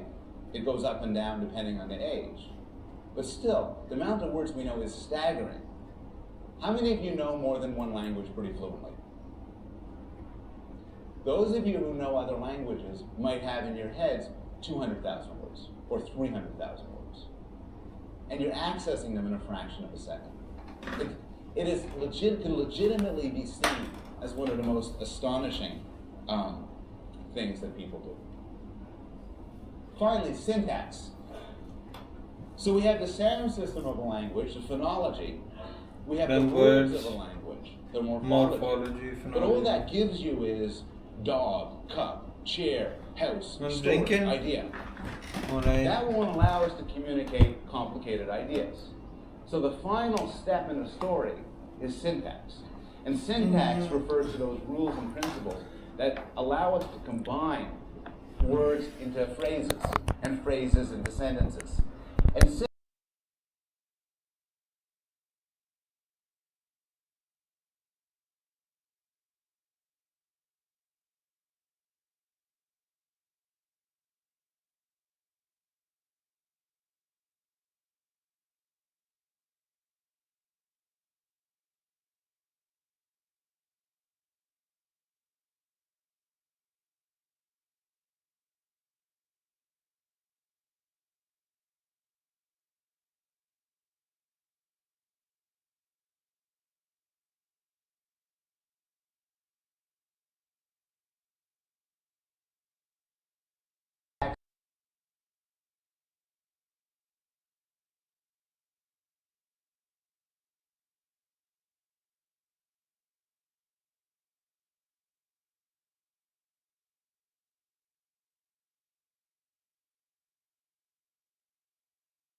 I did smoke. Already blazed it. Talked to Chief for a while or so. Is there some tea though? No tea. No tea. Now what?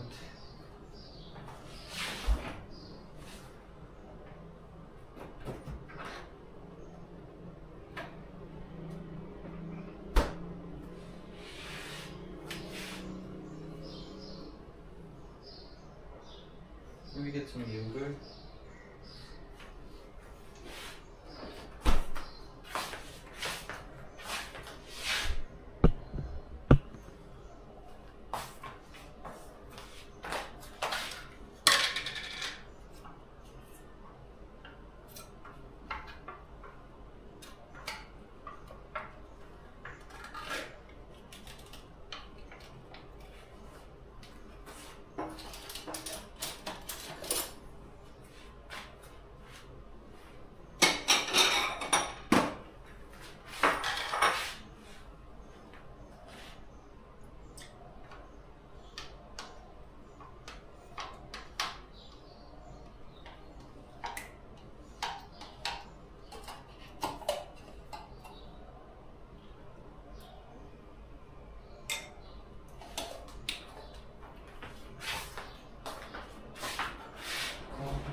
Biases affect all. That's the shit.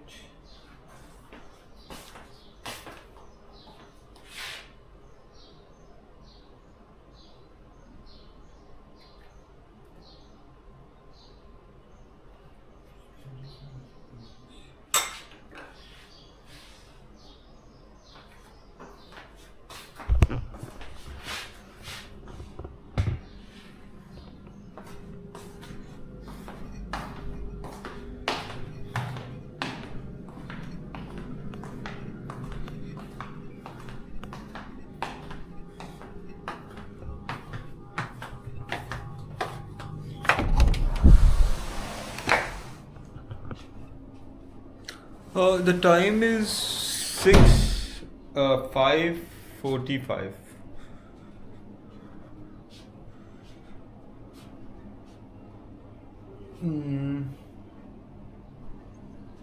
So I am not smoking, but I am just chilling.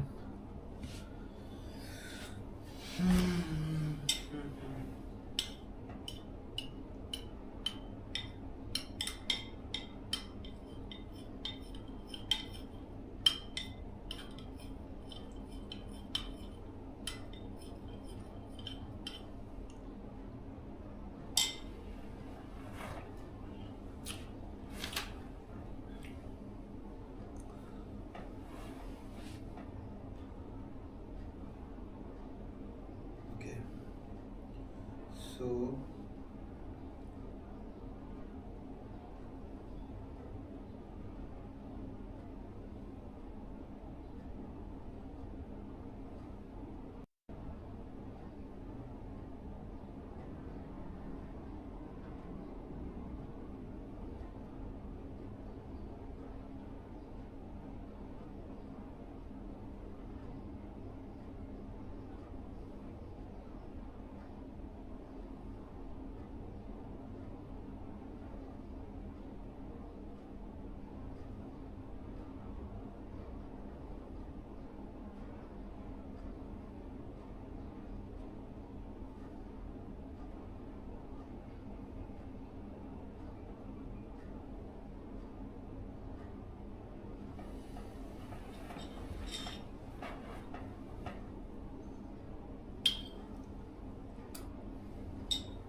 rationality in judgment.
Beam booster.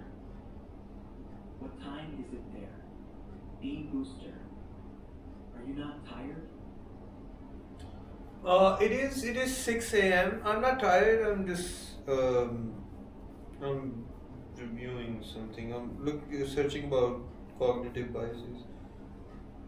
Mm-hmm.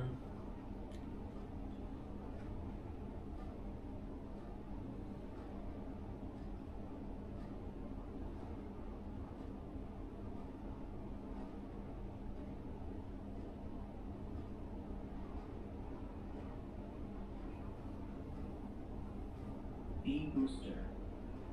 Oh, it's 4 a.m. here.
lives worth living.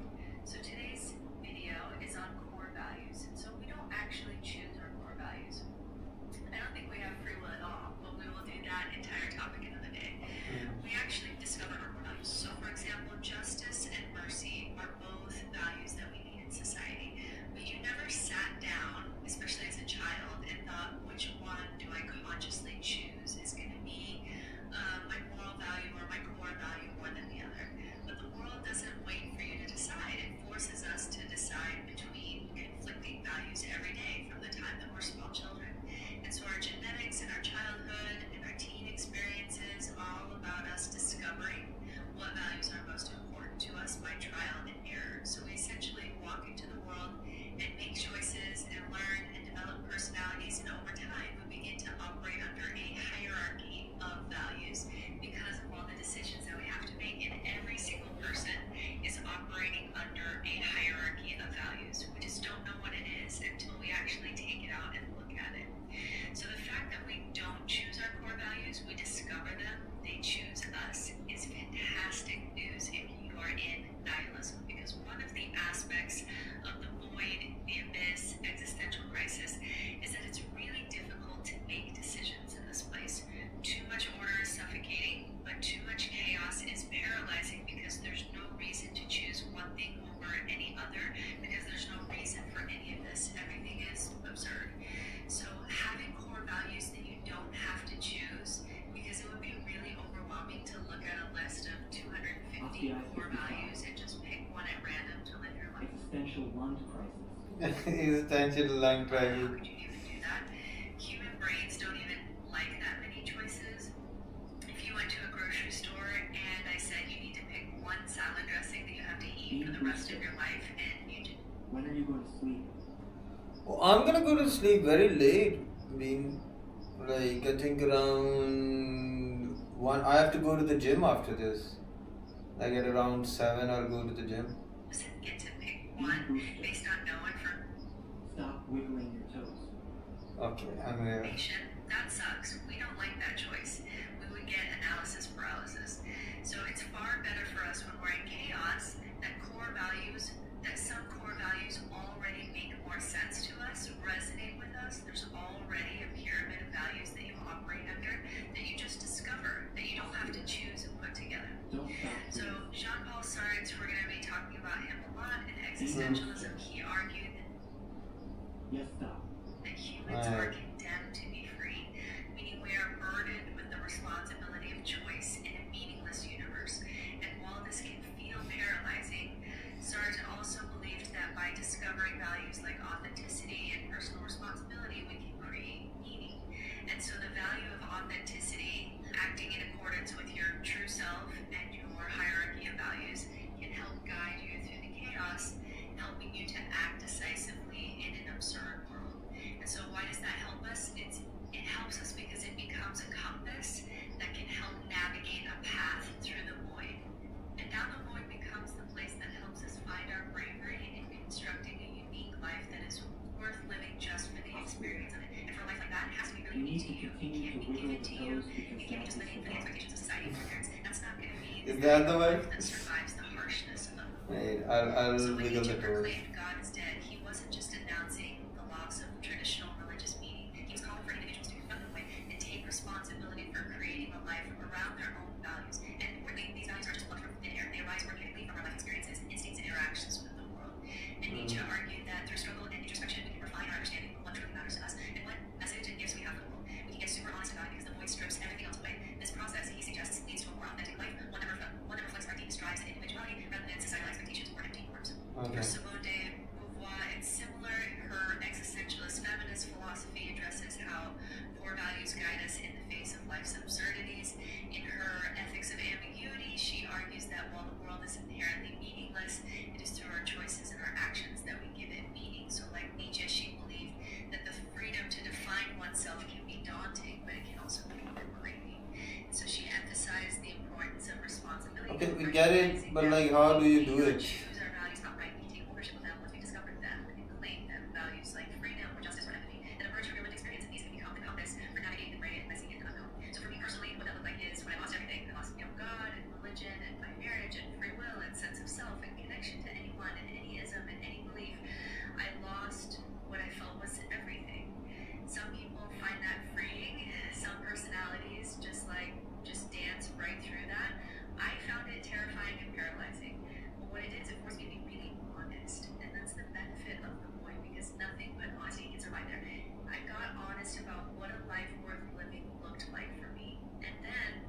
Mr. Creator. Because people say in the void, American National Guard caught shooting at Australian journalist in California. Caught in 4K. Yeah, we saw it yesterday. they'll tell me that it feels It's like horrible.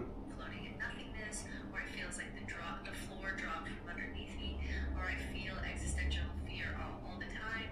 But now there's a path, because where I was in a Mormon marriage, in theology school, studying a God I didn't believe in anymore, with friends that I had to wear a mask around because nobody could handle any of this that I'm talking about now in my life.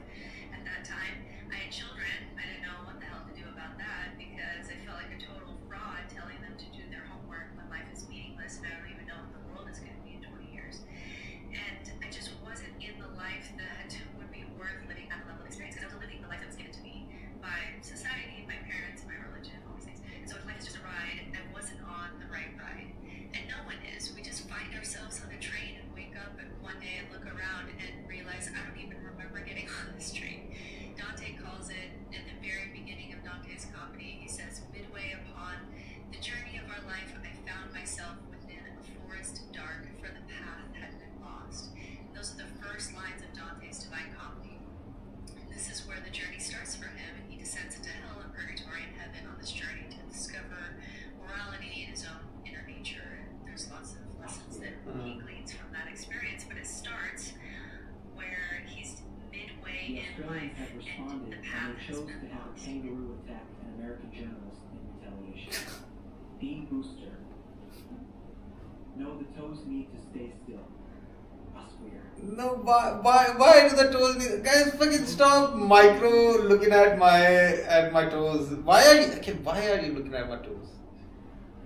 For Jung, he called it the process of individuation, where you discover and integrate all the aspects of the self, including the unconscious, to become a fully realized individual. And that journey is worth taking to discover everything that is going on underneath the surface of you. There's a whole universe written on your body and mind that you can never get to the end of. But in that process of integrating more and more that you discover about yourself, you can become what humans can become, more aware and more at peace with ourselves. And that's a journey worth taking, even if the universe doesn't notice that we're here. So for me, I got really honest about my core values, conversation, deep honesty about the human experience, truth seeking, authenticity. And then I can see a life out here in a magic life where I have friends that I didn't have to mess with, in a work where I could sit with people in their darkest moments and we could relate to one another, share tools and stories, in a marriage where I can be more myself and less superficial worries about what's cool right now, so I can spend more time focusing on my needs. And I could imagine a life like that, and that gave me a path to walk. I quit theology school, even though I was at all my dissertation. I had hard conversations with my husband where I thought my marriage was over and I was facing that. I took risks in social situations, even though I'm hella weird, and I found other weirdos who liked me without a mask. I did mushrooms with people, we talked about life afterwards. I started doing this work as an atheist spiritual director, which is a job title I totally completely made up. I mean, I have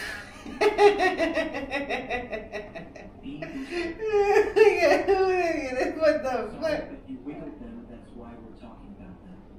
Okay, what do you mean? What is wrong with wiggling your toes? I have pent up energy, bro.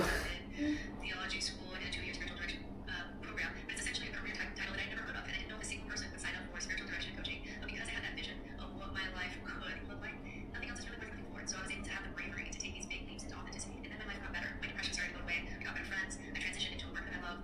I'm still able to pay the bills because I still have to pay bills like everybody else. I get to be a part of conversations just for the joy of it, and writing this little message today because I love to just conceptualize a concept and writing. It's enjoyable for me. I get into this flow state when I do it, and I enjoy it. And so even if this video goes out into the universe and nobody watches it, it was enjoyable for me just in writing it. And so now my life is built around my core values, things that I discovered that this me too likes to do, and I take big risks and sometimes pushing up against societal expectations and parental expectations for this life. Now that doesn't mean I don't do the dishes or that I don't have to pay bills or that I don't live in this capitalistic nightmare of CrossFit. I have 4 children, I do chores, I think the way that I pay bills, but it's now more so a cost that I'm willing to pay because overall I'm glad to be on the right life with its ups and its downs. And so I know I love toes. Okay, why explain to me why wiggling toes is bad? life is an insane roller coaster ride that we didn't design. We don't know why we're here, and the ride ends. I fully expect that when I die, the ride is over. But the benefit is that going through the void forced out of me this more authentic life that I'm now glad that I get to live. And Heidegger believed that we couldn't get that kind of authentic life until we fully confront our own mortality. And by living in the awareness of death, what he called being toward death, we are able to really clarify what matters most to us. Values like existential courage and honesty with yourself, living fully present to the moment. When we embrace these values, we can act authentically rather than being swept up in the distraction. Stop it.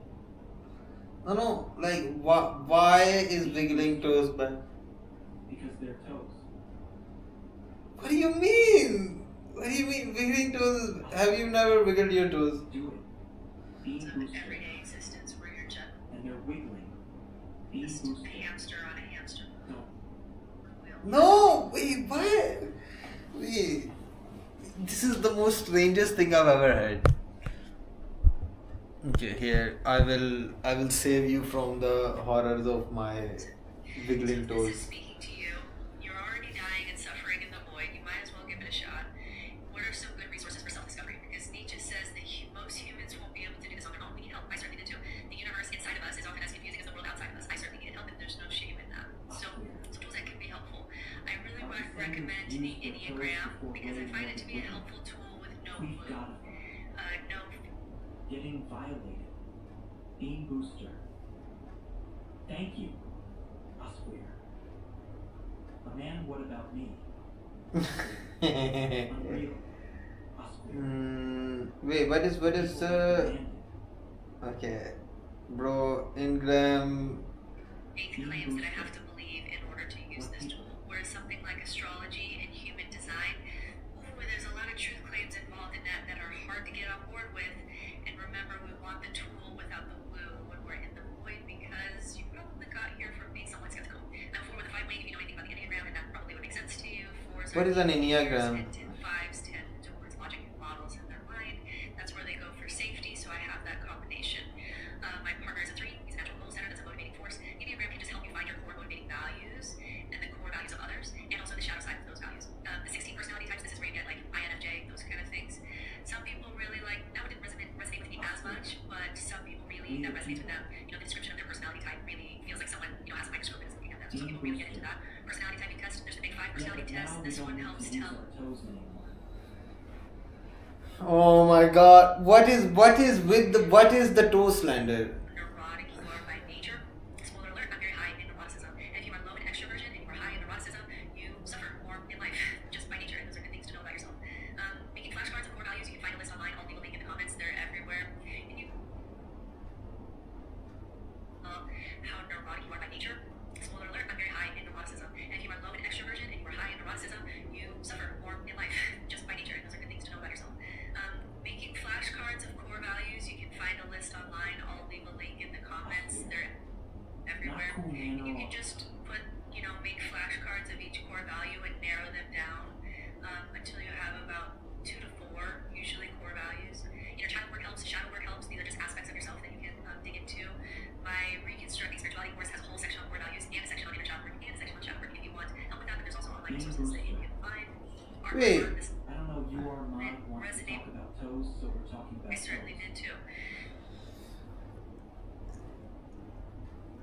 Oh my God! Your mod, you're talking about Oski, bro. No, it's just a joke. But it's, Oh my. Outside of us, I certainly needed help, and there's no shame. yeah, it's not anything serious. So tools that can be helpful. I really recommend the Enneagram because I find it to be a helpful tool with no woo. What is Enneagram, guys? What the fuck is Enneagram? Enneagram.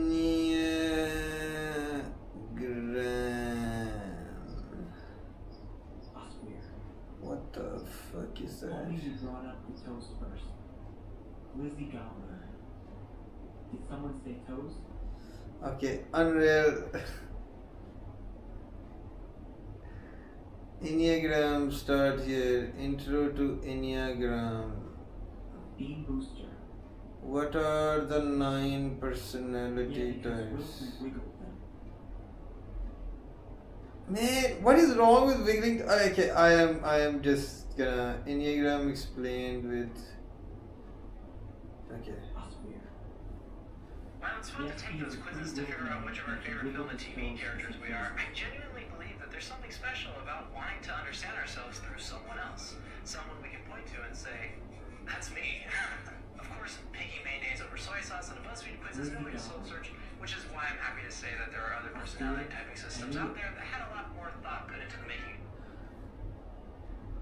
Yeah, I'm looking at what an Enneagram is. It's like a. MBTI 16 personalities. But the personality system that has, in my case, not only been the most accurate, but the most helpful in understanding myself and those closest to me on a surprisingly profound level is the Enneagram. Now, Okay. according to Enneagram theory, our personalities began as coping strategies we developed as children to feel safe and secure in the face of trauma and stress. So, one way to think of it would be to see our personalities as armor we grew to protect ourselves from threats we perceived in our childhood environments. Only we still wear that armor today, which can dictate how we react to stress and conflict, and even how we interact with each other. While this may have helped us get through our childhoods, it could be the source of even more pain and conflict as we continue to suppress our true selves as adults. It's pretty depressing. This is what makes the Enneagram different from other personality typing systems. Okay. It doesn't focus on whether or not a type is extroverted, intellectual, or creative, though it does claim that certain personalities are more prone to those behaviors than others. The Enneagram is more concerned with what drives those behaviors than with the behaviors themselves. Needless to say, the Enneagram's a lot more complex than if you like mayonnaise and a clean desk than a Toby Flutter zone. But this got me thinking, what are the Enneagram types of characters? And Alright, let's see. some of their types help me understand the characters more and see them in a new light. Do their motivations, strengths, fears, and weaknesses match up with those of the 9 types? Well, after investing all of my time last year researching the Enneagram and watching an overwhelming amount of character-driven movies in preparation of doing a 10-part video series where I explore how characters in film portray each of the 9 types in depth. Beam booster. But why? But why? Because I am trying to fucking discover thyself, bro. Lizzie Gobbler. Wait, what? Booster, I have something for you. I don't wanna see any toes wiggle. Then, like, I don't know, man. Like, what the fuck? You're making me nervous of being on the camera. It's like a normal thing that people do. I'm scared. I'm not gonna watch it. Why not? Beam booster. Scared I'm not gonna watch that. Okay, wait. Let's see what is it. So,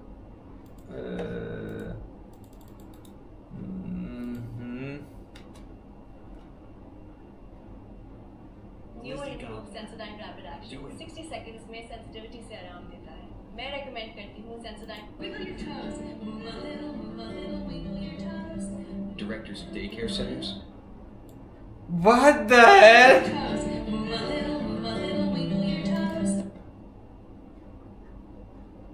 Why are you talking about wiggling toes, bro?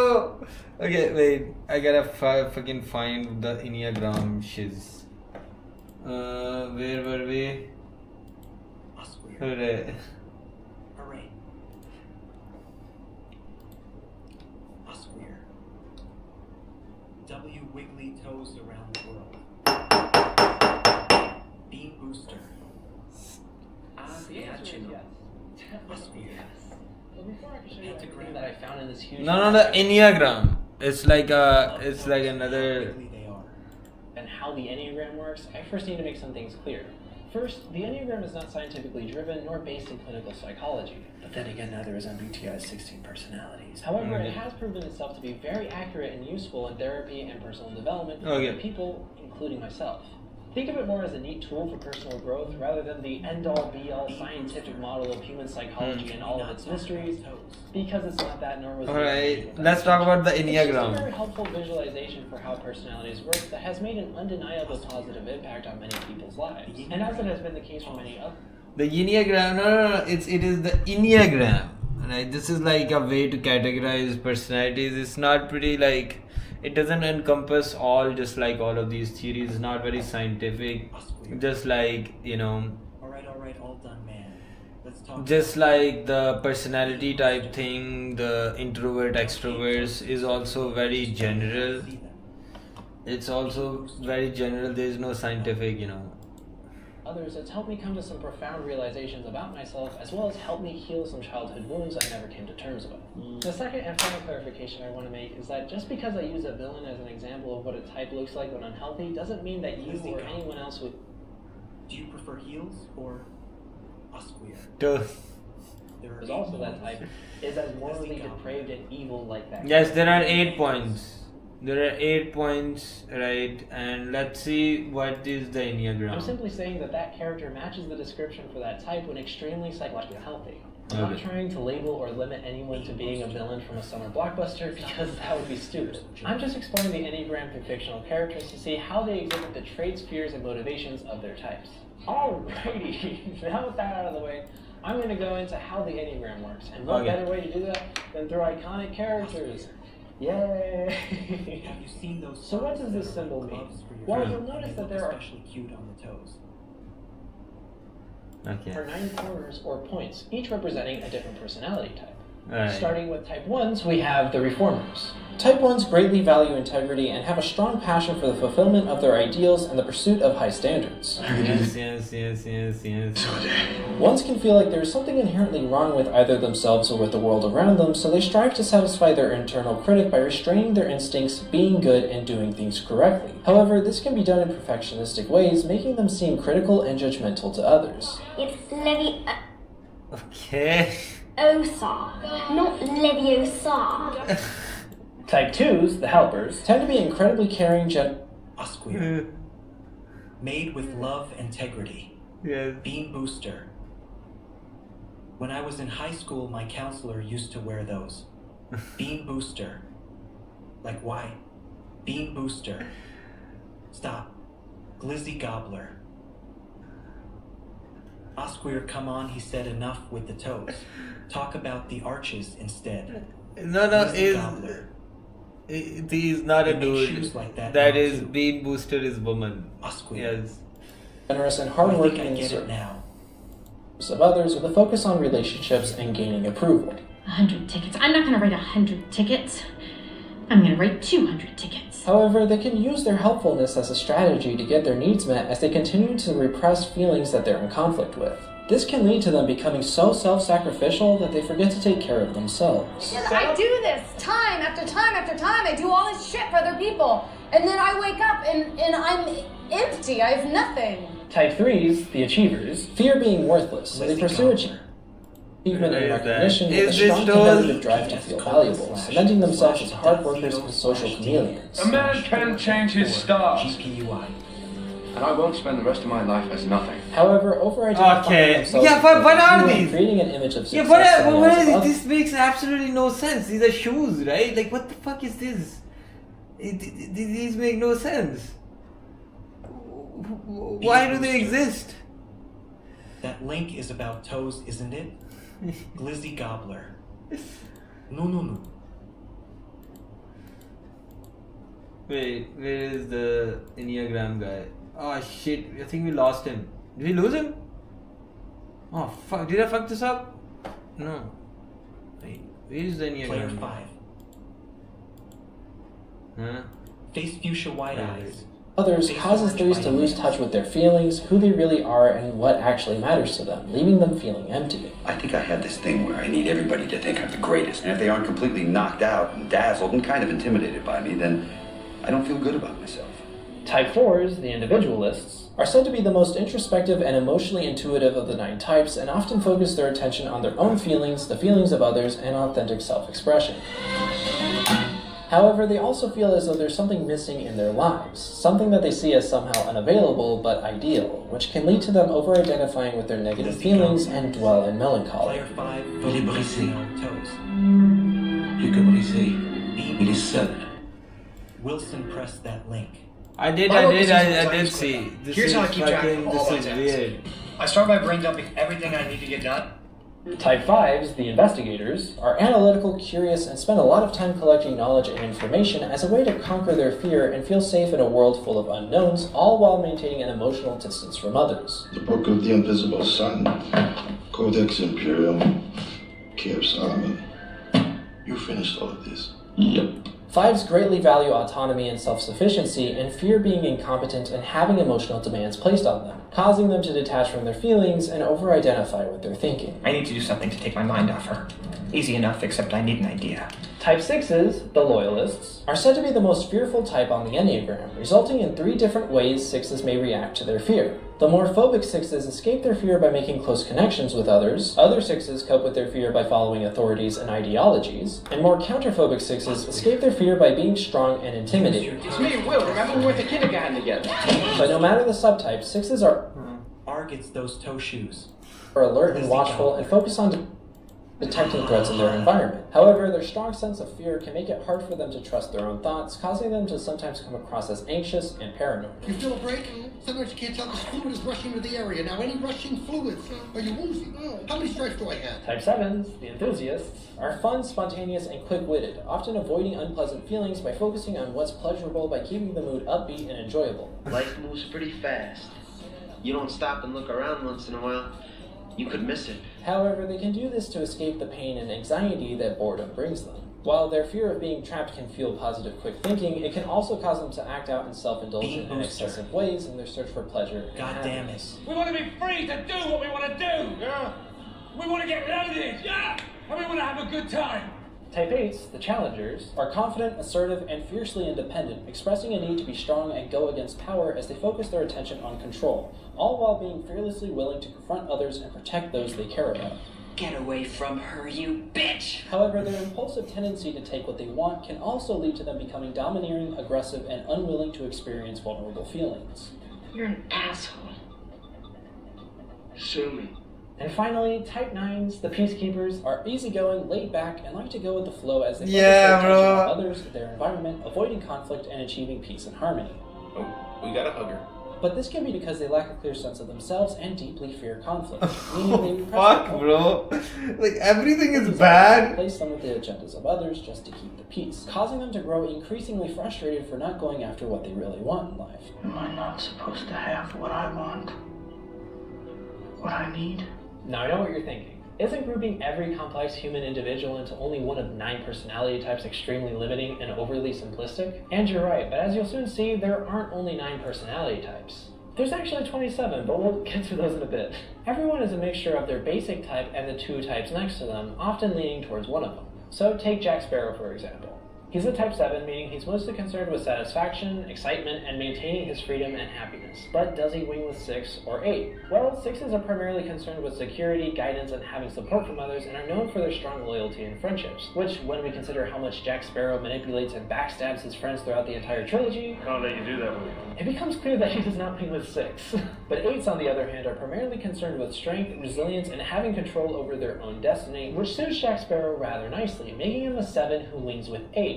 Or to use the appropriate term, a 7-wing 8. Now, it's important to remember that you can only wing with the numbers adjacent to you. Something like a 5-wing 8 doesn't exist. A 5 can only wing with 4 or 6.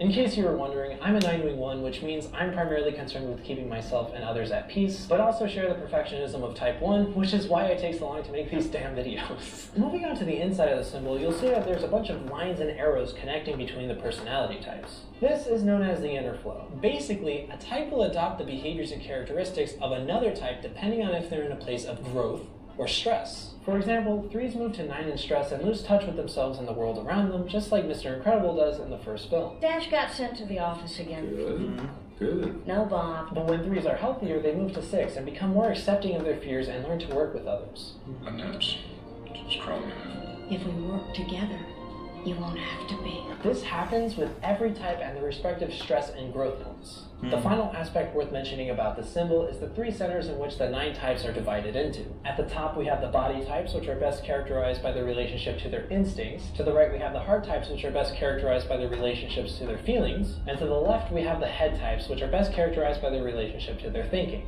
In each center there will be a type that overexpresses instinct, feeling, or thinking, a type that is out of touch with instinct, feeling, or thinking, and a type that is in conflict with instinct, feeling, or thinking.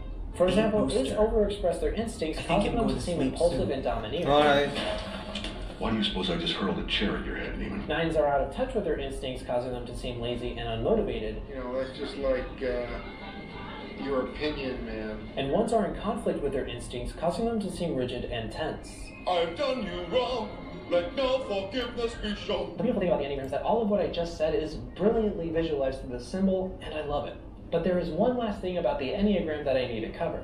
Like I said earlier, the Enneagram is far more concerned with what motivates the type's behavior than with the behavior itself. Thus, we have people who seem nothing like their Enneagram type due to how they act, but still deeply relate to the core themes and motivations of that type. For example, as different as Winnie the Pooh, Emmett, and Hiccup all seem from each other, they're all type 9s. This is where the 27 Don't forget to tuck your toes. 3 subtypes exist within each of the 9 types. Each of them focus on a different path we might Not yet, though I'm eating. Take to satisfy What our are you core eating? motivations and fears. The three subtypes are self-preservation, social, and one-to-one. Being booster. The self-preservation subtype Stop focuses on and shapes behavior around issues related to survival and material security. The social subtype focuses on and shapes behavior around issues related to belonging, recognition, and relationships with social groups. And the one-to-one subtype focuses on and shapes behavior around the quality and status of relationships with specific individuals. This is why Winnie the Pooh, Emmett, and Hiccup are all the same personality type despite behaving very differently. Pooh is a self-preservation 9 and seeks peace through physical comfort and security. That is a very fine-looking pot of honey you've got there. Emmett is a social 9 and seeks peace through merging and getting along with the group. Introducing the double-decker couch, so everyone can watch TV together and be buddies. And Hiccup is a one-to-one 9 and seeks peace through bonding with an individual. Please, you are my best friend, but... So, when you take all of this into account, I had a health condition, and you hypnotized me, and in 20 minutes that health condition disappeared. I was mind blown, and that's... the 9 types, Good to know, I guess. the wings, the centers, the How drunk are you, people? and the 27 subtypes, you get what is, in my opinion, the most accurate and helpful personality typing system out there. It's not an either-or system like MBTI, where you're either an introvert or an extrovert, a feeler or a thinker. The Enneagram doesn't put you in a box, and instead shows you the box you put yourself in and the way out. The Enneagram is fluid and dynamic, which I think better suits us as the messy, complicated human beings we are. If you're curious and want to find out what type you are, I strongly recommend against taking an online test. For whatever dumb reason, the online tests are comically inaccurate. One told me I was a 4, another told me I was a 7, and then another one told me I was a 5, which was when I decided to just read up on all of them and discovered that I was actually a type 9 when its description hit way too close to home. This is a common occurrence for people when they first get into the Enneagram. There have been so many cases of people who go for years thinking that they're one type, only to discover that they're actually another once they learn more about it. This is why I'm a strong advocate for the idea that the only person who can type you is yourself. So in order to do that, I strongly recommend that you read the description for all 9 types. You'll know you found your type when the description makes you feel uncomfortable and embarrassed. It's really important to remember that you're typing the person you are instead of the person you wish you were. The Enneagram takes a lot of honesty and introspection, but I found it to be incredibly valuable for my mental health last year. This series took me down some introspective paths I didn't expect to go down. Alright, so what we are going to do now is... Beam booster. NO regular socks. So what we are gonna do now is how to write complex characters.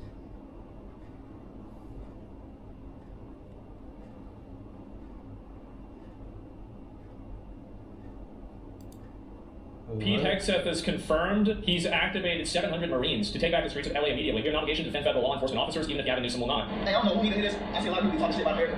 Hey, if you don't like America, go to another country, bitch. I love this country. I'll protect this bitch. There it is. Sending a message to the Trump administration that their immigration policy is bad. The absolute last thing you should be doing is violence. Because all that does is feed into the narrative. We need the National Guard and we need all this lawlessness. And that's something they don't think is true. So the way to disprove that is to show that there is law and order in the streets. President Trump is deploying another 2,000 National Guard troops to LA. We're going to have troops everywhere. We're not going to let this happen to our country. We're not going to let our country be torn apart. This was nonviolent resistance. Violent protests are counterproductive. And the song says, you were literally there at the nonviolent protests, and everybody considered violent. So now he's against Bernie Sanders. Completely blow the federal building. This was $100 years ago. over here. $75 last for. There's $20. $20 again. Didn't put business in. If we're not working and we don't really do make a little money, you know. He's hustling, man. Yeah, that's smart. You gotta fish where the fish are. Oh, fuck. Glizzy Gobbler. Oh, I can show you.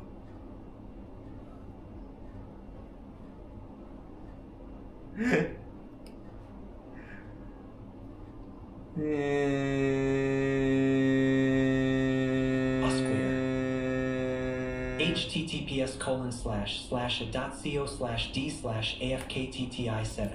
Are these this those? AI transforms a kid's photo into a personalized storybook parents will pay for. Here's how it works. Just go to the AI...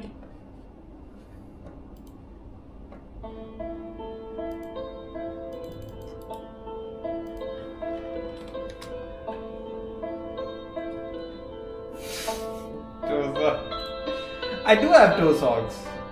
I think they're kind of cool, man. Like, I don't know. This is the first time I've ever seen anybody be averse to toes. Like, you know, wiggling of the toes.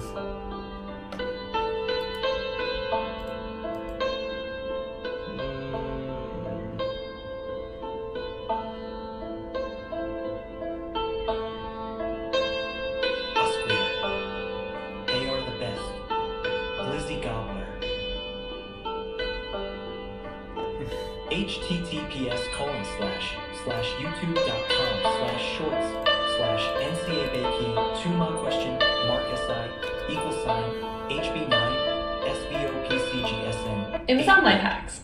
If you're on your feet all day or need to break in a new pair of shoes, these silicone heel pads are infused with vitamins and mineral oil to moisturize your feet while also providing foot protection and shock absorption. Amazon life hacks. If you're on your feet all day or need to break in a new pair of shoes, these silicone heel pads are infused with vitamins and mineral oil to moisturize your feet while also providing foot protection and shock. They're good for the toes, man. The socks are good for the toes. Yes.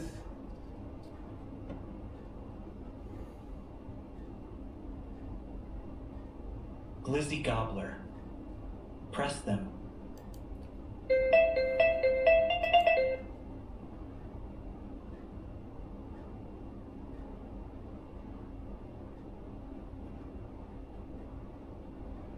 Beam Booster. Wilson WHYY. Man, it's just socks, man. Like.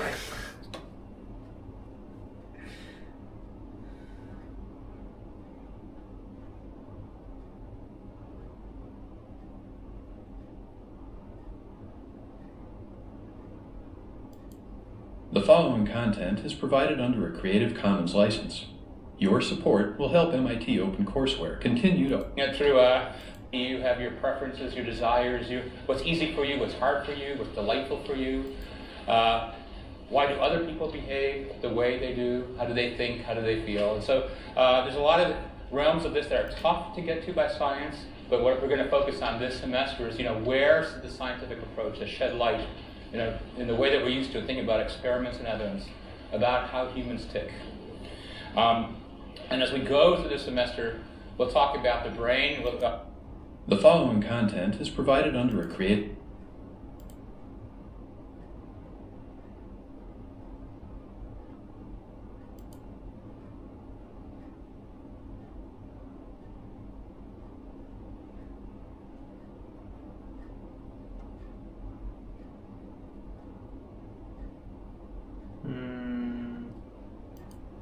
The following content...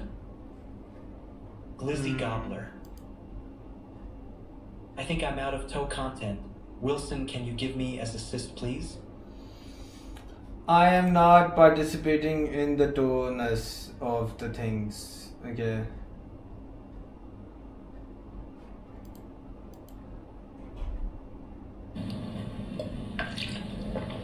Who's stronger, Pepsi? The following program is a UW-TV classic.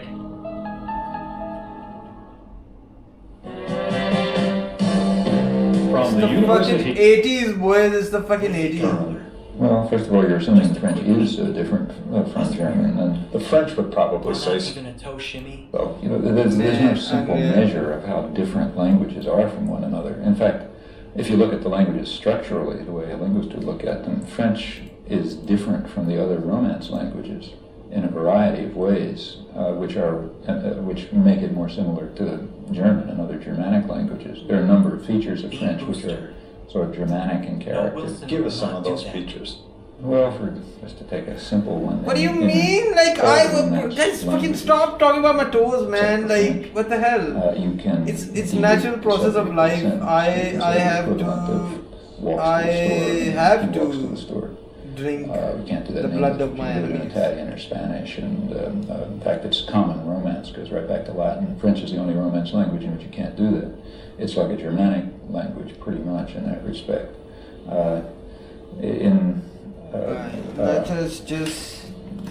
Let us just look inward into the Enneagram.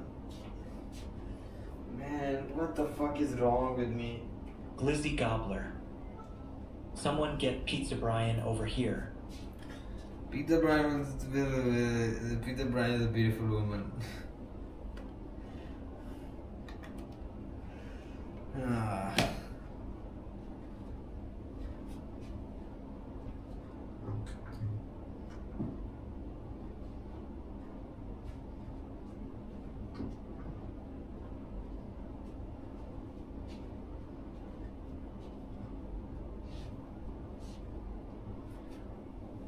Get something to eat. Probably. I don't really know. How you guys doing?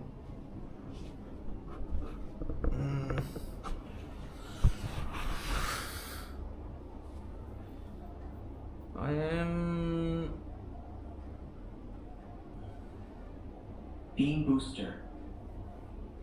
No, but for realsies, should I keep my profile pic as SpongeBob or use my actual face? I mean, if you're okay with it, then like, you know, Redacted knees and redacted. then it's okay. I don't think it really matters. Yeah. What's a pizza, Brian? Glizzy Gobbler. It should actually be a bean on a rocket. Yeah, I don't think it matters either way. Like, you know. But if you feel like safe enough here in this community and stuff, you can like just put your own Here is picture. all I can say. I am here. Glizzy Gobbler. My profile pic is true face reveal. Yes. So in case you didn't know, Glizzy and Oscar are husband and wife.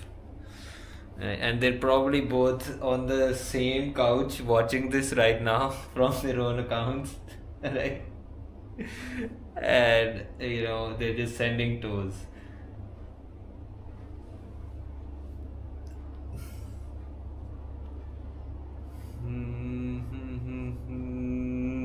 Glizzy Gobbler. WTF Wilson. Bean Booster. What? Yes. Glizzy Gobbler. Why are you giving away our secrets? What do you mean? These are not secrets. Actually, Yes. Osqueer.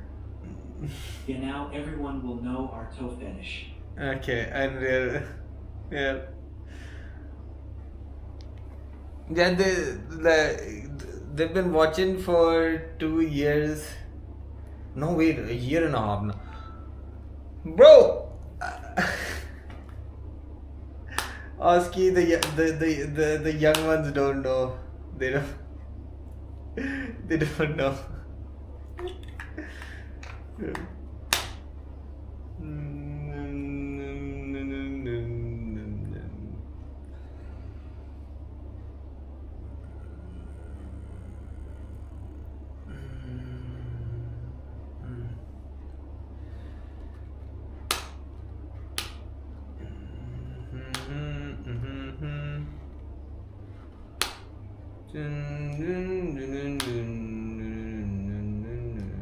Osqueer. 2 years in December. If only they knew. If only they knew, bro. If only they knew.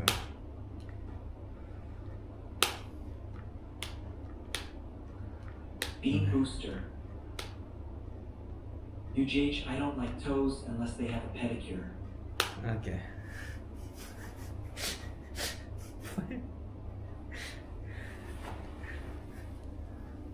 Okay. Osqueer. Now we are cooking with fire. Yeah, if you are okay with it, it's fine. Right? Here in this community, this is like safe space. Right? If you wanna put up your picture and you're okay with it, it's WTF fine. Are you talking about Asai? Glizzy Gobbler. 2 years in December. Yes, it'll be like 2 years since you guys have started watching this. Can you believe this? Yeah. Time fucking flies. A lot happened. A lot has happened, bro. We've been just like spending time together for like 2 years. Fuck.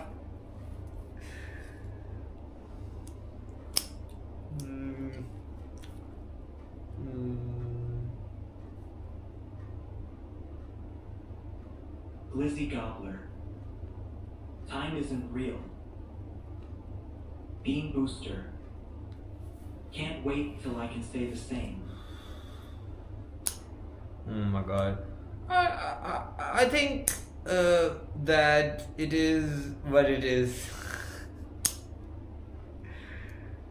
Yes. You guys have been watching even before Lily as well.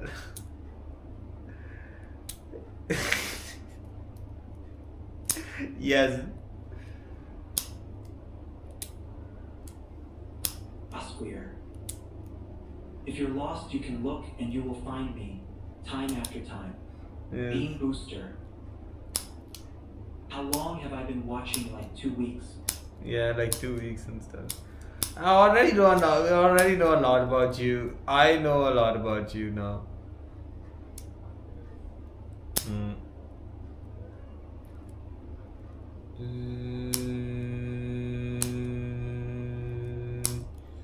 But you know about rolling down in the deep. Osqueer. I don't know why I'm doing this.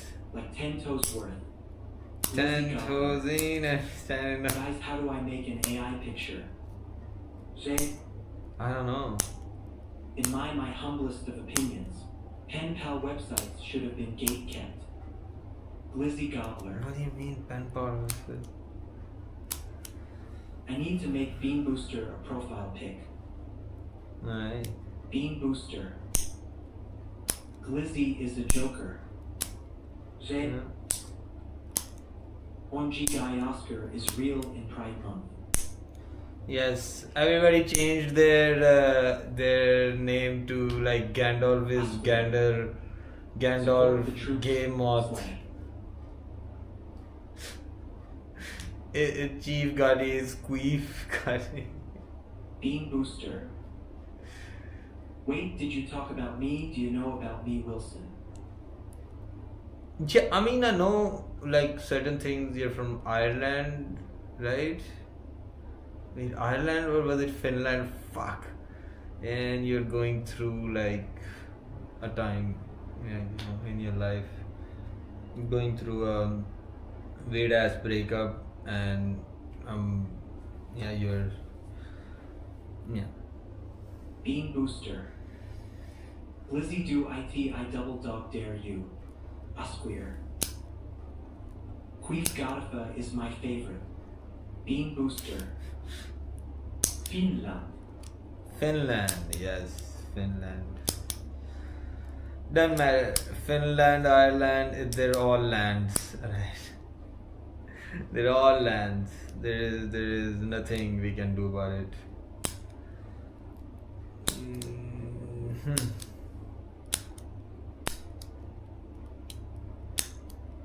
By rain, double the fun. Sorry, I could not be more creative.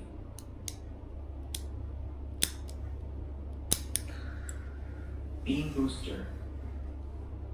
Well, that's sweet that you remember those stuff about me. That's why I like talking here.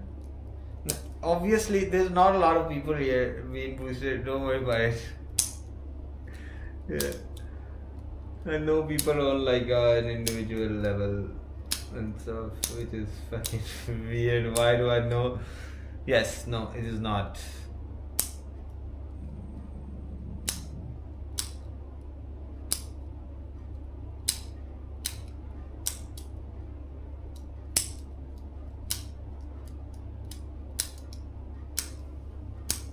Osqueer. Holy. Osqueer. You can do better, Mr. Rain. Beam Booster. No, but still I like talking here. Osqueer. Yeah. Or should I say, game?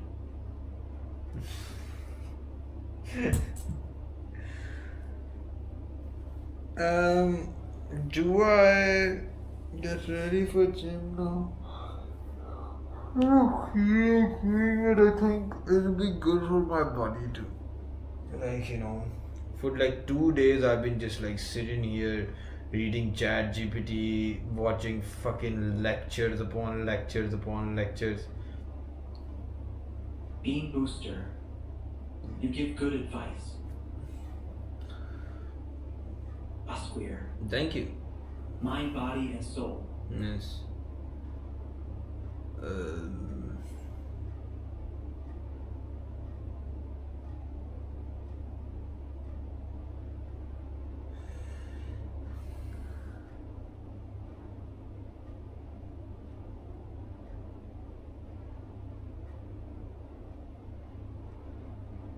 Glizzy Gobbler. https://imager.com/qz4bkj. Is it toes again, or is it like Glizzy Gobbler. For Bean Booster profile pic. Game. I am the real she. I am out of the closet now. Modi government beware. Bar me guy revolution a guy high. Bean Booster?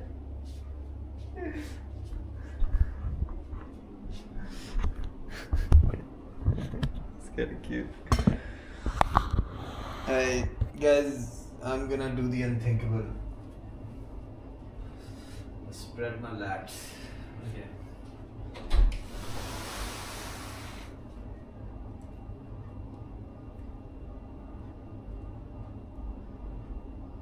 Bean Booster. Glizzy, I like that.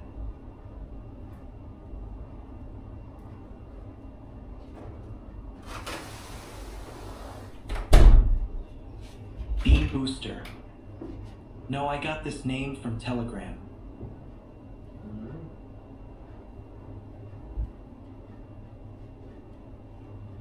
Game. We all know who the real guy in the chat is. Cat Orange Whistling. Cat Orange Whistling. Glizzy Gobbler. Thank you. I won't take credit. It was OCI and it was AI grinning face with sweat.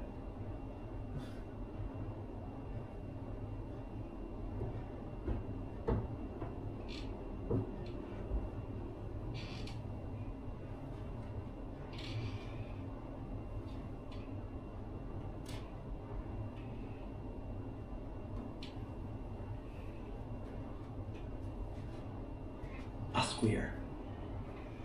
Game, just say gay, it's okay. All June long, you have unlimited pride redeems.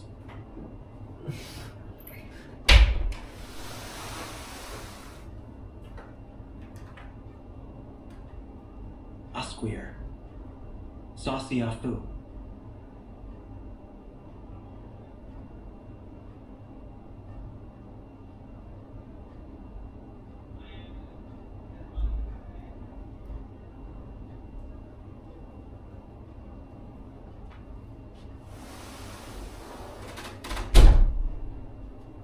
Glizzy Gobbler.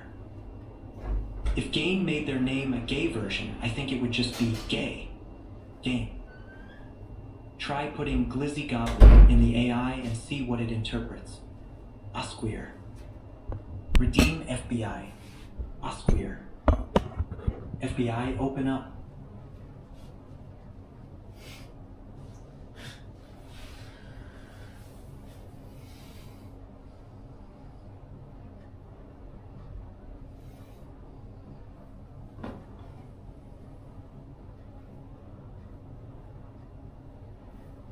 I don't think a lot of people are going to be in the gym today.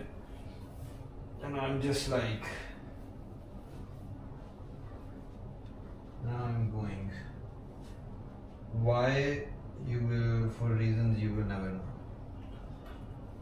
Gay guy from East Punjab. Meet me in the gay bar.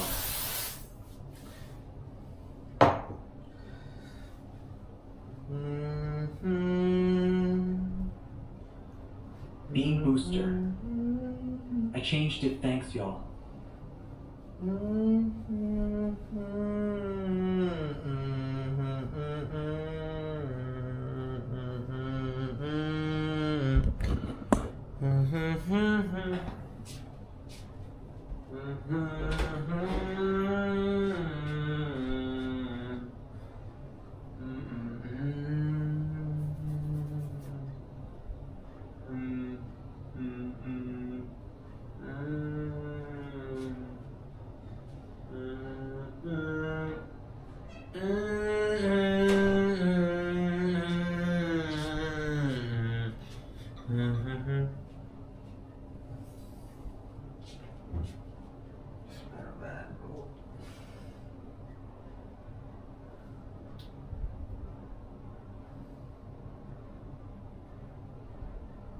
Bean Booster. You're going to the gym? Show us your muscles. What do you mean, show us your muscles? I do that all the time. Yeah, I'll take you guys with me actually. Or what they call clip. Ambient anti-pollution face wash. A made fresh look to me. Struggling to get work from Upwork? It might be your profile. That's where the profile optimizer for Upwork comes in. Just install the free Chrome extension and import your Upwork profile to the tool. In seconds, you'll get a full analysis and a clear score, so you know exactly where you stand and what needs improvement. Then, click View Recommendations with detailed instructions on how to improve your... I'm gonna show you guys my back muscles if you're ready.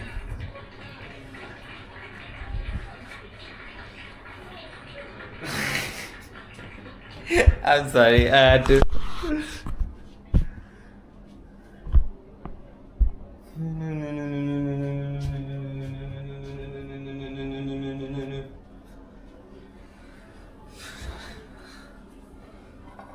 All right.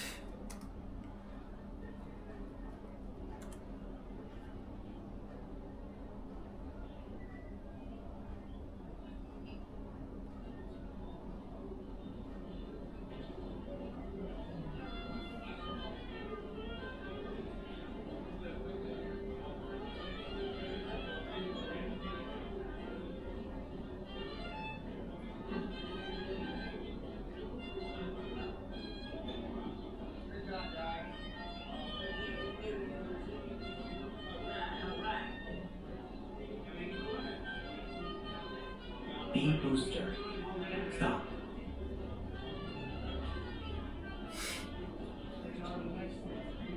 Osquare. We're going down to pitching tents after work. We down to swing by. It's drag night and I think Game is performing. Yes. Beam booster. Oh wait, what? No, you are last. The game? Hell yeah.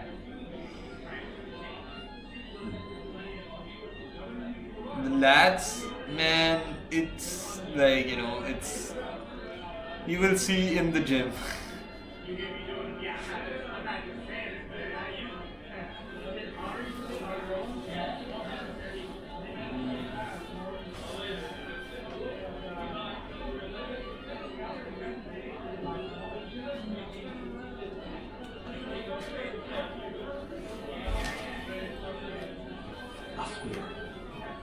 The lads are ladding.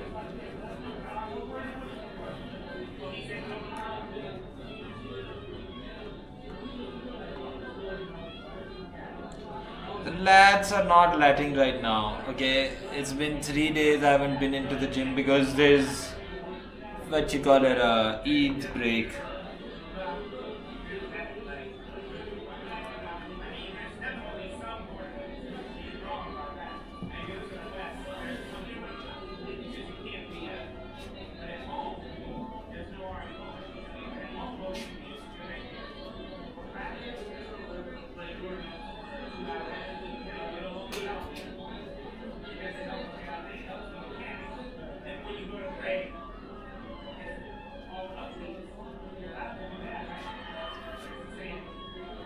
You don't love it, then the dogs on top.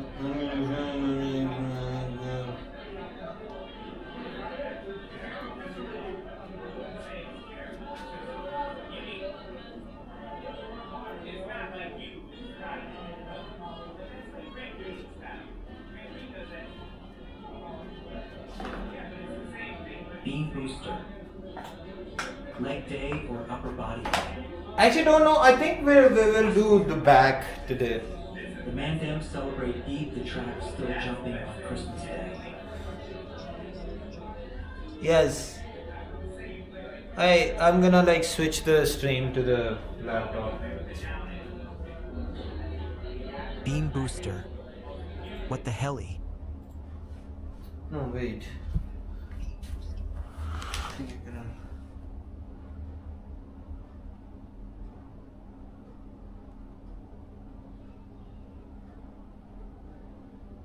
The Mandem celebrated the Trap children on Christmas Day. Ding. Somebody tell Doja Cat. I wanna indulge in that. The motion black. Hit the location.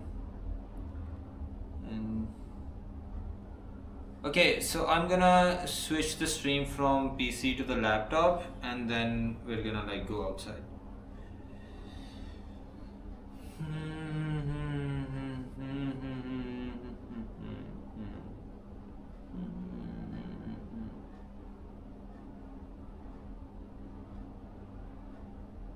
Hey, why is it saying no internet? No, please don't tell me. Please don't tell me it's fucked again. Please don't tell me I gotta unlock this shit again. No, please don't. Oh fuck, it's fucked again. No. It is fucked again.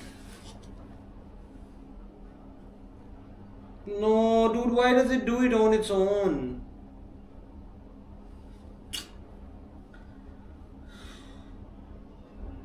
The router got fucked again, man. No, dude. I can't fucking deal with this shit right now. Already.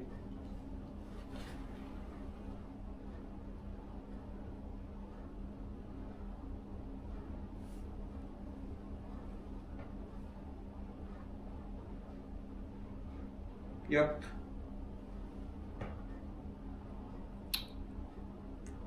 So we fucked.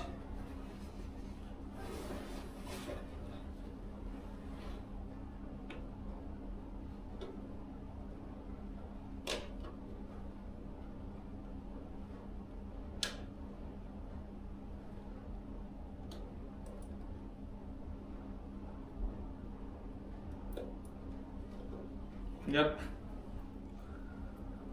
Ah, this piece of shit, man.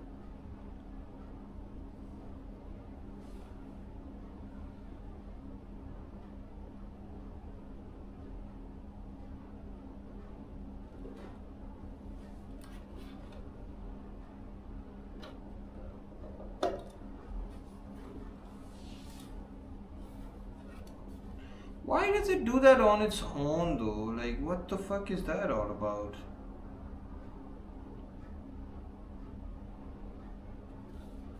This is very fucking weird. Alright.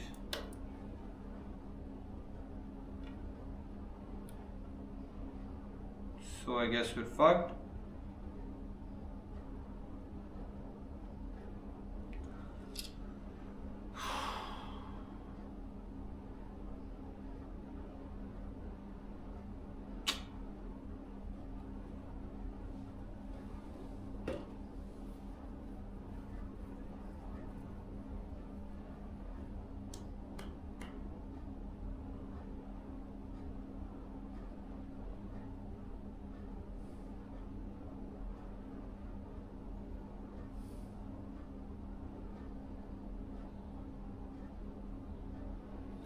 We have to go back to the old setup.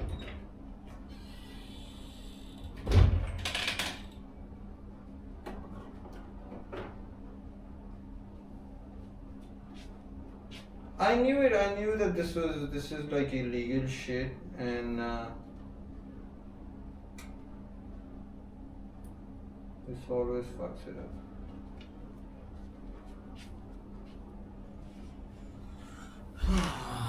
Jesus.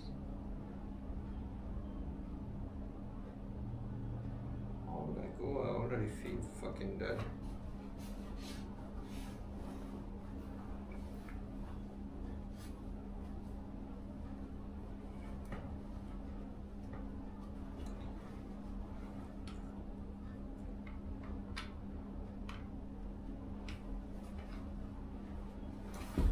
So now there's nothing we can do except just the blood of my enemies.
Yes, boys, we got logged out of the shit again.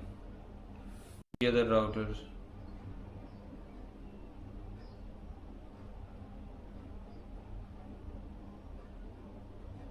So now I don't know what to do. I'm just gonna like keep this one. And now if it lags way too much, I don't know what to do about it. Okay. I'm like a dude.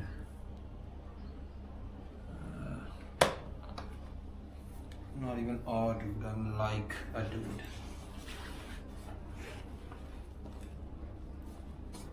Queef Godifa. How is Azzy?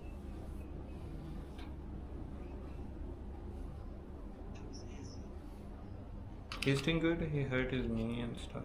No.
Let's go, Jim.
What do you?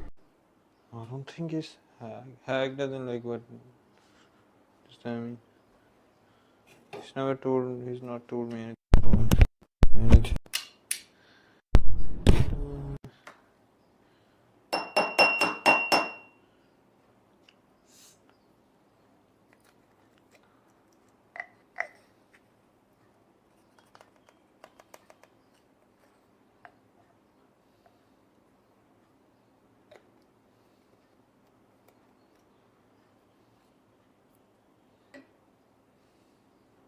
Queef Godifa is time bruv.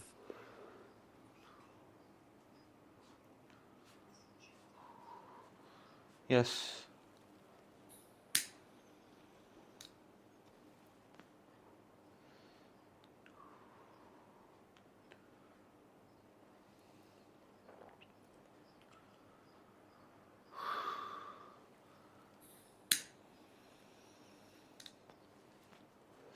Queef Godifa. Pre-gym blaze at W.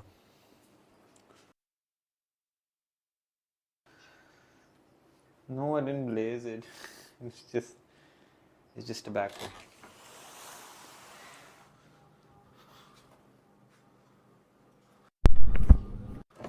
Oh yeah, we gotta walk as well today. Don't have the car.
Wait, they didn't go on the car? I think they booked an Uber. The car is still here. Okay, then we can take the car.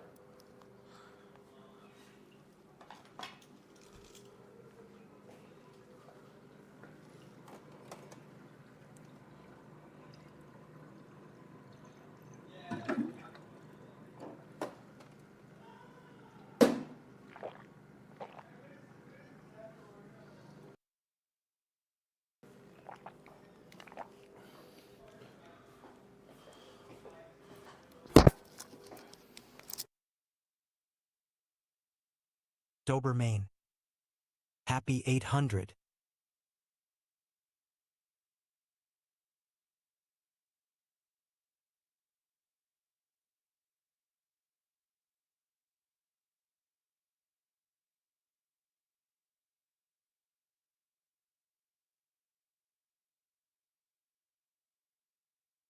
Queef Godifa. Big gulps.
Oh no, the car isn't here. You're gonna have to walk. Alright. Well, it is what it is.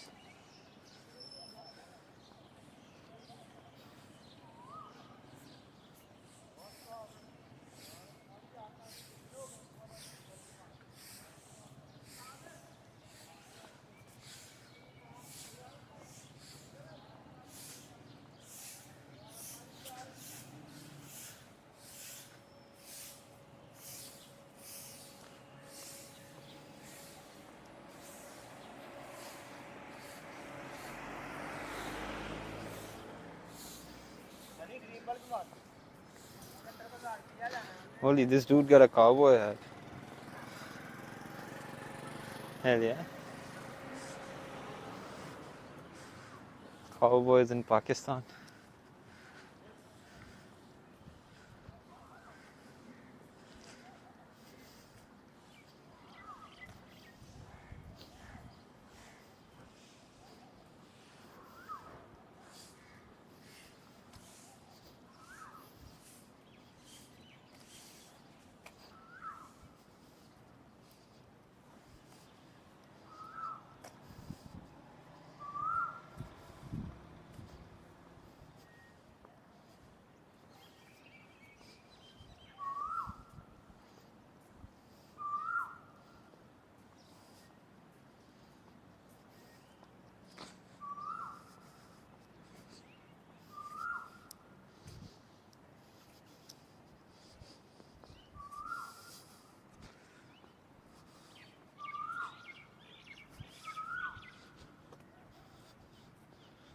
It's pretty hot outside, honestly.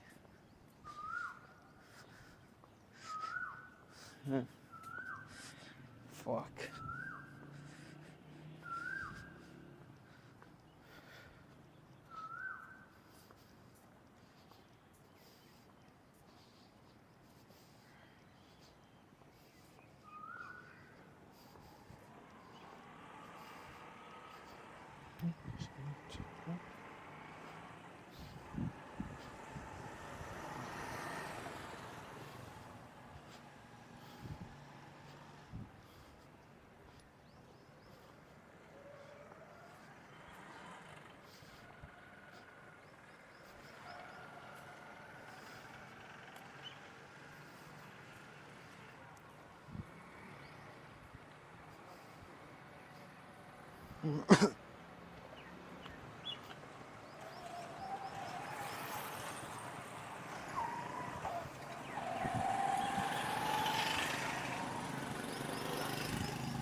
ये ले रहा हूँ मैं।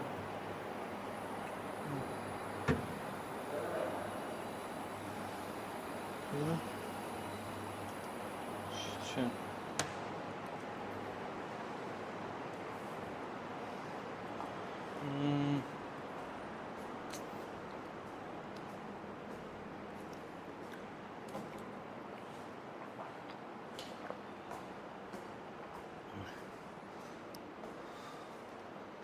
I think I'm the only one here.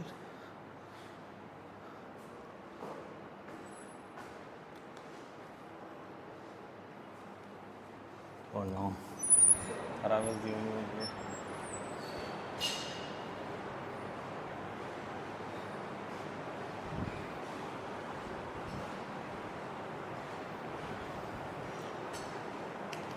कैसे क्या back करनी है अच्छा क्या हुआ नहीं वो फिर मैं जस्ट सैटरडे को कर लूँगा अच्छा हैवी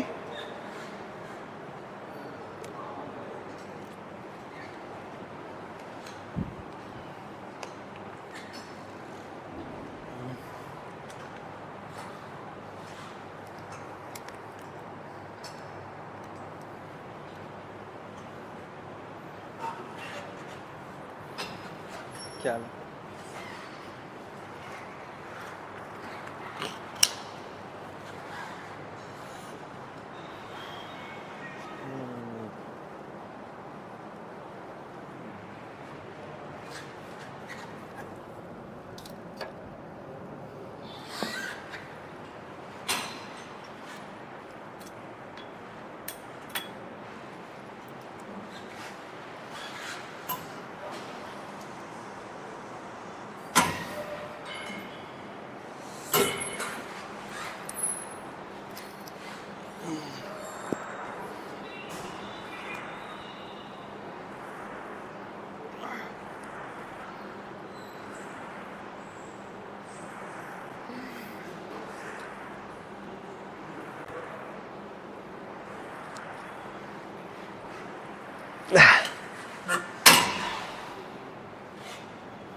Hello.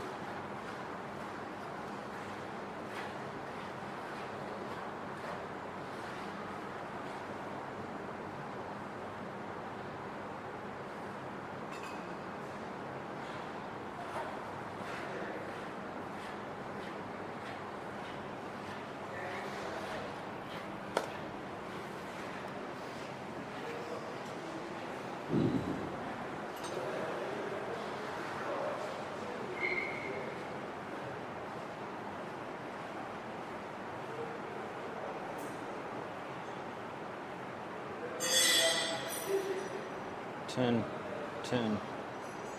10.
हाँ एक रह गया बस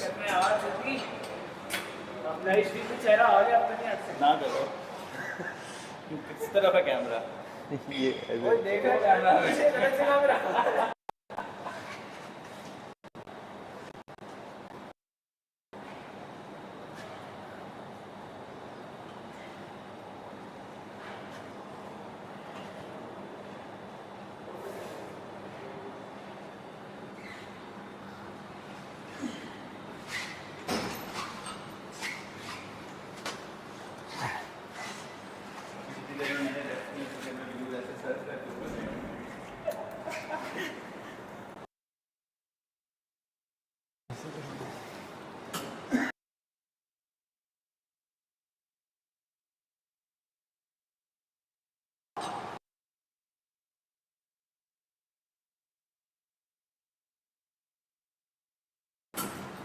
Yeah.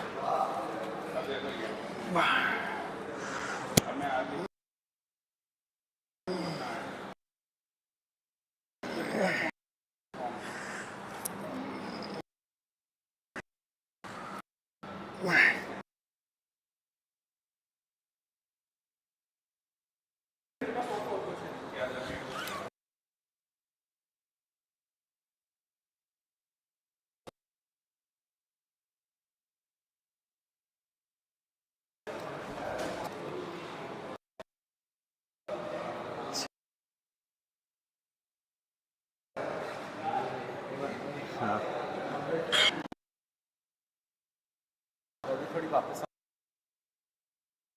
हाँ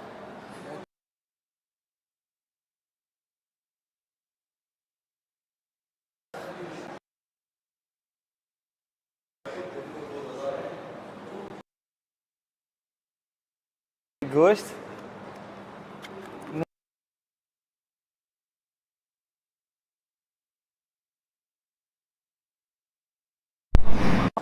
मतलब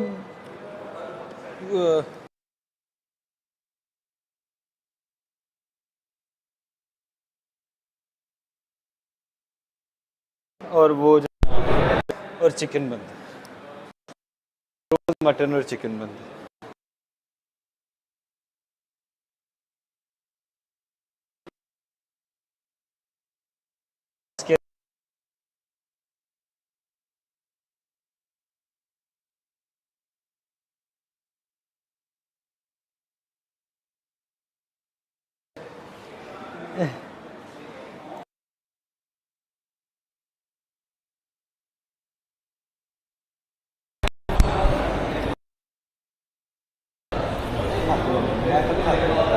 क्या?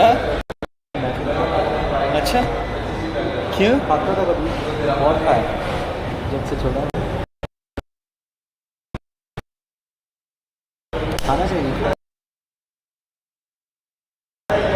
क्या?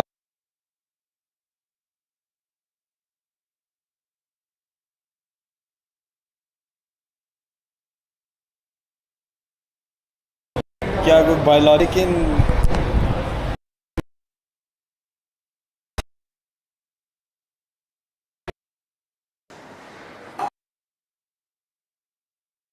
I don't believe in तो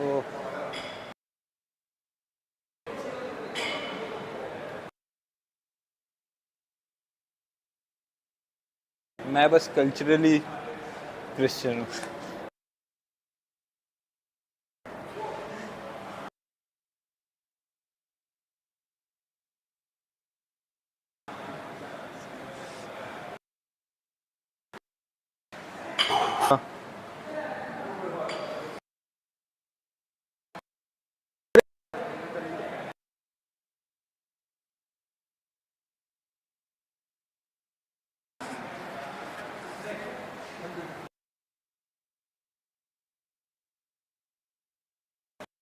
ये वाली ग्रिप है ना?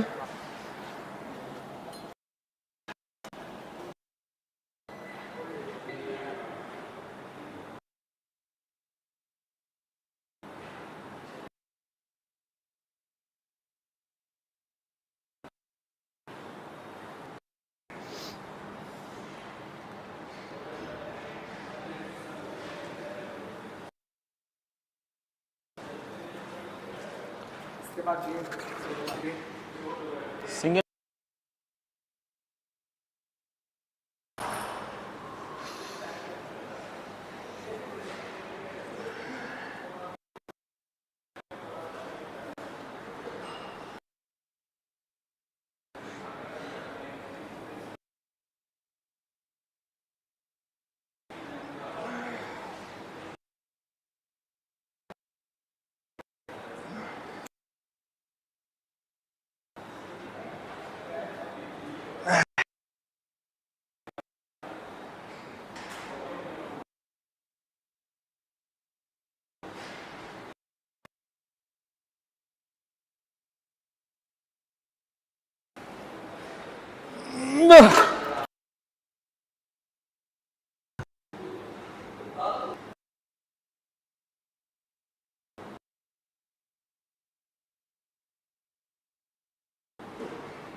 All this in your head. This.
ऐसे थी ना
ओह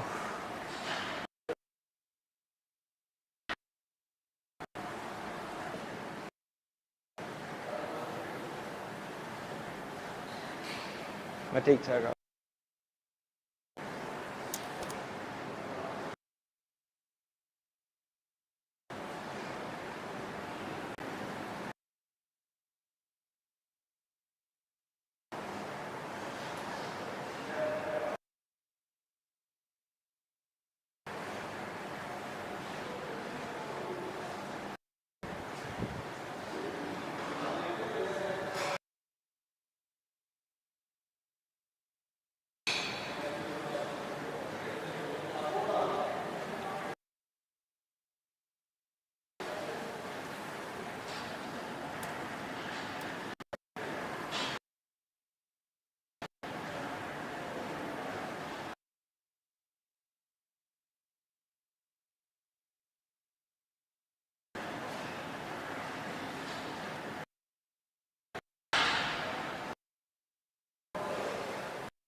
और आ गया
आया 3 दिन तक आ गया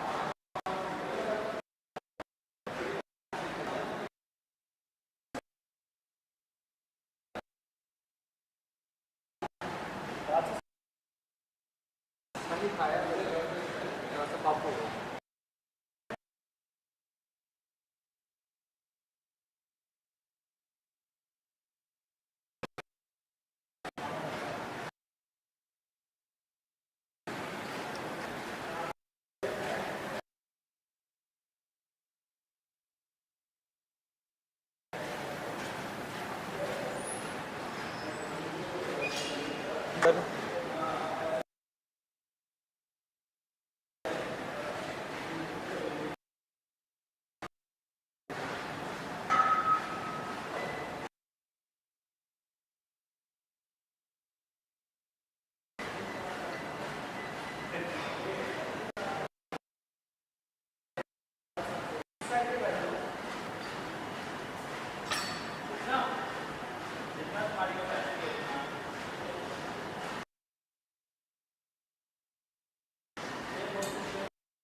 करना है? हाँ यही है बस इसके साथ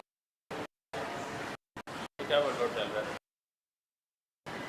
अब वही ब्रो स्प्लिट ही चल रहा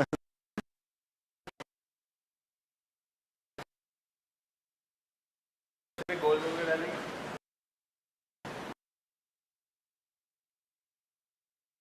थोड़ा सा और फैट यहाँ से कट कर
हाँ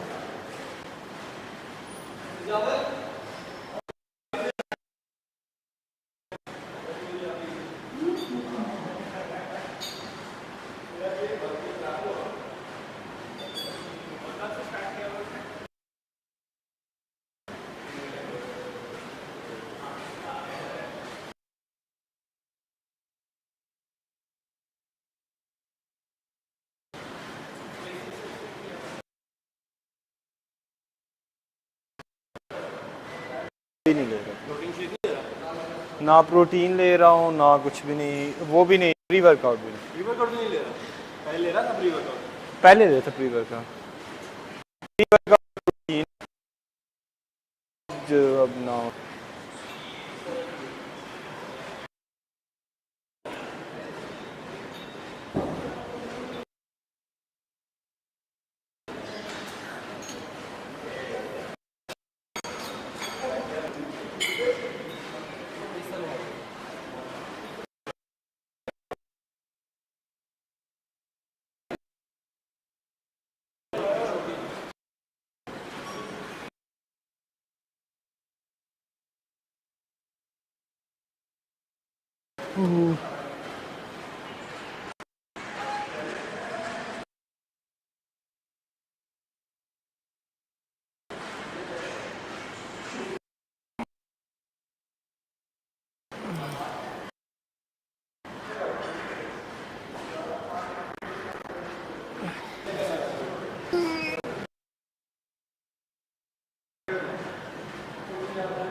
क्या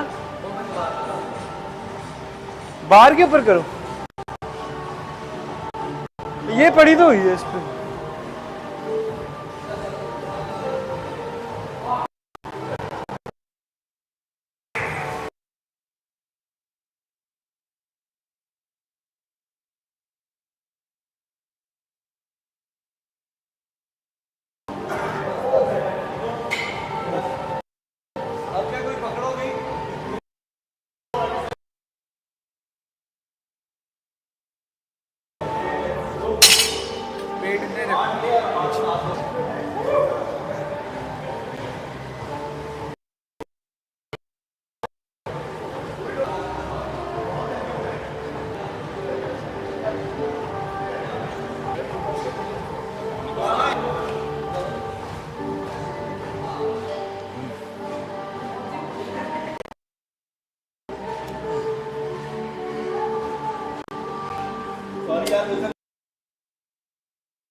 अच्छा जाए भाई बस अच्छा रहती नहीं कर लेते हैं लोअर बैक की है थोड़ा आ जाए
अब चल के वापस जाना है, गाड़ी में नहीं आया, आया नहीं, मैंने कहा आज वैसे जाते हैं धूप में।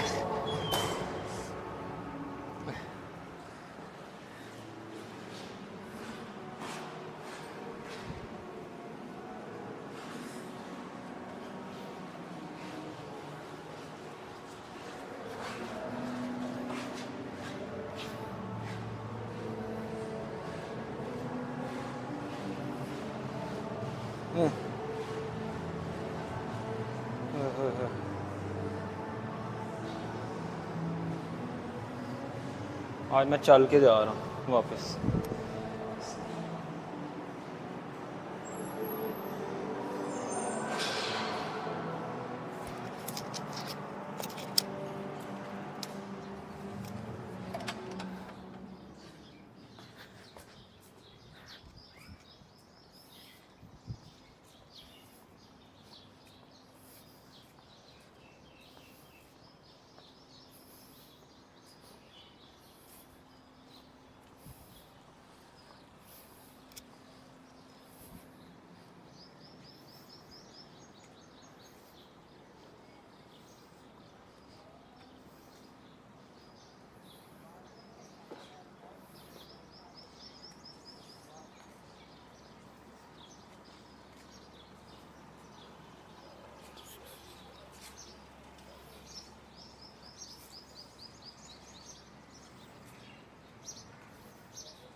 हाँ ये वाली एक मैंगो वाली ज़ेन नहीं होती है।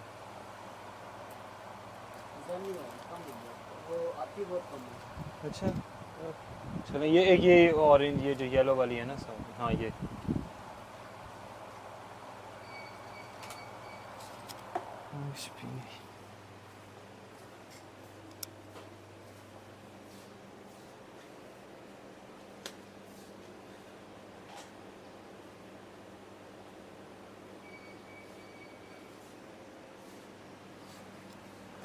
I think a Milo would be good.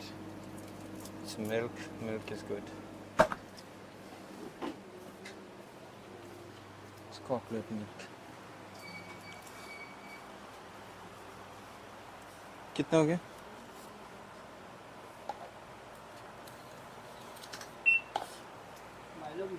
हाँ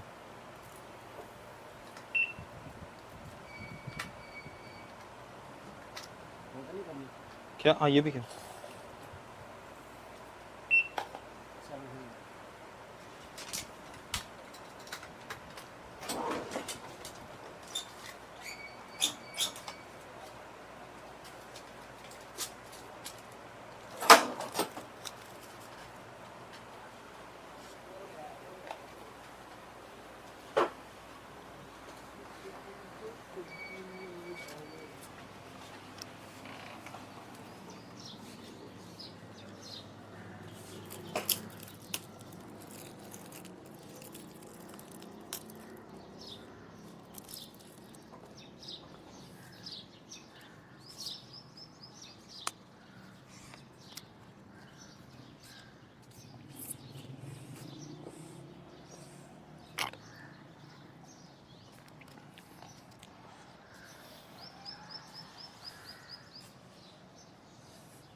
Hey, what the fuck happened to the...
Rushank Raheja.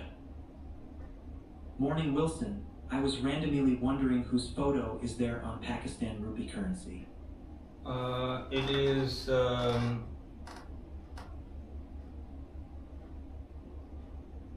is Jinnah's photo.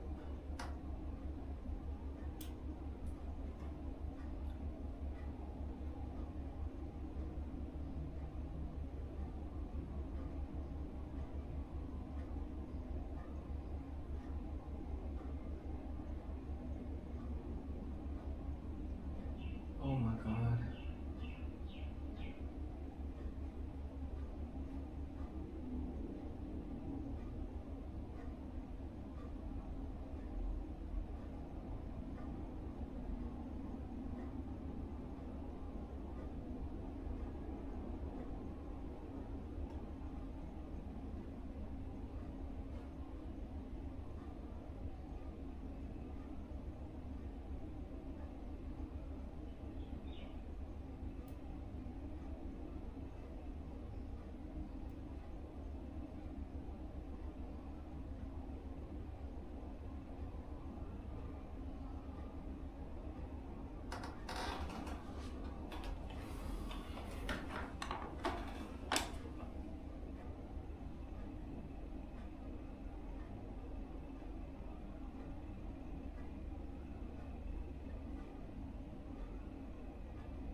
Check it out. Traffic puja. Welcome to the Daily Show. My name's Doug Stewart. I'm going to tell you something. Their enthusiasm is not for naught. We have a great show for you tonight. Stephen A. Smith is going to be talking about. But first, I want to talk about this very briefly. I was in Los Angeles over the weekend getting BBL from a celebrity doctor. And quick question, for those of you who live in that area, is your city ever not on fire? Whether you win a basketball championship, a World Series championship, whether you have an exploding pitch to reveal how long, congratulations, it's a boy and an evacuation. Or you're just protesting the Trump administration's expanded deportation rates. LA continues to be our most flammable city. This week, you watch it with the very predictable results of a liberal city reliant on an immigrant population, colliding with a heavy-handed MAGA migrant trawling operation, looking to hit its quota of brown pokeymen. Gotta catch them all. Yes, America. This is where we started. We gotta get the criminals out first. We gotta get the criminals, the murderers, the drug dealers. And this is where we are now. Protests started following ICE raids at a Home Depot parking lot in Paramount, south of the city. From the worst of the worst to a Home Depot. Geez, ICE, if you need assistance in arresting people, those guys are looking for work, so. It's an explosive situation on the coast versus states' rights, border control versus due process, terrifyingly militarized sweeps versus hard-working people in local communities, the United States Marines versus the Postmates guy who brought you an egg sandwich. It's going to require a deft and firm, experienced and wise. You think you know where I'm going with this? A deft touch from leadership in Washington. Well, we're going to have troops everywhere. We're not going to let this happen to our country. They spit, that's their new thing. And when that happens, I have a little statement. They say, they spit, we hit. Well done, Mr. Churchill. When they spit, we hit. For the love of God, someone protect Hawk Tua Girl.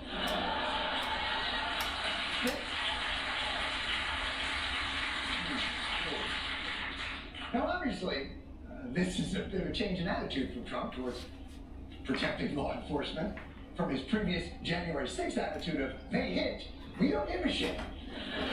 So why this escalation? Top Trump aide Stephen Miller. Oh.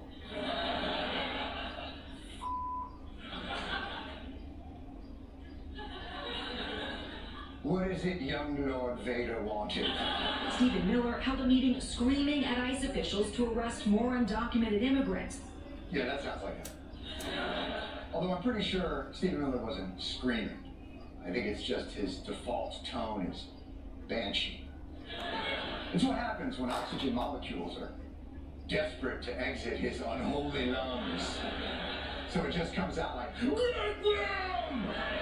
Miller setting a new quota of 3,000 arrests per day to include more than just migrants with criminal records. Miller reportedly asked ICE officials, hey, why aren't you at Home Depot? And don't say because they're not bothering anybody down there, because they're bothering me. Let's just say at home. I'm sure that's an exaggeration. I'm sure Stephen Miller understands overwhelmingly that these are people, not monsters. They released people into this nation, not people, monsters. Deport, deport, deport. Deport, deport, deport. I'm gonna guess that's what Stephen Miller shouts when he deport! Deport! Deport!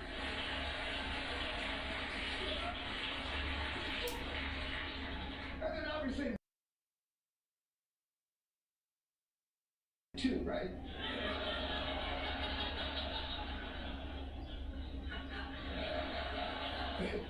And then she probably goes, yeah. And then goes into the shower and self-deports.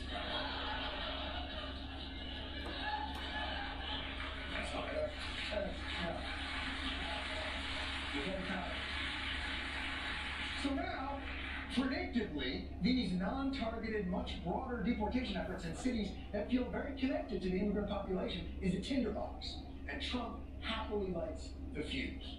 Peaceful protesters mixed with anarchists and vandals pushed back by horseback and tear gas. Nothing could survive the onslaught except the attitude of teenagers. You, Dad! I mean, cops! Luckily, in the midst of all this chaos, there have been no fatalities. Well, human fatalities.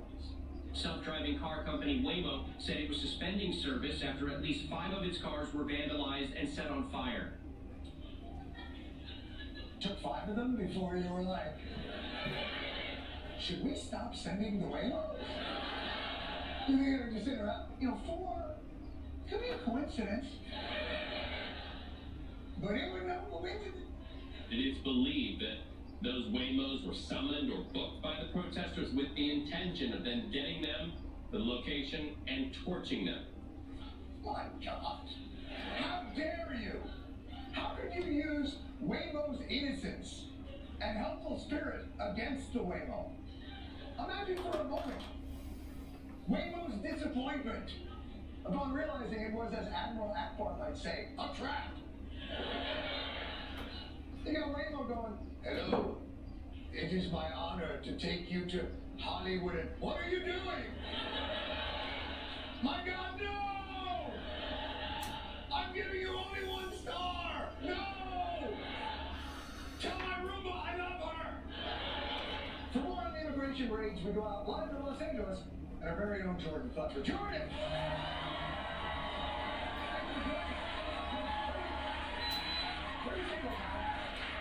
Where do we stand right now with the immigration raids? Well, the Trump administration does not see these raids as an overreach. They see this as necessary to confront one of the world's most notorious gangs.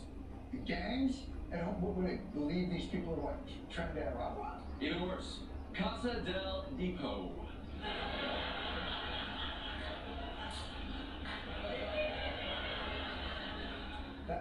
That's just Home Depot in Spanish.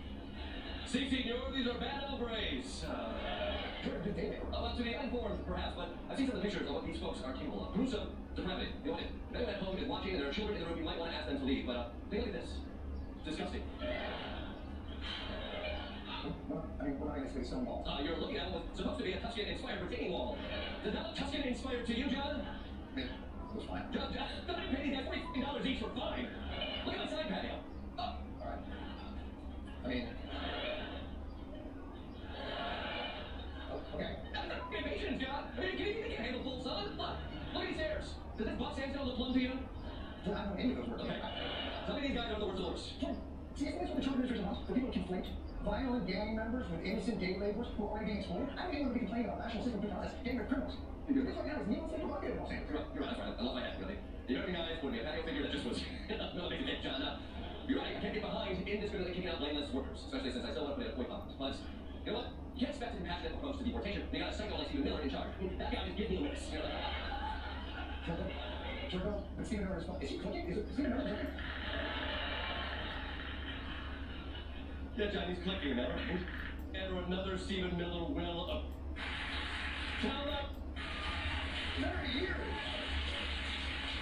Now, moving back to the tension, turmoil, and violence coming out of Los Angeles, it's hard to watch an American city torn apart like this.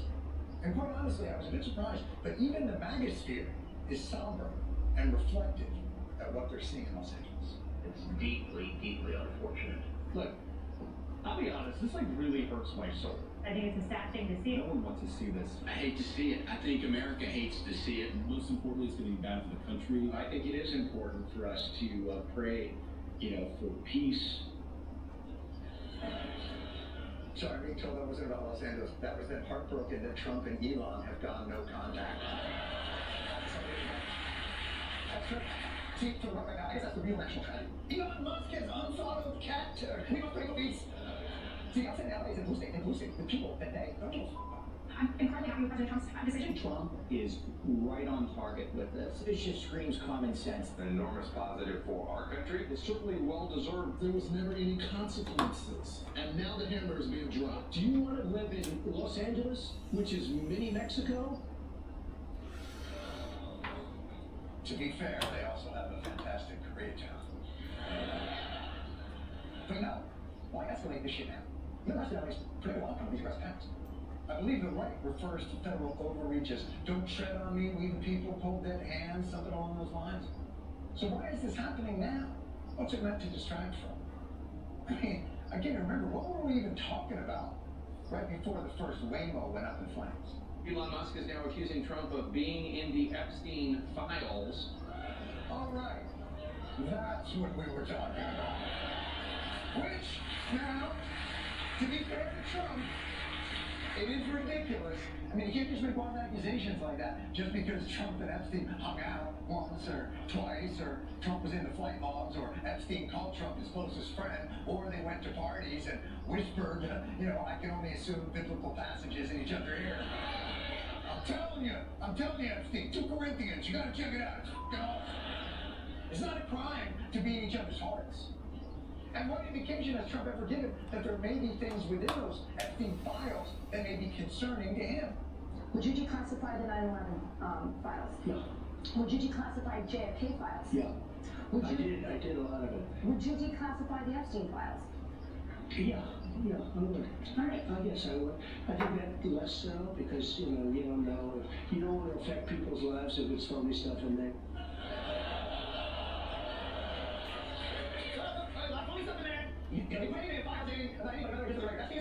Abhinav Kuchar. How you doing, brother? I'm doing good. Was when the head of the FBI, Cash Patel, Elon keeps telling Elon Epstein was live while podcasting. Does he know that Donald Trump's in Epstein files? Does he have access to the Epstein files? I don't know how he would, but I'm just staying out of the Trump Elon thing. That's way outside my lane. Where are they doing? I know my lane, and that ain't it. Not your lane? Are you literally in charge of the Epstein file? I know my lane. I'm just the guy in charge of law enforcement domestically. Conspiracies, crimes, cover-ups. Home Depot parking, overcrowded. Yeah. But now, because of their personal issues, Musk has threatened to expose Trump. And Trump has threatened to cancel Musk's government contracts. And he's threatened serious consequences to Musk if Musk funds Democratic candidates. It must be hard for the right to see how petty and petulant these two man-babies are, and how they wield their power in vindictive and capricious manners when they don't get exactly their way, and the damage that that behavior causes. And I guess what I would say to the right is, welcome to our f***ing world. Every day. Now you know. Now you know. Congressman won't bend the knee, attack. A long-term representative Democrat, attack. A long-term ally that prefers to retain its sovereignty, attack. A small mom-and-pop business just trying to complete an $8 billion merger, attacked.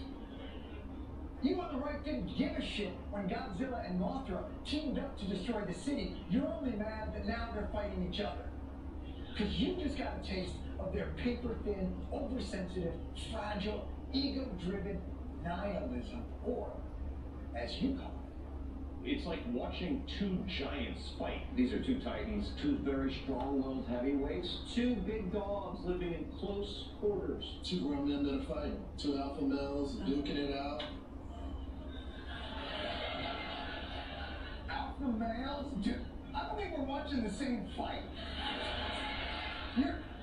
You're seeing this.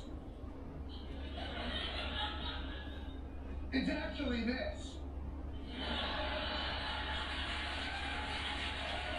It's just a couple of f***ing pussies. If these were two alphas fighting, Ted Cruz's description of their fight wouldn't be this funny.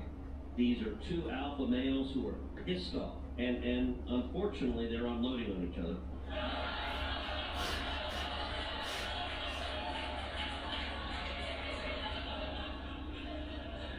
Deport! Deport! Deport! Deport! Oh shit! I'm sorry, that's not me! I'm a citizen! I'm a citizen! Leave me be! When we come back, I'll be swapping hot takes with Stephen A. Smith! Don't go away! No!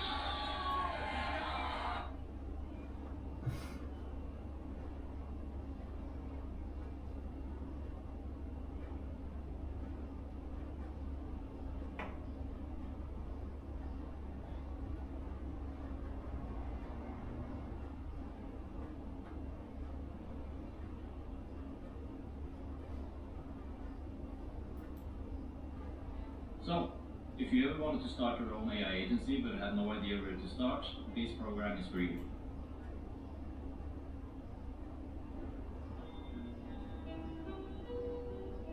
Abhinav Kujar.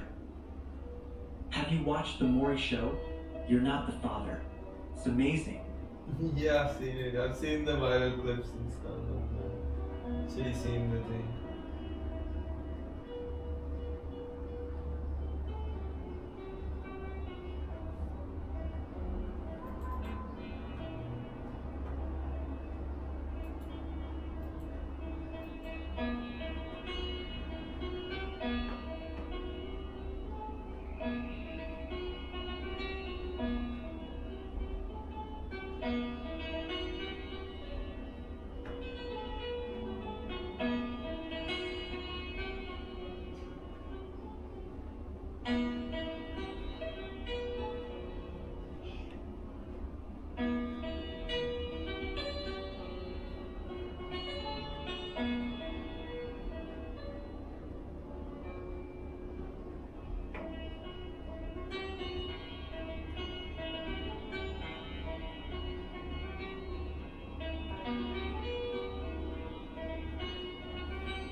If you are a fan of defining terms, you're going to absolutely love this video.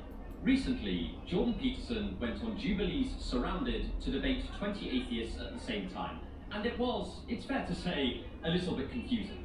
So, let's crack on and see what light we can shed on this whole messy thing. Before we get started, I do just want to acknowledge that a debate setting such as this one is really quite tricky. It's high-pressured, stressful, and you're bound to end up giving weaker versions of your overall argument. So just भाई, what would you like to have for breakfast? Egg जो है ना, हाँ. ठीक है वो. Scrambled egg. Scrambled egg. हाँ. Scrambled या वो फेंटने वाला. पराठा खाना. पराठा नहीं ना खाने को दिल कर रहा है. पराठा रोटी चलती है. पराठा बनवा लो, साथ में सब्जी थोड़ी सी, थोड़ा अंडा. सब्जी वो दाल और वो. दाल कीमा और साथ में अंडा. हाँ. ठीक है, 2 अंडे पड़ेंगे 3. 3. Oh my god. Specific claims in this debate. Also, I've deliberately not watched any other reactions to this, so I apologise in advance for any similarities to other ones you might have seen. But anyway, let's get started. My first claim, atheists reject God, but they don't understand what they're rejecting. As a non-believer myself, this claim strikes me as quite fun, so let's see how it goes. The first person to approach Peterson, Cade, raises an interesting objection. I'll just play a section of it now. Well, I think that you have a reductive view of what atheism is. You've defined religion so broadly to include any sort of having aim in life, any sort of cultural architecture, having a metaphorical substrate. And atheism to you is a very specific type of like 3 people in the world that are these Raskolnikov type of, they want to get away with the perfect murder. It seems like you have the reductive view of what an atheist is. Essentially, Cade suggests there are 2 different ideas of God at play here, and says that Peterson broadens the definition of God beyond what most believers conceive God to be, and indeed what most atheists conceive God to be. Peterson claims the opposite. He suggests that atheists have a reductive idea of God, and that this is what they're rejecting when they say they are atheists. This leaves it open for the atheist to not disbelieve in Peterson's God, but to disbelieve in some other caricature. This is how Peterson defines the word God in this section, drawing from the Book of Exodus. The divine is fundamentally unknowable, it's a pinnacle experience, and that people in their finitude have to be shielded from a comprehensive vision of the basis of reality. He rules out the more cartoonish ideas of God, like an old man in the sky, and then says the following. It's the same claim, for example, that you're a finite creature, and that you face something that in the final analysis is unknowable, and that you have to establish a relationship with it regardless of your inability to perceive or even withstand perceiving the whole. Now, I don't fundamentally have a problem with this definition. I don't think it's Peterson's whole definition of God, as we'll come to later, but you can just define terms by stipulation within the context of a debate. My maths textbook defines a graph in a way totally at odds with everyday speech, but that doesn't matter because it tells me what it means. The trouble is that here, Peterson seems to want to say that there is something more correct about his definition of God. This would then justify the claim that atheists do not know what they're rejecting. They would not be rejecting this more substantial idea of God that Peterson claims to put forward. But it's not clear whether Peterson has established that his definition is in some way better. There can be good reasons to prefer one definition to another in a given context. If we assume that the basic purpose of language is to communicate ideas to one another, then we can evaluate the utility of a definition based on whether it coheres with the way the term is generally used within that context, or as it's sometimes put, meaning is use. But under this criterion, Peterson's definition of God is pretty at odds with how most atheists, and indeed a large amount of theists, understand the term. For example, St. Thomas Aquinas famously defines God along many properties in Summa Contra Gentiles. God is eternal, incorporeal, divinely simple, all-perfect, omniscient, personal, and has free will. Sure, he says these are analogous properties and that they will mean something different when they're applied to God versus when they're applied to a human, but this is still significantly more detailed than a definition of God as merely something defined in our relationship to the infinite. Aquinas is also clear that God is not merely being itself or reality, but something over and above everything else that exists. To quote Aquinas directly, we may conclude that God is not being in general, but individual being. That is, God is defined as an individual. He's not an old man sitting on a white cloud, but his characterization is nonetheless very substantial. Aquinas sets out a clear set of propositions for his definition of God, and they've remained pretty much the gold standard for descriptions of God within Catholicism, which is the largest Christian denomination in the world. When Aquinas says, "The fool saith in his heart, there is no God," this is the kind of God he's talking about. My problem with Peterson's definition of God here is not that it's incorrect, you can stipulate definitions however you like, but that it seems believing in this kind of God is totally compatible with what most atheists state that they believe. The God that most atheists reject is the God of Aquinas rather than the God of peace. For example, I do not believe in God, but I would be perfectly happy to say there might be mysterious pinnacle experiences that are impossible to fully comprehend from a first-person perspective. I would just call them mystical experiences. I'm also happy to say that we are finite beings constantly in confrontation with the infinite. In our everyday lives, we are continually navigating this vast realm of infinite possibilities for our actions. We could make a cup of tea, or we could go to the shops, or we could start working on the first draft of the great American novel, or we could run off to live in Fiji. As we live, we reduce this set of infinite possibilities down to a singular set of actual things that we do. So, yes, in this sense, we are in confrontation with the infinite. But I don't think that atheists in general deny this. Or, if they do, this isn't because they're atheists, but because they believe something else. So, I don't think the claim, atheists do not understand what they're rejecting, can be justified on this premise. Peterson seems to want to say something like, atheists reject God, but God is partly a confrontation with the infinite or the unknowable, but atheists don't reject that, so they must be misunderstanding what they're rejecting. But this is not how most atheists understand God, and they're not straw-manning the theist position by doing this. I would wager that most theists mean something closer to Aquinas' definition of God than theists. After all, Aquinas is potentially the most influential Christian theologian ever. The trouble is, and this will become a bit of a theme in this video, when an argument simply degrades into two people using the same word in different ways, then no substantive argumentation can actually take place. Peterson isn't even really disagreeing with his interlocutor. He's simply using the word atheist in a way that is totally unfamiliar to the atheist he is talking to. We come across a similar issue a couple of speakers later with Brett.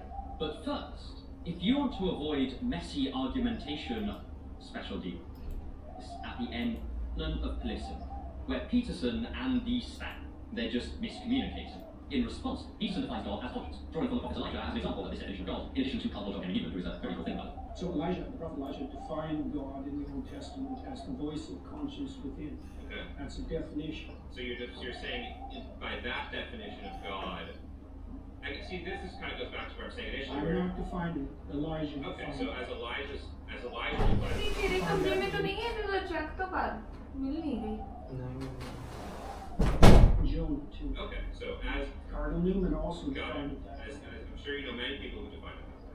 I don't want to go too far down biblical hermeneutics, but as far as Newman is concerned, I always interpreted him as saying that the voice of conscience comes from God rather than that it is God. These are two very different propositions. Very few atheists would say that conscience doesn't exist. Most of us feel our conscience every day, or at least oppose it. It's quite another thing to claim that conscience has a divine cause. I'm not sure that Peterson is saying that conscience even does have a divine cause. He seems to be saying that conscience is God. That is, conscience defines God. And the issue I have with the definition of God as conscience is that it again seems to leave out an awful lot of what theism traditionally implies. For example, the English religious philosopher John Hick talks about eschatological being. My next claim is that morality and purpose cannot be found within the science. Right. Let's see how Peterson justifies this. I'll have to do together a few different parts of the conversation to do this. Science has to exist in a world that isn't in itself scientific. Scientists have to prioritize their attention towards something before they can even engage in observation. And that act of prioritization of attention is a value-predicated act. And so I can continue. There's all sorts of things we have to assume about science before it can take place. Peterson's position here, as I understand it, is that science will have to presuppose some morality or value in order to conduct scientific inquiry. Throughout these conversations, two different meanings for these words emerge. Sometimes they're used in a narrow sense to mean moral values, like the value of truth in and of itself. That is, the belief that truth is a substantively good thing worth seeking in all cases. The second sense is far wider, and it's simply used to mean a criterion for organizing attention or action. So, when I choose to pay attention to one thing over another, I implicitly value the thing I'm paying attention.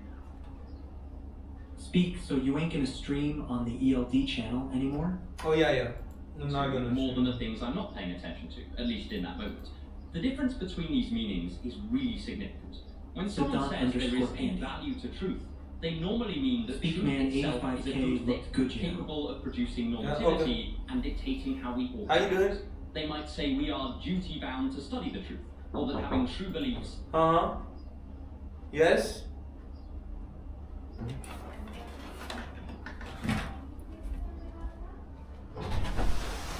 Huh?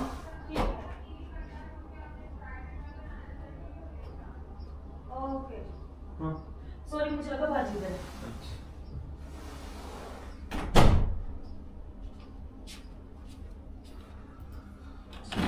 inherently better than having false ones.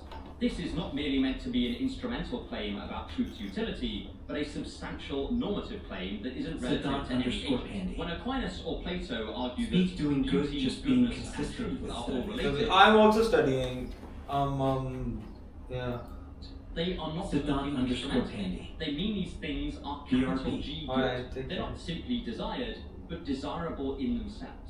Peterson has an extended conversation about whether science can explain morality, and again we run into definitional disputes. Peterson's interlocutor, Brian, argues that scientific methods can uncover how morality came to be from the outside.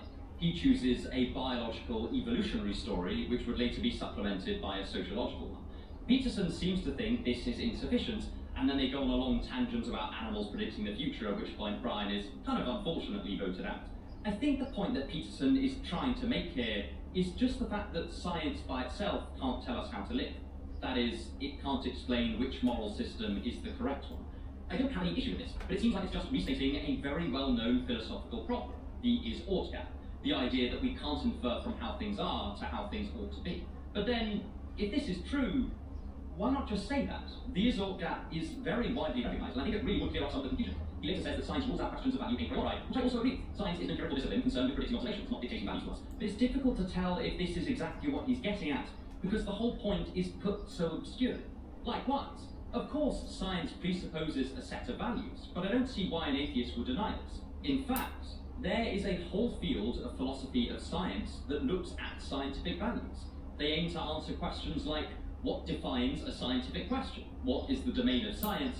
And what makes a good scientific theory? Like any behaviour, science does have to direct its attention and prioritise some actions over others, but I don't see how this is at all at odds with atheism. We get a bit more light in the next conversation, where Peterson defines religion as the realm of value and meaning. If you're saying that morality and purpose cannot come from science, is the opposite of that true, that morality and purpose can only come from God? That's a way of defining, yes. Okay. That's right, that's good. So I would say that with regard to the first claim, say, atheists don't understand what they're rejecting. Because I would say, by definition, God is the unity upon which moral claims are based. That's a definition. This is a bit similar to something we said earlier in the video about atheists being more religious than they think.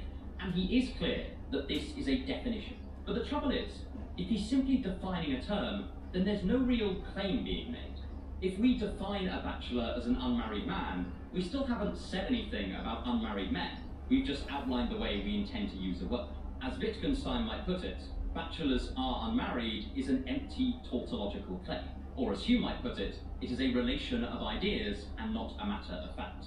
However, the claim atheists are more religious than they think sounds like it's going to be a Kantian-style transcendental argument. It sounds like it will take an atheist claim and show how it actually assumes some classically religious premise at the outset. At the very least, it sounds like it's going to be about atheists.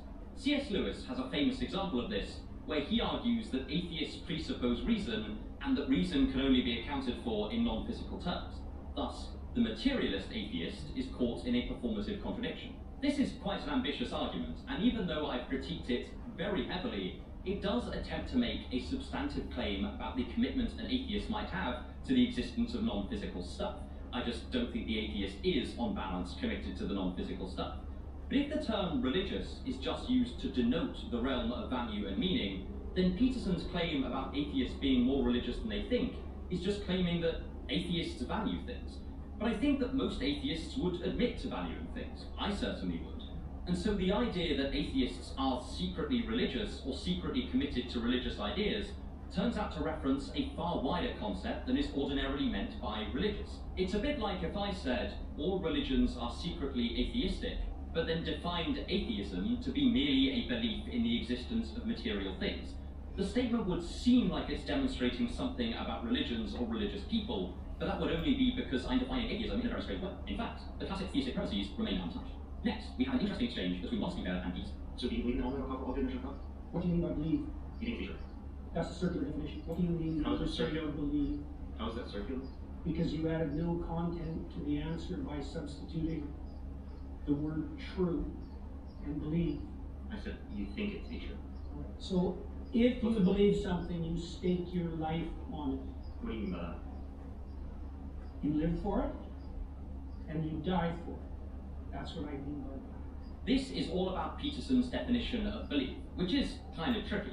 In the past, I considered Peterson to simply say that belief is potential action. That is, I can only believe something if that belief implies that I will do certain things. So, if I believe it will rain, that necessarily means that, all else being equal, I will take an umbrella with me when I go outside, at least provided I have a hand. This would place Peterson firmly in the tradition of American practice. But here, he says that belief is something that you stake your life. This is such a bold claim, which on the face of it can seem kind of silly. I believe that my guest is here in front of me, but I wouldn't die for that belief. To steal on this point, I think that Peterson must just be talking about religious or moral belief, because otherwise I'm not sure he's right. It seems like most of our beliefs are not even the kind of thing you could stake your life on in the existence-orienting way that he describes. So, for the sake of argument, let's interpret Peterson as saying that this is the right definition of belief in specifically moral or religious things.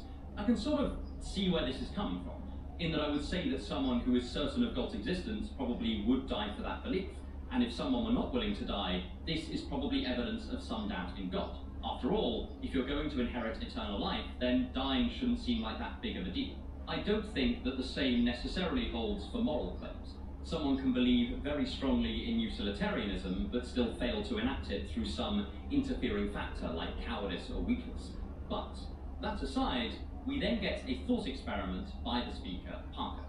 I'll give you an example. If you're in Nazi Germany, and it's the case that there's Jewish people in your attic and you're trying to protect them, would you lie to the Nazis? I would have done everything I bloody well could, so I wouldn't be in that situation. Would you lie? No, I can't. Parker has quite a good point here, which is that sometimes there are things worth up to that. If it's and to God what is God's, this seems to suggest that, all else being equal, obey the law, but there might be circumstances where obeying the law would contradict God's law, and God's law must take precedent. Interlocutor is playing games and then finishes with the following. Don't play games. I'm not playing games. Yes, you are. If you present me with an intractable moral choice that's stripped of context and you back me into a corner, you're playing game.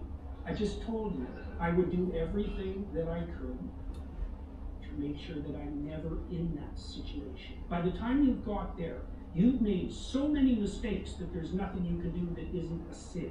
The trouble is, this is not what you would expect if there were an underlying unity to moral reality. Then it would seem like this unity would be able to answer any hypothetical. This seems to be a real strength of a totally ordered hierarchy of values. At the very least, it surely should give some guidance. The mere existence of intractable moral dilemmas, as Peterson puts it, suggests that there is not an underlying moral unity, but something slightly more fluid going on. Famously, Jean-Paul Sartre thought that intractable moral forces pulling Peterson in two different directions. But that doesn't suggest moral unity, but moral divergence. And what's more, irreconcilable moral divergence.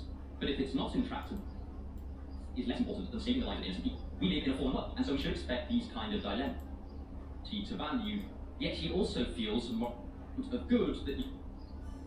My next claim is that everybody worships something, including atheists, even though they might not know it. The first speaker here, Zena, is just great. So I want to start off with defining terms. Yeah. How do you define worship? Prioritize. So almost like having a preference over something. It's a hierarchy of preferences. Yeah. And you use it to direct your attention. Right. So whatever you're attending to, you worship. First of all, Zena does a brilliant job at pinning down the key terms of the debate. Peterson defines worship as prioritization. That is, you worship something when you attend to it, and so assigns more significance than other things. He defines God here as roughly meaning foundational principle, and establishes that you can have a better or worse foundational principles. He thinks that a good one is iterative, applicable to a wide range of situations, and likely to be volunteered to by many people. Weirdly, this is also similar to the baseline criteria of a moral system defined by the moral relativist David E. Watt, but I don't think Peterson would not be associated with that at all. In reverse morality, we talk about the divine, when we talk about God and religion. These moral tenets and religion, right, and God exist as good because it is God, right? So it's self-evident, right? Without any kind of goal or output, this thing is good. Zena gives quite a theistic point, which is that surely if there is a God, then there is a moral lawgiver that can give us moral prescriptions, even in good are necessarily goal-dependent. But at this point, we do seem to be in some kind of moral relativism, where good and bad define relative to context. It's just that whereas cultural relativism tends to define these terms relative to culture, Peterson defines them relative to a God. I'm sure Peterson himself is a moral objectivist, I just don't think it comes across that well here. Again, my issue is that I don't think many atheists would disagree that you can define good or bad relative to a God. In Kant's work, this is called a hypothetical imperative. They include statements like, if you want to go to the shops, then you ought to take a left turn, and if you want to be financially responsible, it is good to save money each month. But one of the real strengths of religion is that it claims to give you statements about morality independent of any pre-existing aims you might have. It allows you to say, I don't care if you ultimately desire to make loads of money and all your behaviour is oriented towards that. That is a bad God. That's why I imagine the other person means when they say they want a independent Peterson does say we can distinguish between good and bad gods. That is, अम्मी की तरह फैलाओ नहीं ना किया ज़्यादा presumably he does think और चाहिए होगा तो ले लेना बस रोटी एक ही है But the criteria he provides here, iterability, voluntary assent, and breadth of application, are all things atheists could appeal to as well. Peterson might say this shows they worship those things, but only in the minimal sense that they value them highly. This bears a passing resemblance to religious worship, but I don't think it's totally the same. When I say that I value something highly, that I is important. It retains my ownership over that worship. It's a kind of submission and assent, but it nonetheless recognizes that assent as done by me, and that I could have chosen to submit to something else without being irrational. It retains my agency and my sovereignty. Contrast this with the following statement, again by St. Thomas Aquinas. By the one and same act, man both serves and worships God. For worship regards the excellence of God, to whom reverence is due, while service regards the subjection of man, who, by his condition, is under an obligation of showing reverence to God. Here, worship is partly the recognition of God's excellence and also involves service, but notice the wording. It's not just that the man chooses to show reverence to God, he is obliged to do so. The I has disappeared. Or, rather, worship follows from a straightforward acknowledgement of the facts, that God is much greater than us and he is perfect. The difference between I value this and place it at the top of my value hierarchy and I recognize the pre-existing value hierarchy inherent in the universe with an omnibenevolent God at the top strikes me as extremely important. The first, any atheist like myself can agree to, but the second, only theists can agree to. We then move on to defining what makes a Christian. Here, Peterson says that to be a Christian is to view the universe as governed by a principle of voluntary self-sacrifice and also to retain an upward mobilization even in times of great despair. We get a genuinely quite helpful distinction between acting out Christian ethics and believing in Christian propositions, and Peterson says that acting out a Christian pattern is much more important than believing a bunch of Christian ideas. He talks about the notion of a noble pagan, the kind of people who were not damned to hell despite not believing in the Gospels, since they lived before the coming of Christ. My question here would be, is the situation not different after the coming of Christ? For example, it is a theme amongst medieval theologians that virtuous pagans may have been a phenomenon before Christ. But in a post-resurrection world, only very few non-Christians would ever be able to enter the kingdom of God, or at least so they claim. The professor of medieval philosophy, John Marrowborn, has argued that while many medieval theologians might allow someone like Plato or Aristotle into heaven, or at least not damn them to hell, this is largely because they didn't even have the opportunity to know Christ. We now have no such excuse, and this implicit faith idea is unlikely to exonerate any of us. So I think that this does raise a pretty significant challenge to Peterson's position. According to the medieval theologians he is citing, acting as a Christian is probably equally as important as believing in Christian doctrine propositionally, as they are both borderline necessary conditions to attain salvation. It's also worth noting that Dante's Divine Comedy has much discussion of noble pagans, but they tended to be before Christ, not after him. Now we're back to the claim that atheists worship something, and after some back and forth, we get the following definition of worship, which is subtly different and more expanded to the previous one.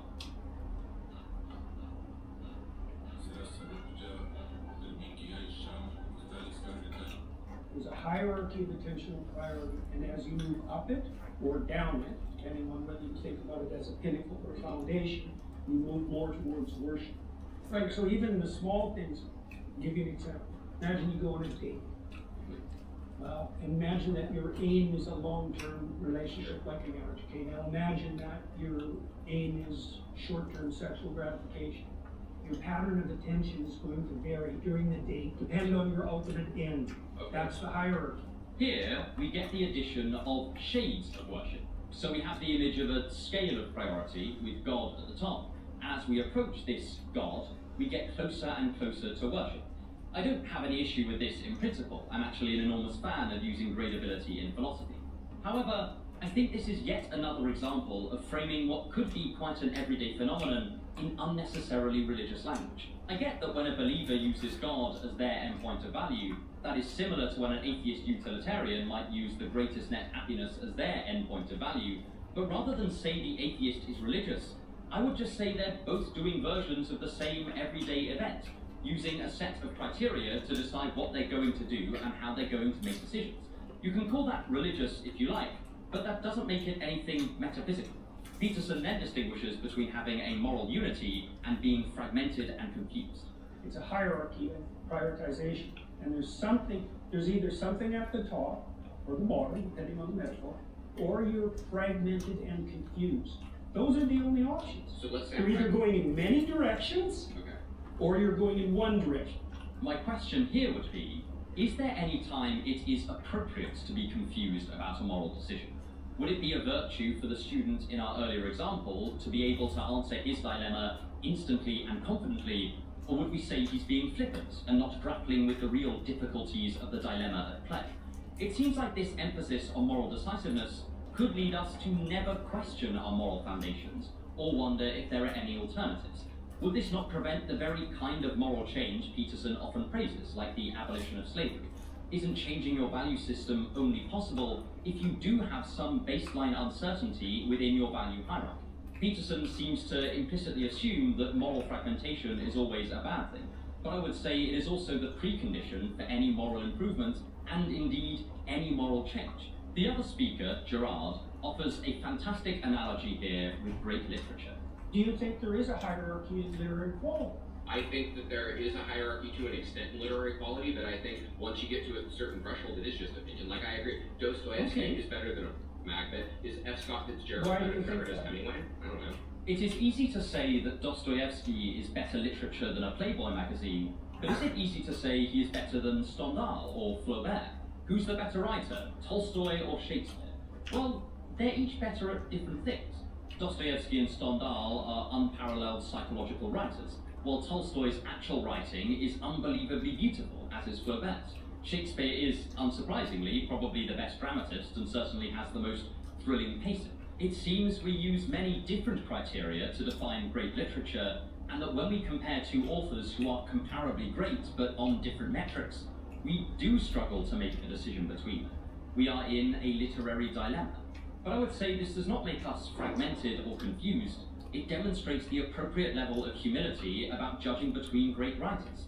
This underlying claim that absolute unity in values is always a good thing seems to me to be highly questionable. But if I could ask a couple of questions to Peterson here, it would be the following. What is the word worship doing here that the simple word prioritization would not? And if they are interchangeable, then in what sense is this a religious question? My final claim is that atheists accept Christian morality, but deny the religion's foundational stories. Honestly, I don't know how much I disagree with this claim.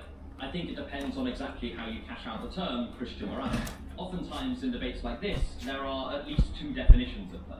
One is the kind of loose idea of Christian morality that denotes some of the received ethical system we have today, which has undeniably been influenced by Christianity, since that was the dominant line of thinking for almost 2,000 years. But alongside this, there is the definition of Christian morality as the morality contained within the Bible itself. That is, that atheists do accept the morality in the Bible, yet deny the truth of the stories in the Bible. I could see that atheists might subscribe to the first definition of Christian morality, but I think the second is a little bit more spiritual. So in 1 Samuel 15:3, God says, "Go and slaughter the Amalekites, slaughter the men, the women, the children, the infants." What's the justification for that? Is that in line? That's a good question. That's a good question. This first speaker raises a pretty neat objection to the idea that our current ethical system is the same as it was in the Old Testament. He points to the slaughter of the Amalekites as just one example of how that Christian morality would differ from our own Christian morality. Peterson responds to this in a number of different ways, but essentially he ends up suggesting that God and God's commands are perfect, but we have imperfectly interpreted his will throughout history, and this is what has led to religious atrocities.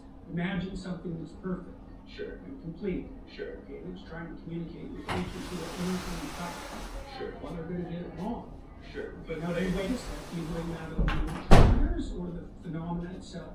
As far as a theodicy goes, I think this may raise more questions than it answers.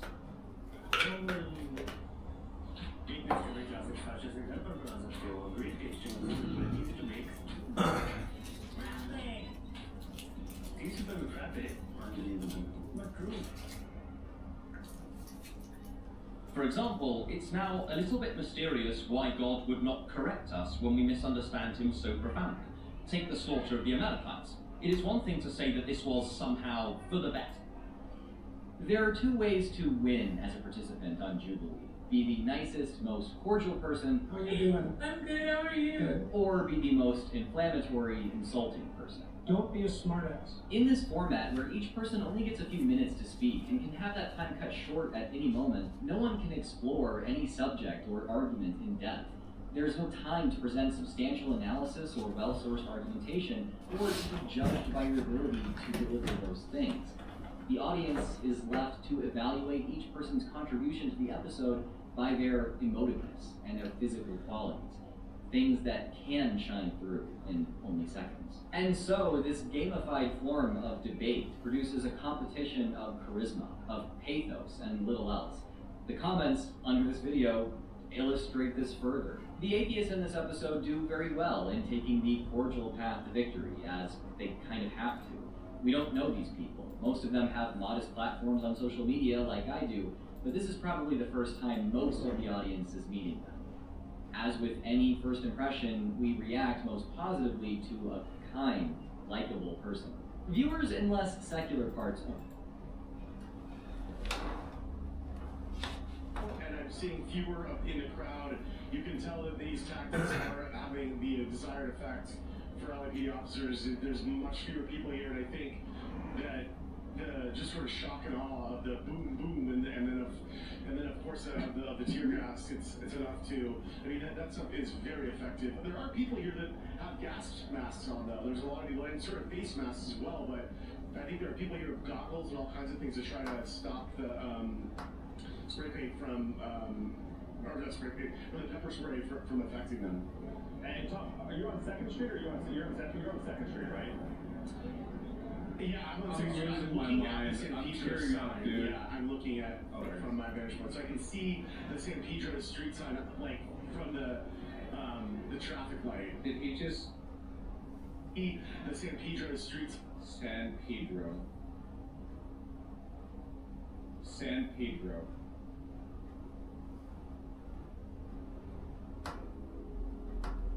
Who is this guy? I don't know, but he's like a generational talent. This is fucking incredible. He can't be real. How do you work in journalism in Los Angeles? You work for KCAL LA. Pedro?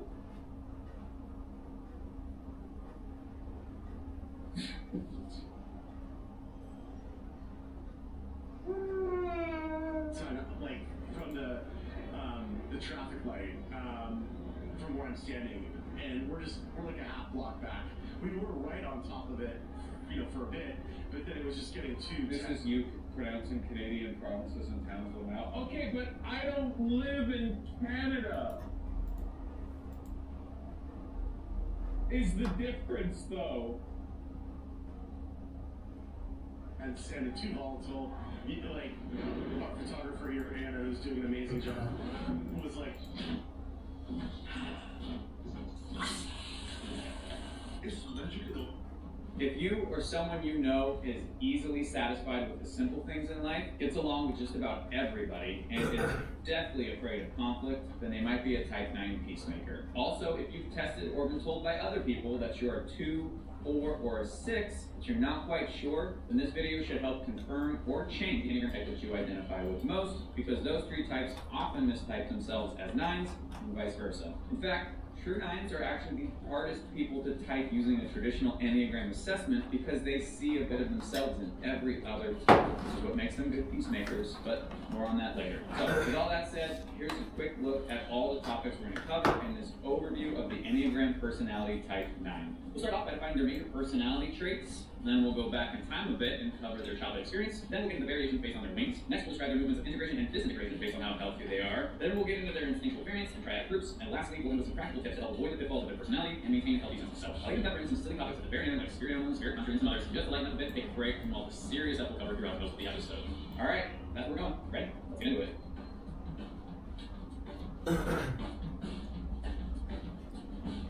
Nines are called the peacemaker because they are driven by a deep desire to create and maintain harmony in their environment. They want things to be nice and pleasant all the time. This makes their core fear essentially anything that disrupts that equilibrium. But to be more specific, they're afraid of disconnection. Nines are terrified of people or things that they've come to love falling away, which is why they work so hard to keep the status quo, for better or worse. Now, if you look at the actual shape of the Enneagram, then you'll see that 9s sit at the very top, which is why they're sometimes called the crown of the Enneagram, because they, more than any other type, have a natural sense of empathy for all other Enneagram types. Sometimes they empathize so deeply with other people's perspective that they lose touch with their own inner thoughts and feelings. This is why 9s get a bad rap for being lazy, despite the fact that they can be highly productive and high-earning individuals. This label also comes from the fact that the Enneagram was merged with the Christian idea of the 7 deadly sins way back in the... If you or someone you know is driven by a sense of purpose, has a deep passion for justice, is really self-critical, and struggles with a good amount of self-righteous anger, well then they might be a type 1 reformer. Also, if you've tested or been told by others that you're a 3, a 5, or a 6, but you're not quite sure, then this video may actually help confirm or change the Enneagram type that you identify with most, because those 3 types often mistype as type 1s and vice versa. So with that said, here's a quick look at all the topics we'll cover in this overview of the Enneagram personality type 1. We'll start off, get into it.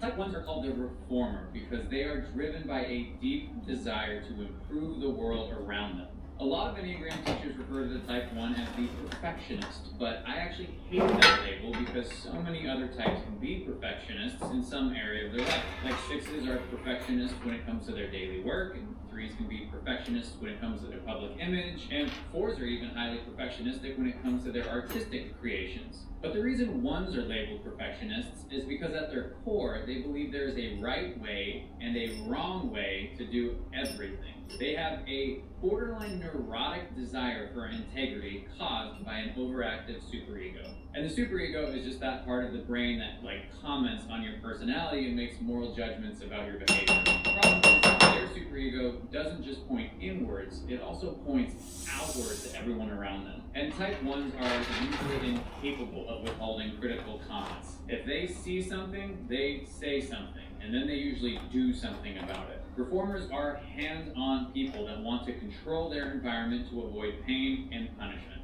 It's important to understand, though, that most reformers don't actually want to make people feel bad with their judgments, and in fact, it's usually the exact opposite. 1s just can't help but see the best possible version of everything, and so they naturally spot potential ways to fix people or situations in order to manifest their grand vision for a brighter future and a better, healthier you. Healthy 1s will make deeply personal sacrifices for the good of others because they feel like it's their entire life's purpose. And boy, oh boy, do 1s crave having a purpose in life. Their core identity is wrapped up in feeling like they've been called by a higher power to do something good in the world. And feeling is actually the key word there. This may surprise you because 1s try to look all objective and rational and buttoned up, but they are in fact highly emotional people. I'll talk about this more in the section on triads, but 1s deal with a ton of anger, which they repress because it feels morally wrong. But repressing their emotions just makes them look rigid and stoic and detached. If you really want to see the type 1's true emotions, just criticize something they did. It could be anything. Their intense self-criticism makes them super sensitive to your criticism. It's easy for them to be all objective and rational when they're telling someone else how they messed up. But when you turn the tables, get ready for some pent-up rage because you are tapping into their greatest fear, which is that their beliefs, which should be their North Star guiding them to an honorable life, are actually causing them more harm than good. They're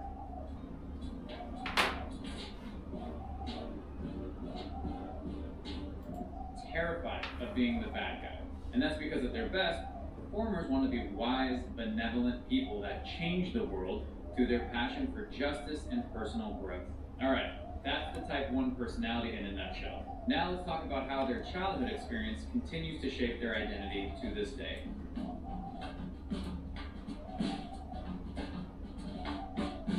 Disclaimer, you should know that when I discuss Enneagram childhood experiences, I am always taking into account both nature and nurture. We are all born with a specific temperament, psychologically speaking. That is undeniable. But the way our primary caregivers raise us has a great deal of influence on how that temperament gets expressed as adults. Okay, there's my disclaimer. Now, in their earliest years, type 1 children can look a lot like type 7 enthusiasts because they're highly energetic, playful, and outgoing. However, ones quickly realize that life is not all fun and games. Typically, ones notice that something is off with their relationship to the protective figure in the home, which is traditionally the father, but not always. Ones experience their father as harsh, unfair, or even corrupt. Ones begin to notice that their father's rules just seem unnecessarily strict. That's why ones have incredibly high standards as adults, because as children, they reacted to unfair rules by going above and beyond the rules in a subtle attempt to prove them wrong by being undeniably good. And that's where the little rebellious reformer spirit starts to grow.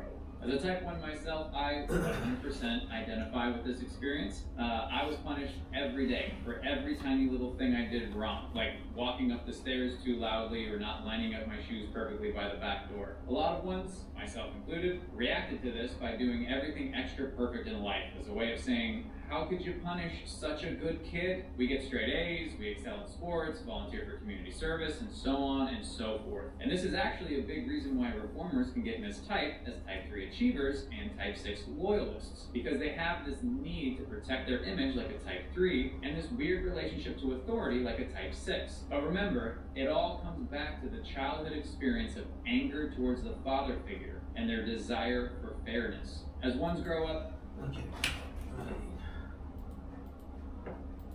gonna actually pause.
Rohan grinning face. Hello. Speak hello. How you doing, Rohan?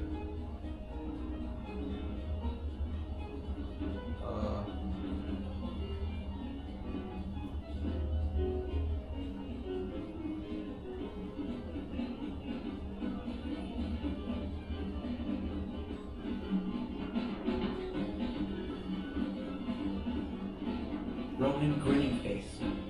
Good.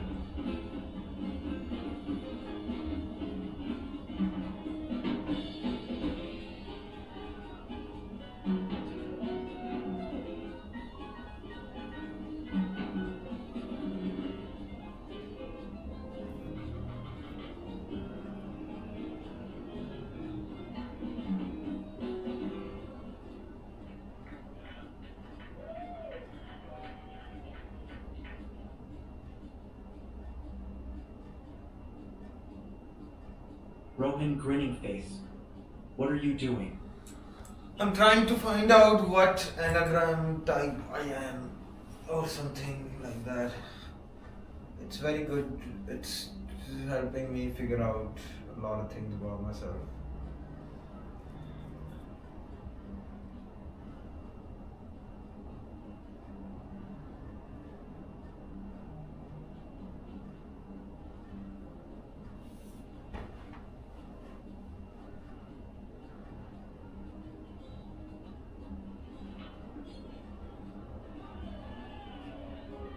Rohan grinning face.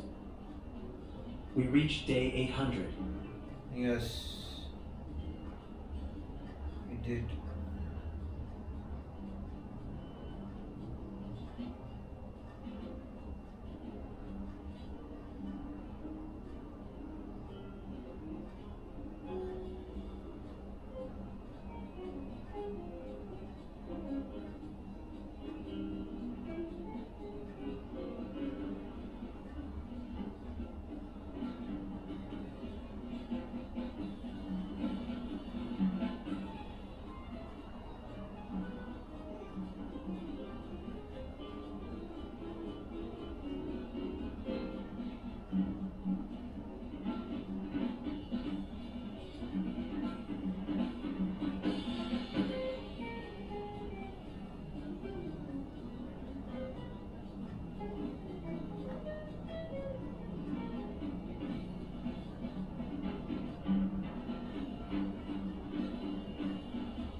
Rohan grinning face. Okay, I have to go for study by. Alright, take care.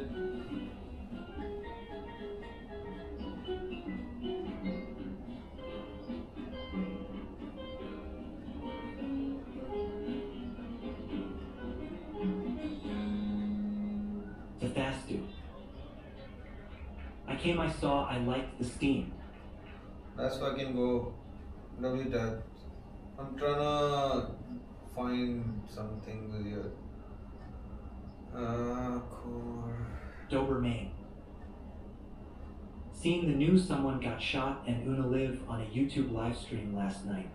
Oh fuck. Like shot by like a rubber bullet, right? Are they okay? Are there fatalities?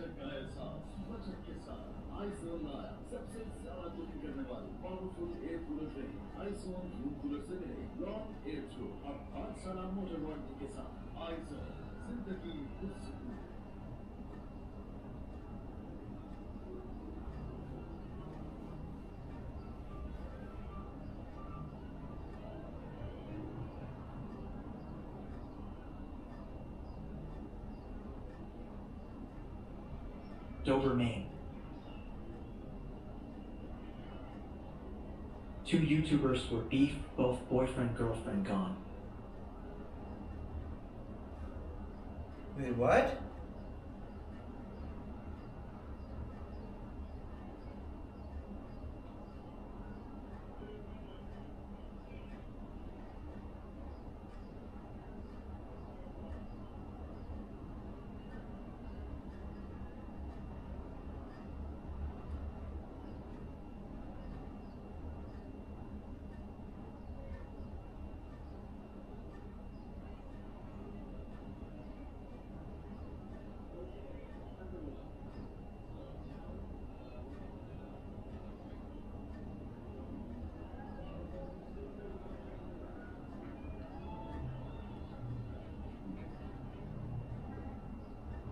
Atazi made a video on it.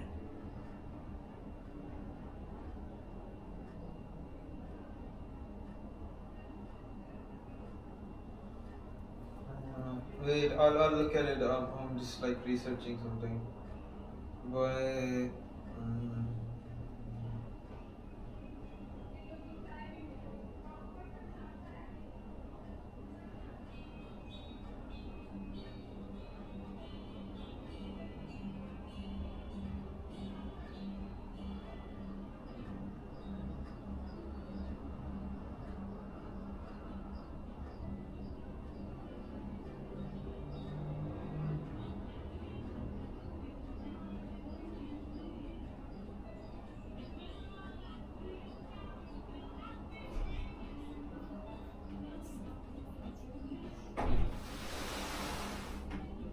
Aunty मजा आया? Yes. Plate साफ कर दिए? और आधा पड़ा होगा, जब कभी भूख लगेगी तो किसी और चीज के साथ ले लेना, मटन भी पड़ा होगा वो भी।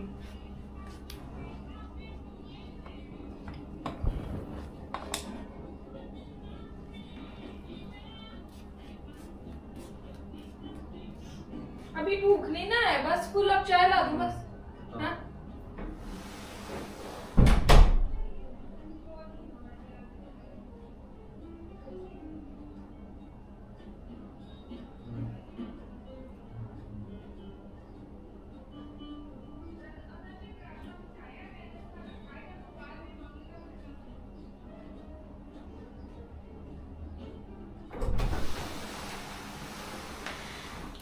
भाई मेरी तरफ से अब सारा दिन मुझे कोई ना बुलाए, ठीक है ना? I have done my task.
Up enough.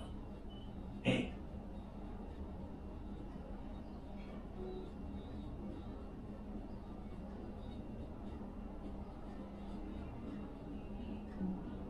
Hello, Bina, how are you doing? Welcome, welcome, welcome, welcome, welcome. How you typically respond to stress and security?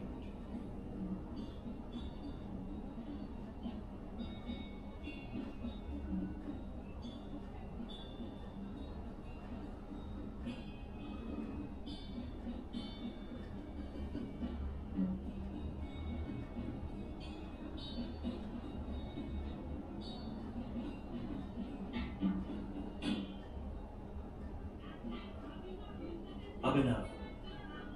I'm Gadget Zone, remember?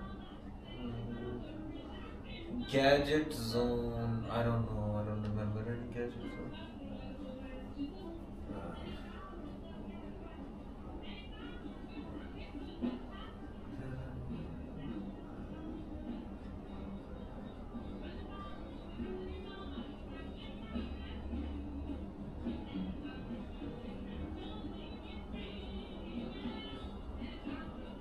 Up enough. Kaku? Oh, how you doing, Kaku? How you doing? Face The blue smiley. situation is...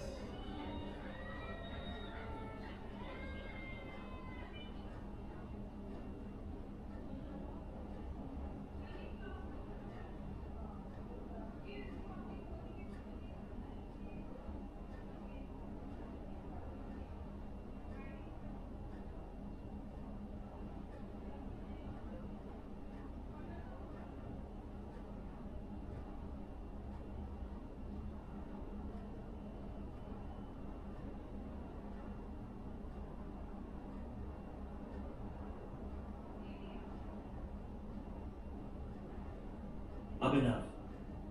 I'm doing good, man. What's up?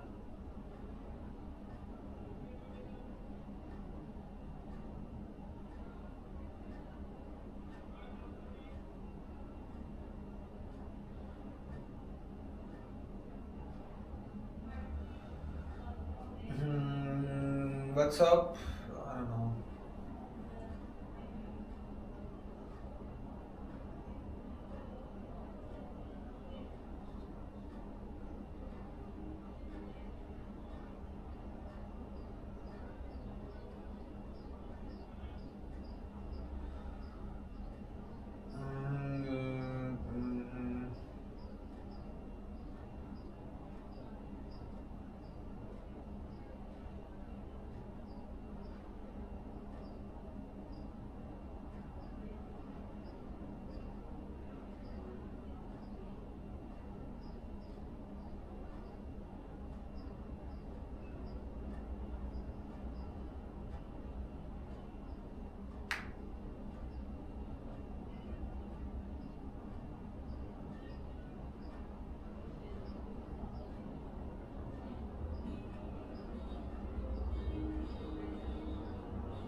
Watch time. Okay, one last question. I'm gonna just like.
Fidel Castro the Elder. https://youtube.be/b3oyfx w-eo feature =shared. Fidel Castro the Elder. This is wild. Let me check. Fidel Castro the Elder. Oh my god, thank you, Spirit! Oh my god, thank you so much for the $5, dude. Means a lot. Thank you so much. What the fuck? Thank you so much. Get to the chili and inside LA. Oh, that's Andrew? Fidel Castro the Elder.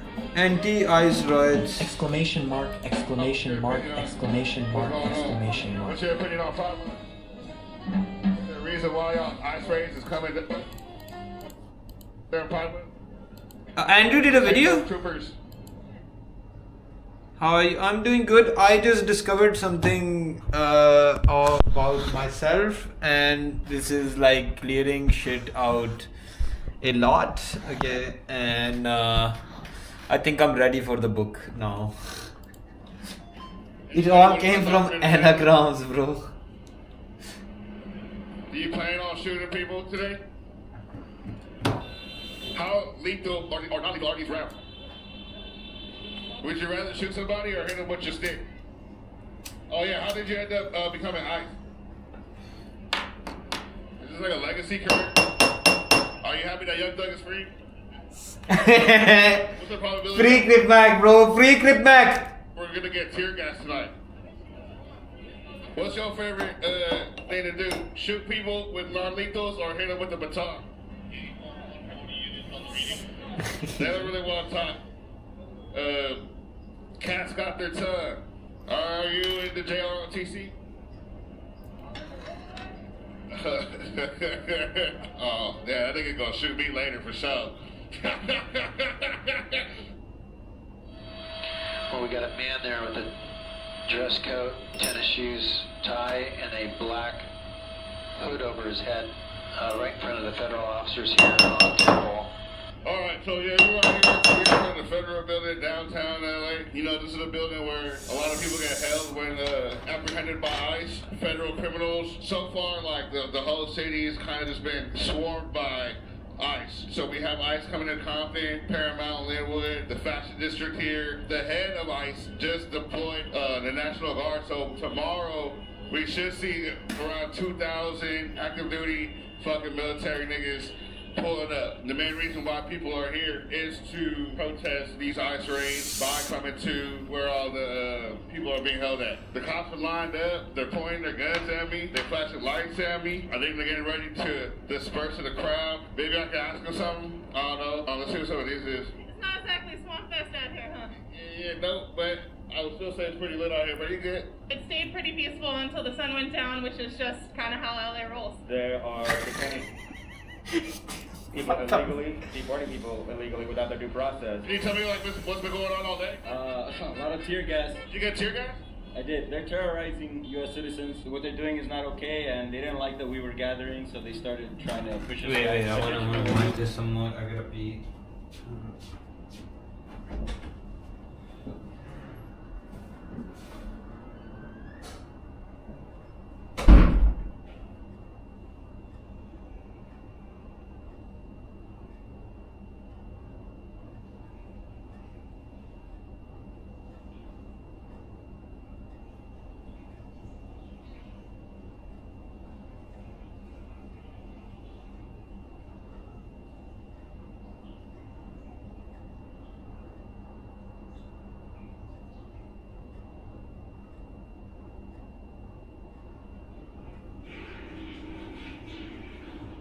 Gabriel Plord. We his pee be blessed with nutrients and stuff. Gabriel Plord. May his asterisk.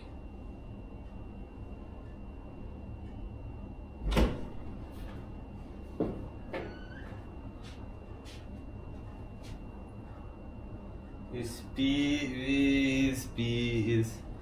Man, thank you so much though, Fairy. I don't like to use the term lightly, but like Gestapo-like tactics to disband people, essentially, and it's wrong. They are sighting people with green lasers and shooting rubber bullets at them, so a couple people got popped. There's snipers on the roof over there, and there's snipers in the second floor over there. I don't know if they're snipers. What kind of guns are these? Oh, yeah, there's a sniper for sure. Lots of people getting tear gassed, but, you know, it's LA, baby. We're strong as fuck.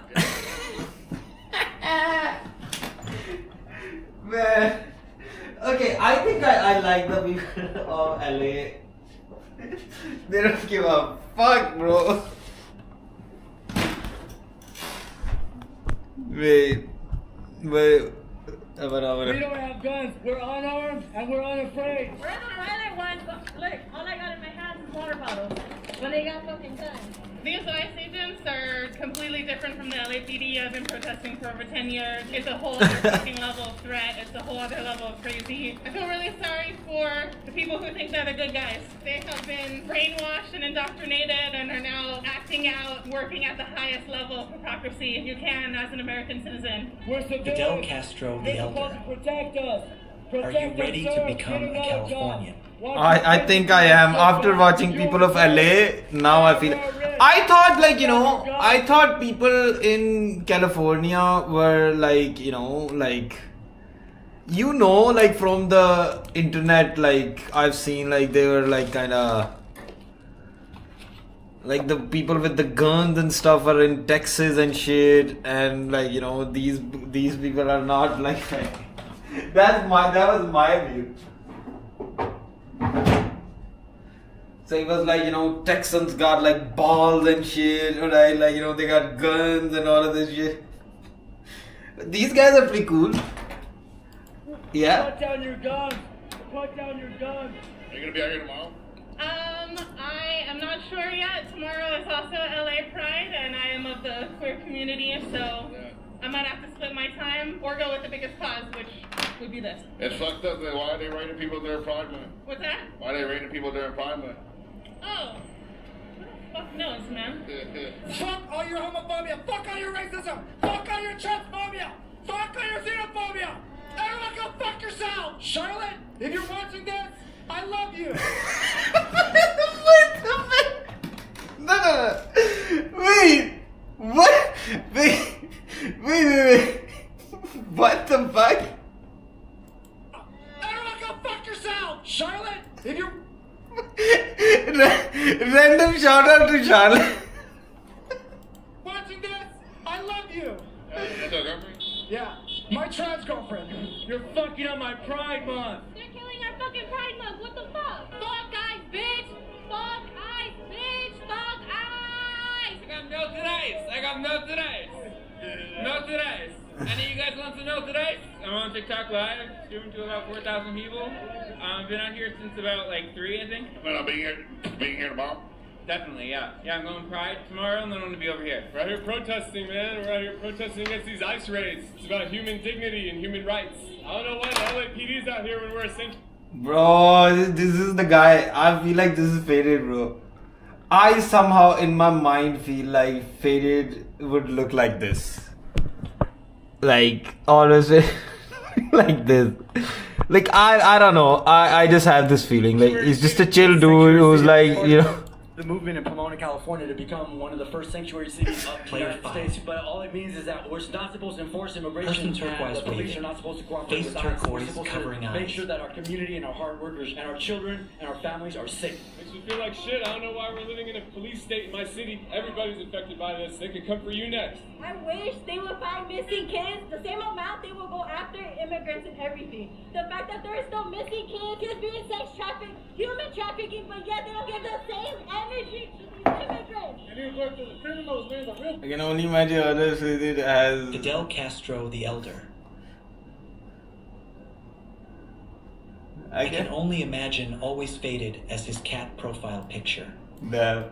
Criminals. Not the innocent, hardworking people, man. No criminals at Home Depot. Yeah. Just hardworking people. I'm scared for my family. I'm scared for other people's families. This shit isn't fair. You guys are our brothers and our sisters. Wait, I think at one point Always Faded did tell me what his ethnicity is and, like, you know, how it looks like. I think I've forgotten. Like, I've just like thought of him as like Always Faded. Here's what the fuck happened. No, it's a criminal on stolen. I forgot. Hispanic. They're all Hispanic. So what did their parents have to do to sacrifice for them to do that? What happened to being a fucking kid, growing up, thinking it would be fucking good, and then you fucking grow up and you fucking represent the opposition, fucking represent the people that hate us? They're my fucking neighbors. They're my friends. Why? Why do you do this? Leave the fucking uniform and work for people, for human beings. You know this is wrong, Tirata. You know this is wrong. Oh my god, this is like fucking holy shit. Okay, it's getting a little intense. Oh yeah. Mayor Karen Bass, we need you here. You said you would be with your people. We are your people. I'm a native Angelino, and they are threatening us. They are terrorizing our community. Where is our mayor? Where is our mayor? Where is our mayor? You go to Copper, nigga. I'm fake, nigga. I know you do, dog. I'll spit in your plate. I put my dick.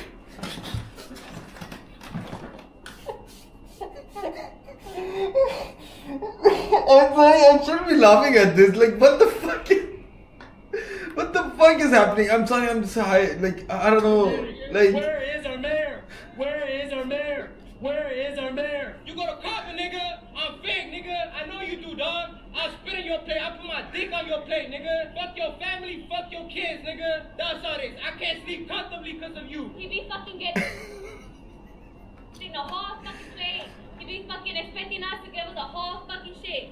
That nigga right there. Do you go to college? Gabriel Plord. Yeah, you do, nigga. Stop playing. Calling out the cop, you do. LOL. Nigga, act like I don't know your fucking face. Stop fucking playing. Fucking talking about, can I get a fucking discount? Can I get a fucking this? Can I get a fucking that? That nigga right there. Point that shit at him right there. Point that shit at him right there. He does look like he go to college though. what the fuck is happening?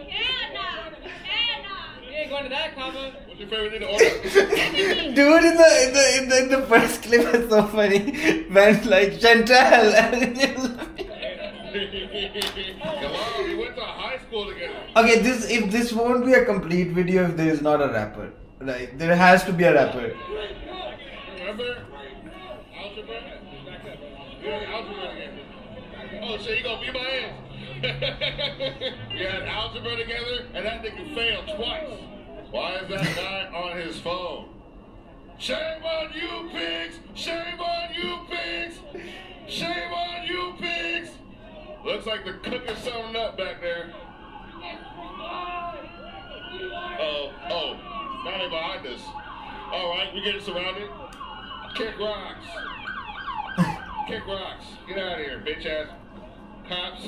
I'm not entirely sure what's going on. Gabriel the Halo Plord. looking dudes are moving to the back. Why are they and rocking LAPD those old moved to the police front, helmets? safeguarding I've only ICE. seen those in So like old LAPD is 80s positioned movies. as on the front Yeah. of the LA is a sanctuary city, so LAPD shouldn't be here enforcing these policies. I think they're getting scared. I'm a little skittish, man. Look, these niggas want to smack somebody so bad, man. I'm just a reporter. I'm just a reporter. Do you have any opinions on this? You guys allowed to have opinions? Is this like a hive mind type deal? You gotta find a new job, dog, because you really know LA's about to go to flames, dog. You gotta find a new fucking job. Get to the job. Oh, shit, hold on. Keep it going. Keep it kid. Keep it kid. Keep it child. I don't know what's going on. Oh, shit, what the fuck, nigga? That nigga just smacked me. What happened? Oh, look what's going on. What's going on? Oh, those zip ties. Those zip ties.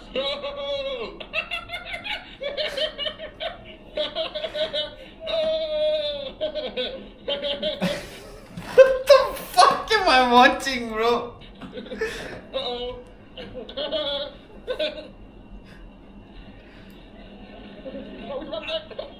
Who got more guns? All right, hold on. Oh shit. Holy dude. You got this. Oh, man. All right. I don't want to be. Hey. Nah, that nigga got you on the other side. That nigga got you on the other Oh side. shit. You got it. Man, you gotta learn how to hop a fence if you're gonna protest and stuff. You gotta be like fucking agile, dude. This is unfortunate, man. Hey, pass me the knife. Hey, bro. Oh my god. Oh my god. Oh my god. Please be careful. Please be careful. Oh my god. Alright. Yo.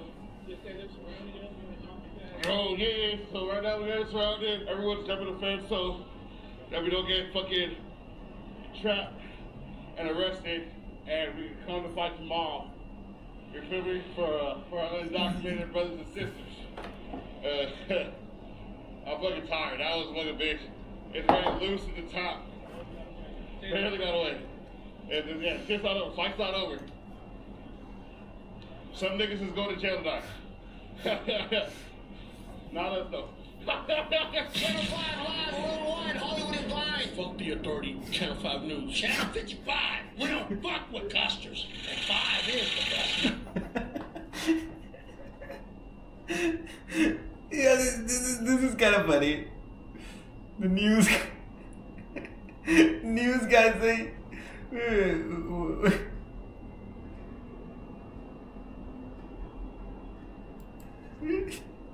Wait, which channel was this? Tie and a black hood over his head, right in front of the federal officers here on Temple. While he was recording the video, he was getting reported. It's a black guy with a dress coat, tennis shoes, tie, and a black hood over his head, right in front of the federal officers here on Temple. All right. This is what he's actually doing. So, yeah, we right here. We're in front of the federal building downtown. Yeah, this is kind of funny. No, this is a building where. Yeah.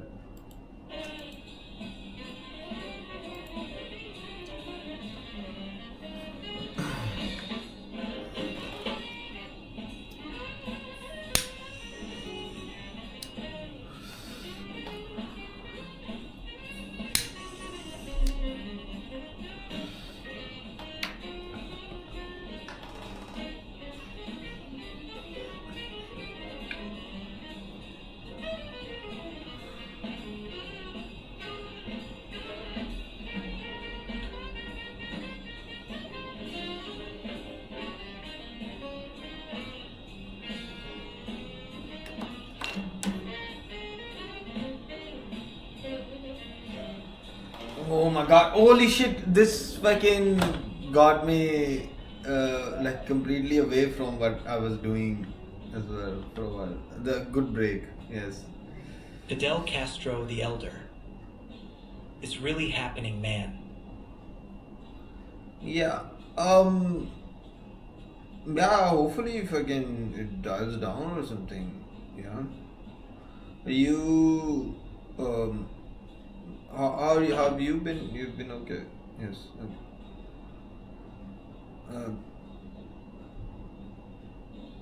What is the situation? I am so sorry, I am kind of high.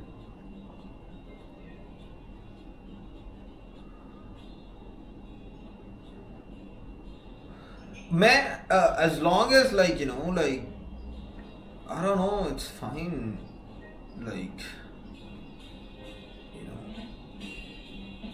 it's, hopefully things stay fine. Is there any like loss of life right now that has occurred? Fidel Castro the Elder. Yeah, we will call later because I want to hear about your thing too. Gabriel Plord. It's tobacco. Yes, it's tobacco. It's just tobacco. Dude. Gabriel Plord. Don't forget it. Don't forget it.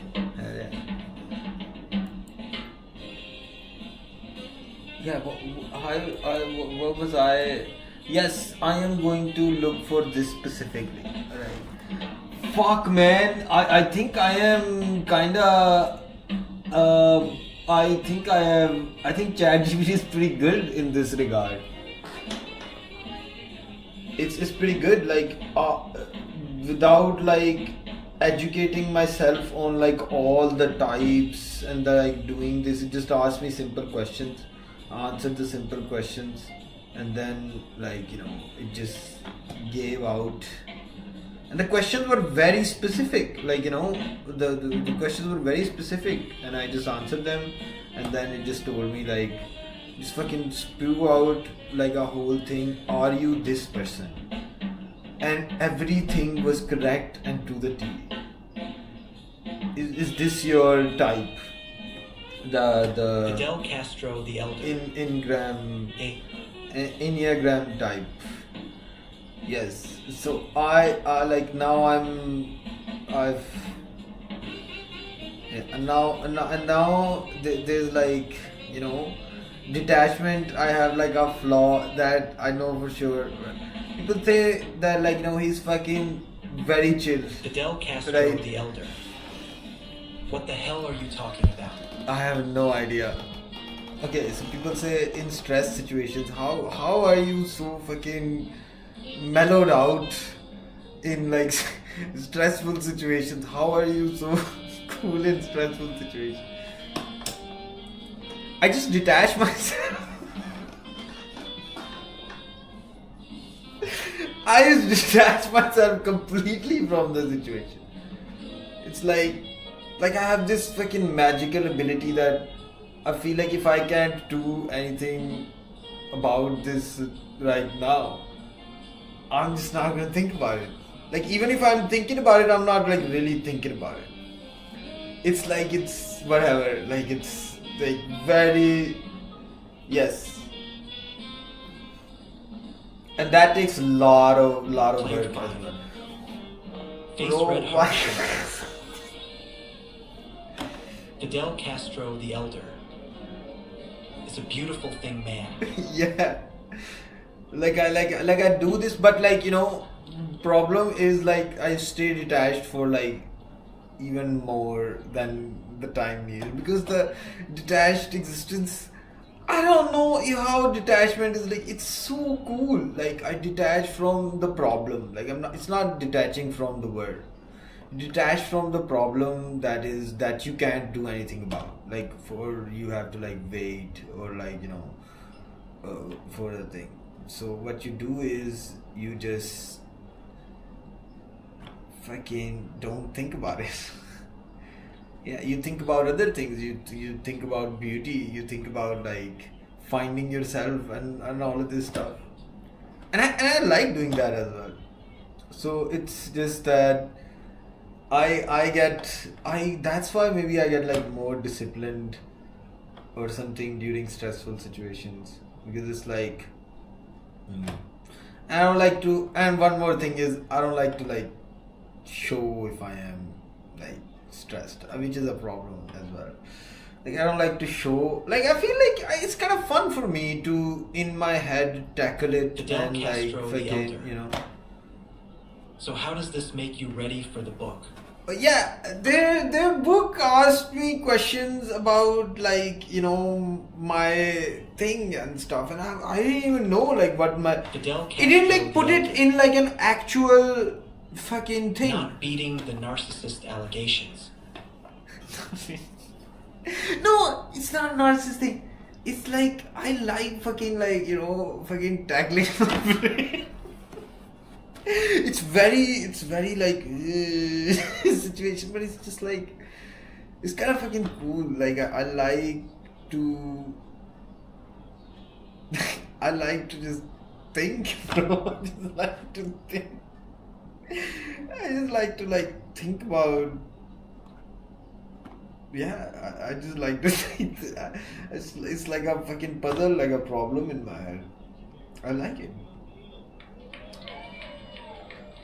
There are many other disciplines, but advantages are for type 4 are fucking creative.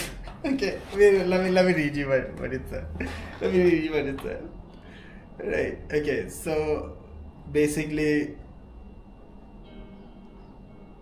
so the Player 5. Yes. the type Fidel Castro the Elder. 4, right? I'm glad you like thinking about yourself so much, BC, then we have a shared interest. No, the individualist. Okay, so my that is my core type. That is type 4. Right? Core motivation. You deeply want to understand yourself. What the fuck, bro? That is so true. It said it in this, right? I didn't say anything. I just like answered those questions. You deeply want to understand yourself, be authentic, right? And express your uniqueness in the world. Fuck. Everything is true so far. Everything is true. You aren't content with surface level living. Yes. You're driven to explore beauty, creativity, depth, and meaning. Motherfucker. All of this is me.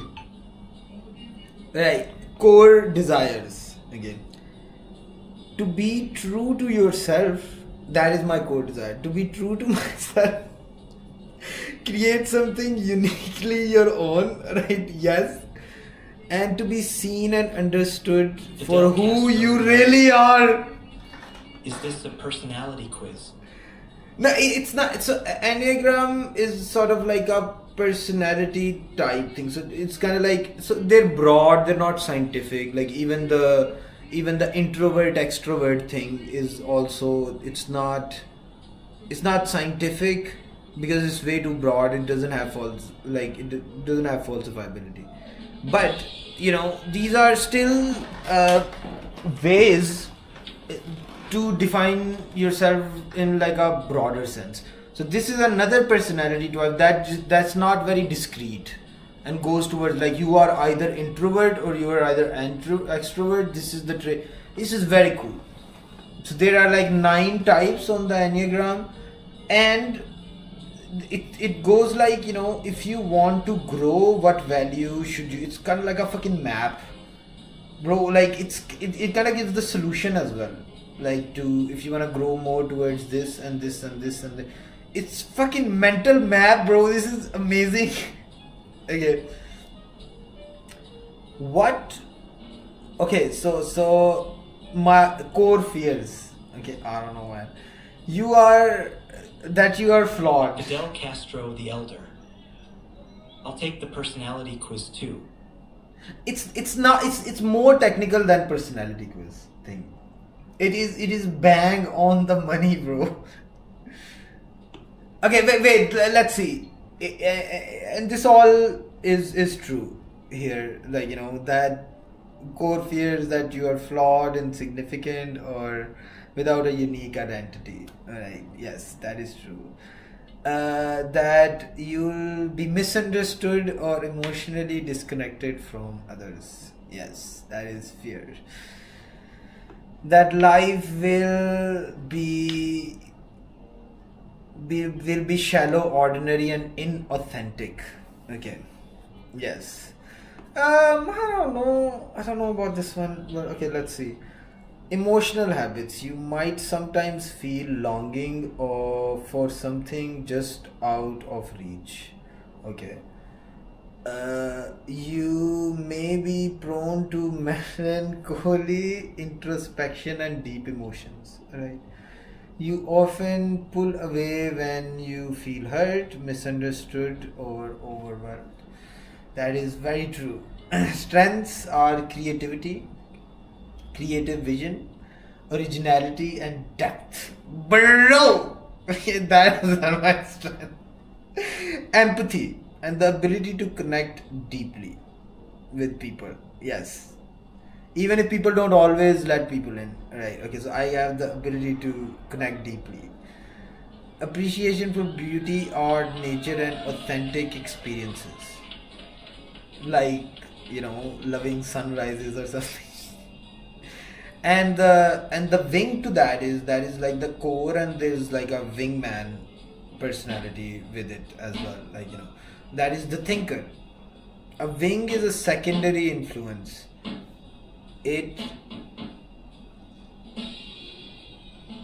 How your core type shows up. Okay, so it flavors how your core type shows up. While core 4 are emotional, expressive, having a wing 5 brings in intellectual depth. You like to understand systems, theories, and ideas, not just feelings. Right, yes. You probably need a lot of alone time to recharge and think things. That is also true, yes. In stress, you distance yourself emotionally and mentally, focusing on logic and problem solving instead of being overwhelmed by feelings. Yes, that is exactly what I do. You like to value simplicity, self-sufficiency, and just having enough, right? Okay, yes. And then there's a combo. Man, it is way too long to read this one. I will read it on my own and then I'll think about. I haven't like thought about this thing. Like, okay, so it's more so like it's different from. Alright, you are an introvert. Now what? Like, bro. This is more so like, you know, these are your core values. It's different from Gabriel Plord. From Wilson would love astrology signs. No, I won't love astrology signs, bro. It's different for different like there are 9 different types and all of these things are different for them. Yes. So it asks you a series of questions. You answer it and then like, you know, you're likely to be this and then you look and then you think that alright, okay, yes, all of these things are true, but then there's a path to this as well, right? What you want to correct, right? Move towards this thing, move towards working on this thing, or it's good. Okay, yeah. Alright, this is it.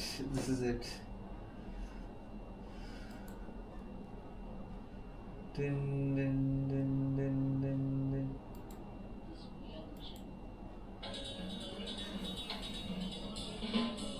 It's a much neater definition than introvert and extrovert.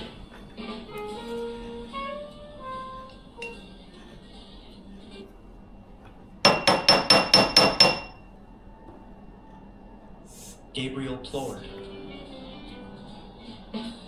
You should check the other test's answers.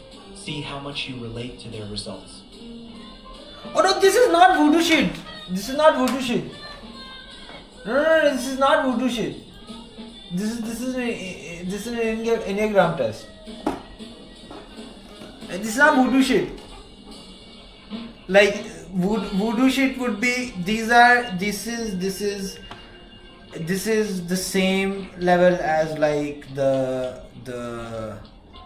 fucking introvert extrovert type, okay, and the same level as you have a ego id or like, you know, id ego and super ego, these and fucking Jung's ideas, Freud's ideas, all of them, where they are way too broad. Gabriel Plord. No, I'm just curious how they handle each personality type is all else. Oh yeah, it's different. So type 1, so there's like fucking, it's the Enneagram thing, and the personalities are, wait,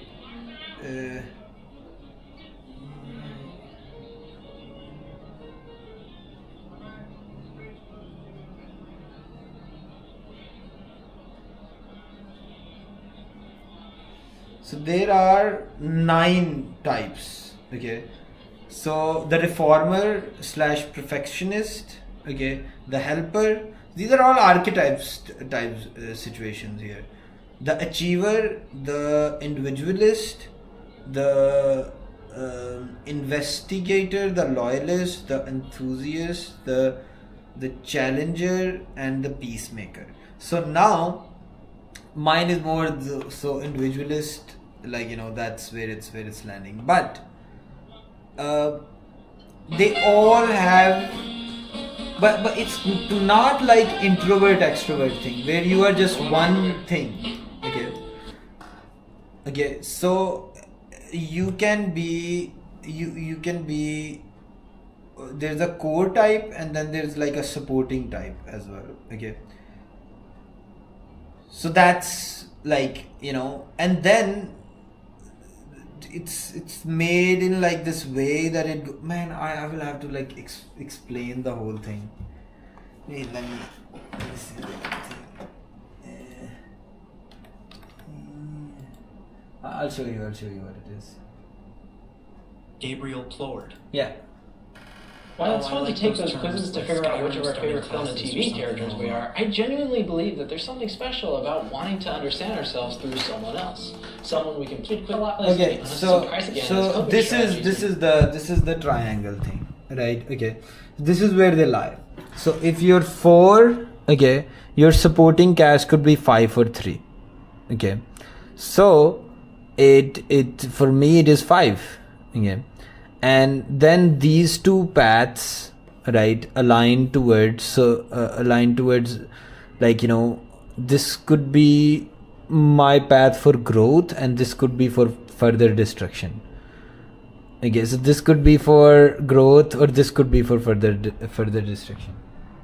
Like it's kind of like fucking it's a whole situation.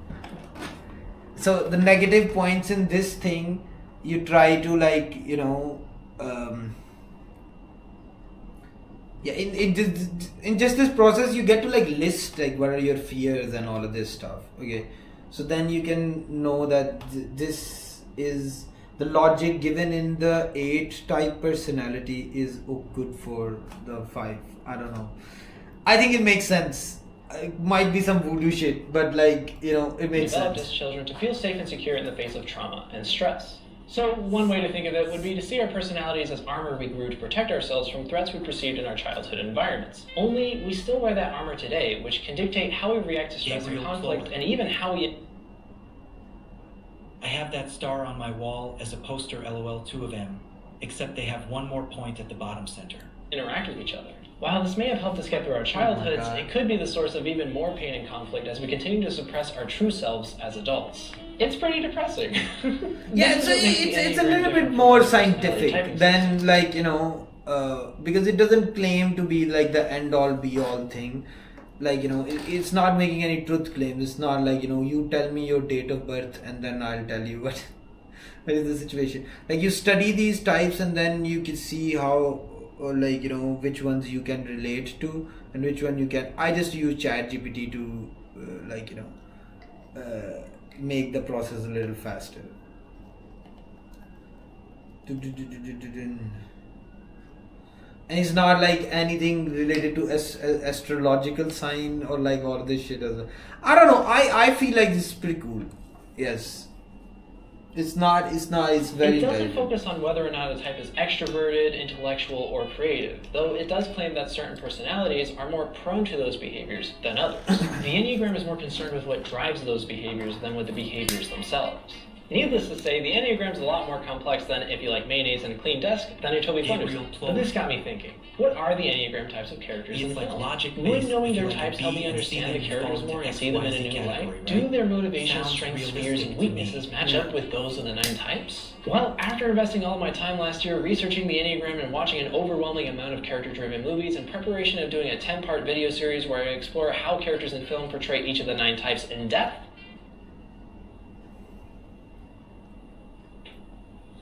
it's a starting point, like, you know, the answer is yes, definitely yes. But before I can show you everything that I found in this huge project and how the Enneagram works, I first need to make some things clear.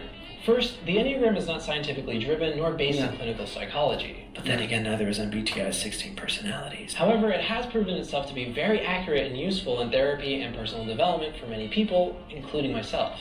Think of it more as a neat tool for personal growth rather than the end-all be-all scientific model of human psychology and all of its mysteries. That's not. Because it's not that, nor was it even made with that intention. It's just a very helpful visualization for how personalities work that has made an undeniable positive impact on many people's lives. And as it has been the case for many others, it's helped me come to some profound realizations about myself, as well as helped me heal some childhood wounds I never came to terms with. The second and final clarification I want to make is that just because I use a villain as an example of what a type looks like when I'm healthy doesn't mean that you or anyone else who is also that type is as morally depraved and evil like that character. I'm simply saying that that character matches the description for that type when extremely psychologically unhealthy. I'm not trying to label or limit anyone to being a villain from a summer blockbuster because that would be stupid. I'm just exploring the Enneagram through fictional characters to see how they exhibit the traits, fears, and motivations of their types. Alrighty, now with that out of the way, I'm going to go into how the Enneagram works, and what better way to do that than through iconic characters. Yay! So what does this symbol mean? Well, you'll notice that there are 9 corners or points, each representing a different personality type. Starting with type 1s, we have the reformers. Type 1s greatly value integrity and have a strong passion for the fulfillment of their ideals and the pursuit of high standards. I could do this all day. 1s can feel like there is something inherently wrong with either themselves or with the world around them, so they strive to satisfy their internal critic by restraining their instincts, being good, and doing things correctly. However, this can be done in perfectionistic ways, making them seem critical and judgmental to others. It's Leviosa, not Leviosa. Type 2s, the helpers, tend to be incredibly caring, generous, and hardworking in the service of others with a focus on relationships and gaining approval.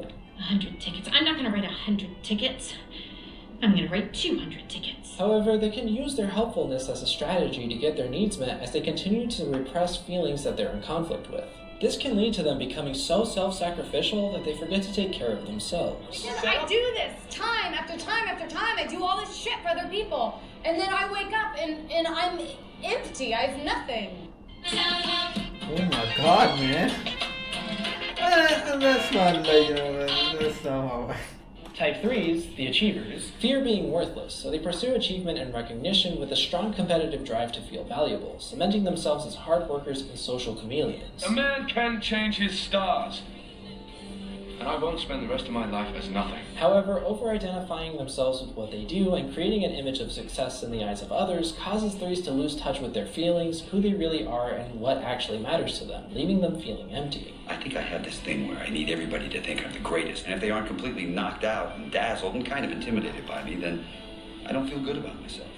Type 4s, the individualists, are said to be the most introspective and emotionally intuitive of the 9 types and often focus their attention on their own feelings, the feelings of others, and authentic self-expression. Yes! However, they also feel as though there's something missing in their lives, something that they see as somehow unavailable but ideal, which can lead to them over-identifying with their negative feelings and dwell in melancholy. Il est brisé. Oh my god! Il est seul.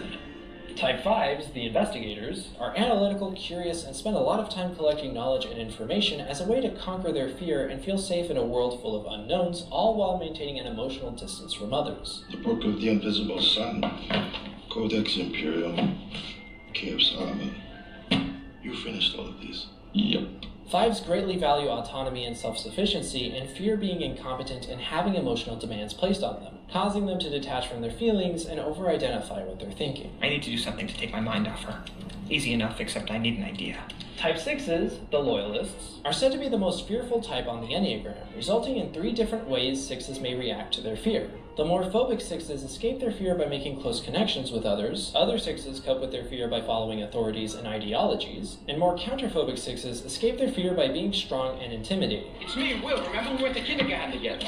But no matter the subtype, 6s are alert and watchful and focus on detecting threats in their environment. However, their strong sense of fear can make it hard for them to trust their own thoughts, causing them to sometimes come across as anxious and paranoid. You feel a break? Sometimes you can't tell this fluid is rushing into the area. Now, any rushing fluids, are you woozy? How many strikes do I have? Type 7s, the enthusiasts, are fun, spontaneous, and quick-witted, often avoiding unpleasant feelings by focusing on what's pleasurable by keeping the mood upbeat and enjoyable. Life moves pretty fast. You don't stop and look around once in a while, you could miss it. However, they can do this to escape the pain and anxiety that boredom brings them. While their fear of being trapped can fuel positive quick thinking, it can also cause them to act out in self-indulgent and excessive ways in their search for pleasure and happiness. We want to be free to do what we want to do! Yeah. We want to get loaded! Yeah! And we want to have a good time! Type 8s, the challengers, are confident, assertive, and fiercely independent, expressing a need to be strong and go against power as they focus their attention on control, all while being fearlessly willing to confront others and protect those they care about. Get away from her, you bitch! However, their impulsive tendency to take what they want can also lead to them becoming domineering, aggressive, and unwilling to experience vulnerable feelings. You're an asshole.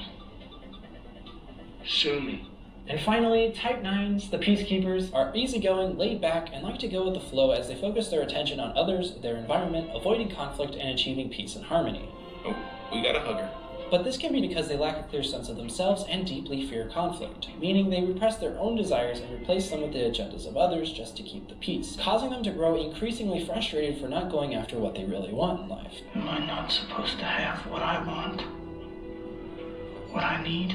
Now I know what you're thinking. Isn't grouping every complex human individual into only one of 9 personality types extremely limiting and overly simplistic? And you're right, but as you'll soon see, there aren't only 9 personality types. There's actually 27, but we'll get to those in a bit.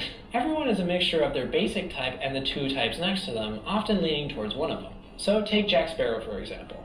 He's a type 7, meaning he's mostly concerned with satisfaction, excitement, and maintaining his freedom and happiness. But does he wing with 6 or 8? Well, 6s are primarily concerned with security, guidance, and having support from others, and are known for their strong loyalty and friendships, which, when we consider how much Jack Sparrow manipulates and backstabs his friends throughout the entire trilogy, Can't let you do that, William. it becomes clear that he does not wing with 6.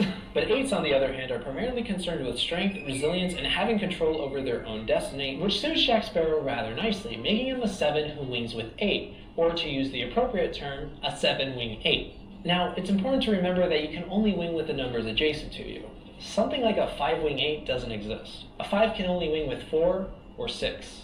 In case you were wondering, I'm a 9 wing 1, which means I'm primarily concerned with keeping myself and others at peace, but also share the perfectionism of type 1, which is why it takes so long to make these damn videos. Moving on to the inside of the symbol, you'll see that there's a bunch of lines and arrows connecting between the personality types. This is known as the inner flow. Basically, a type will adopt the behaviors and characteristics of another type depending on if they're in a place of growth or stress. For example, 3s move to 9 in stress and lose touch with themselves and the world around them, just like Mr. Incredible does in the first film. Dash got sent to the office again. Good. No, Bob. But when 3s are healthier, they move to 6 and become more accepting of their fears and learn to work with others. I'm not strong enough. If we work together, you won't have to be. This happens with every type and the respective stress and growth points. The final aspect worth mentioning about the symbol is the 3 centers in which the 9 types are divided into. At the top we have the body types, which are best characterized by their relationship to their instincts. To the right we have the heart types, which are best characterized by their relationships to their feelings. And to the left we have the head types, which are best characterized by their relationship to their thinking. In each center, there will be a type that overexpresses instinct, feeling, or thinking, a type that is out of touch with instinct, feeling, or thinking, and a type that is in conflict with instinct, feeling, or thinking. For example, 8s overexpress their instincts, causing them to seem impulsive and domineering. Why do you suppose I just hurled a chair at your head, Neiman? 9s are out of touch with their instincts, causing them to seem lazy and unmotivated. You know, that's just like, your opinion, man. And 1s are in conflict with their instincts, causing them to seem rigid and tense. I've done you wrong, let no forgiveness be shown. The beautiful thing about the Enneagram is that all of what I just said is brilliantly visualized through the symbol, and I love it. But there is one last thing about the Enneagram that I need to cover. Like I said earlier, the Enneagram is far more concerned with what motivates a type's behavior than with the behavior itself. Thus, we have people who seem nothing like their Enneagram type due to how they act, but still deeply relate to the core themes and motivations of that type.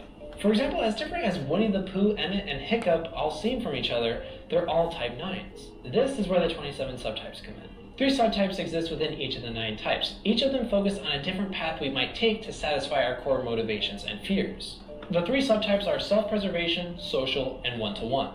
The self-preservation subtype focuses on and shapes behavior around issues related to survival and material security. The social subtype focuses on and shapes behavior around issues related to belonging, recognition, and relationships with social groups. And the one-to-one subtype focuses on and shapes behavior around the quality and status of relationships with specific individuals. This is why Winnie the Pooh, Emmett, and Hiccup are all the same personality type despite behaving very differently.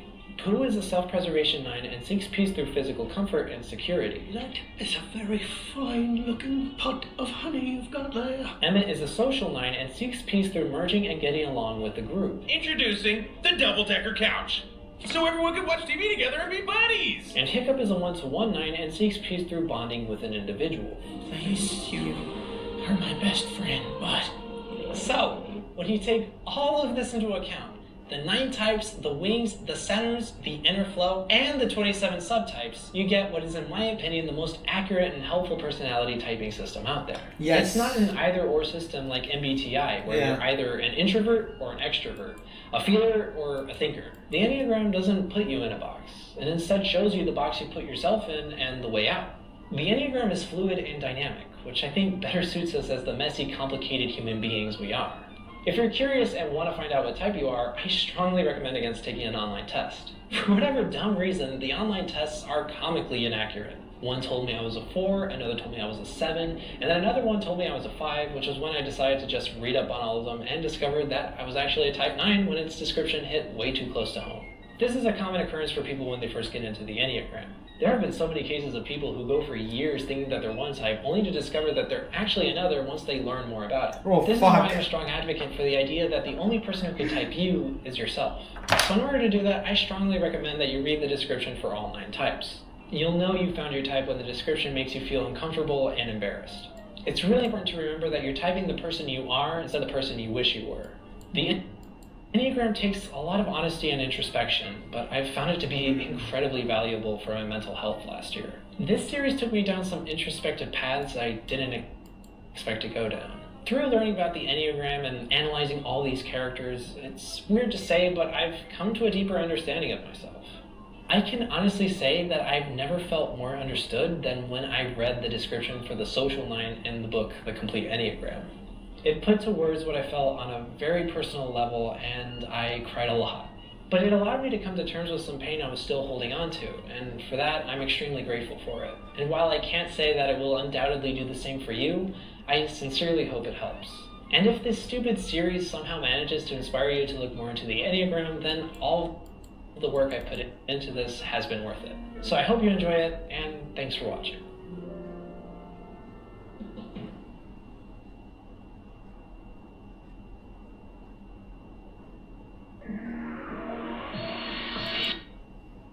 Oh, the so Enneagram is a personality typing system made up of 9 unique as well. Okay. Alright, so I think this is something that will...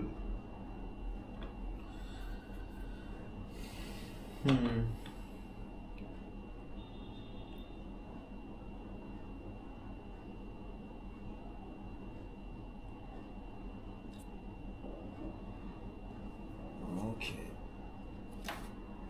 What is...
Alright. Man, I feel like I'm just gonna like put it to sleep now.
Yeah.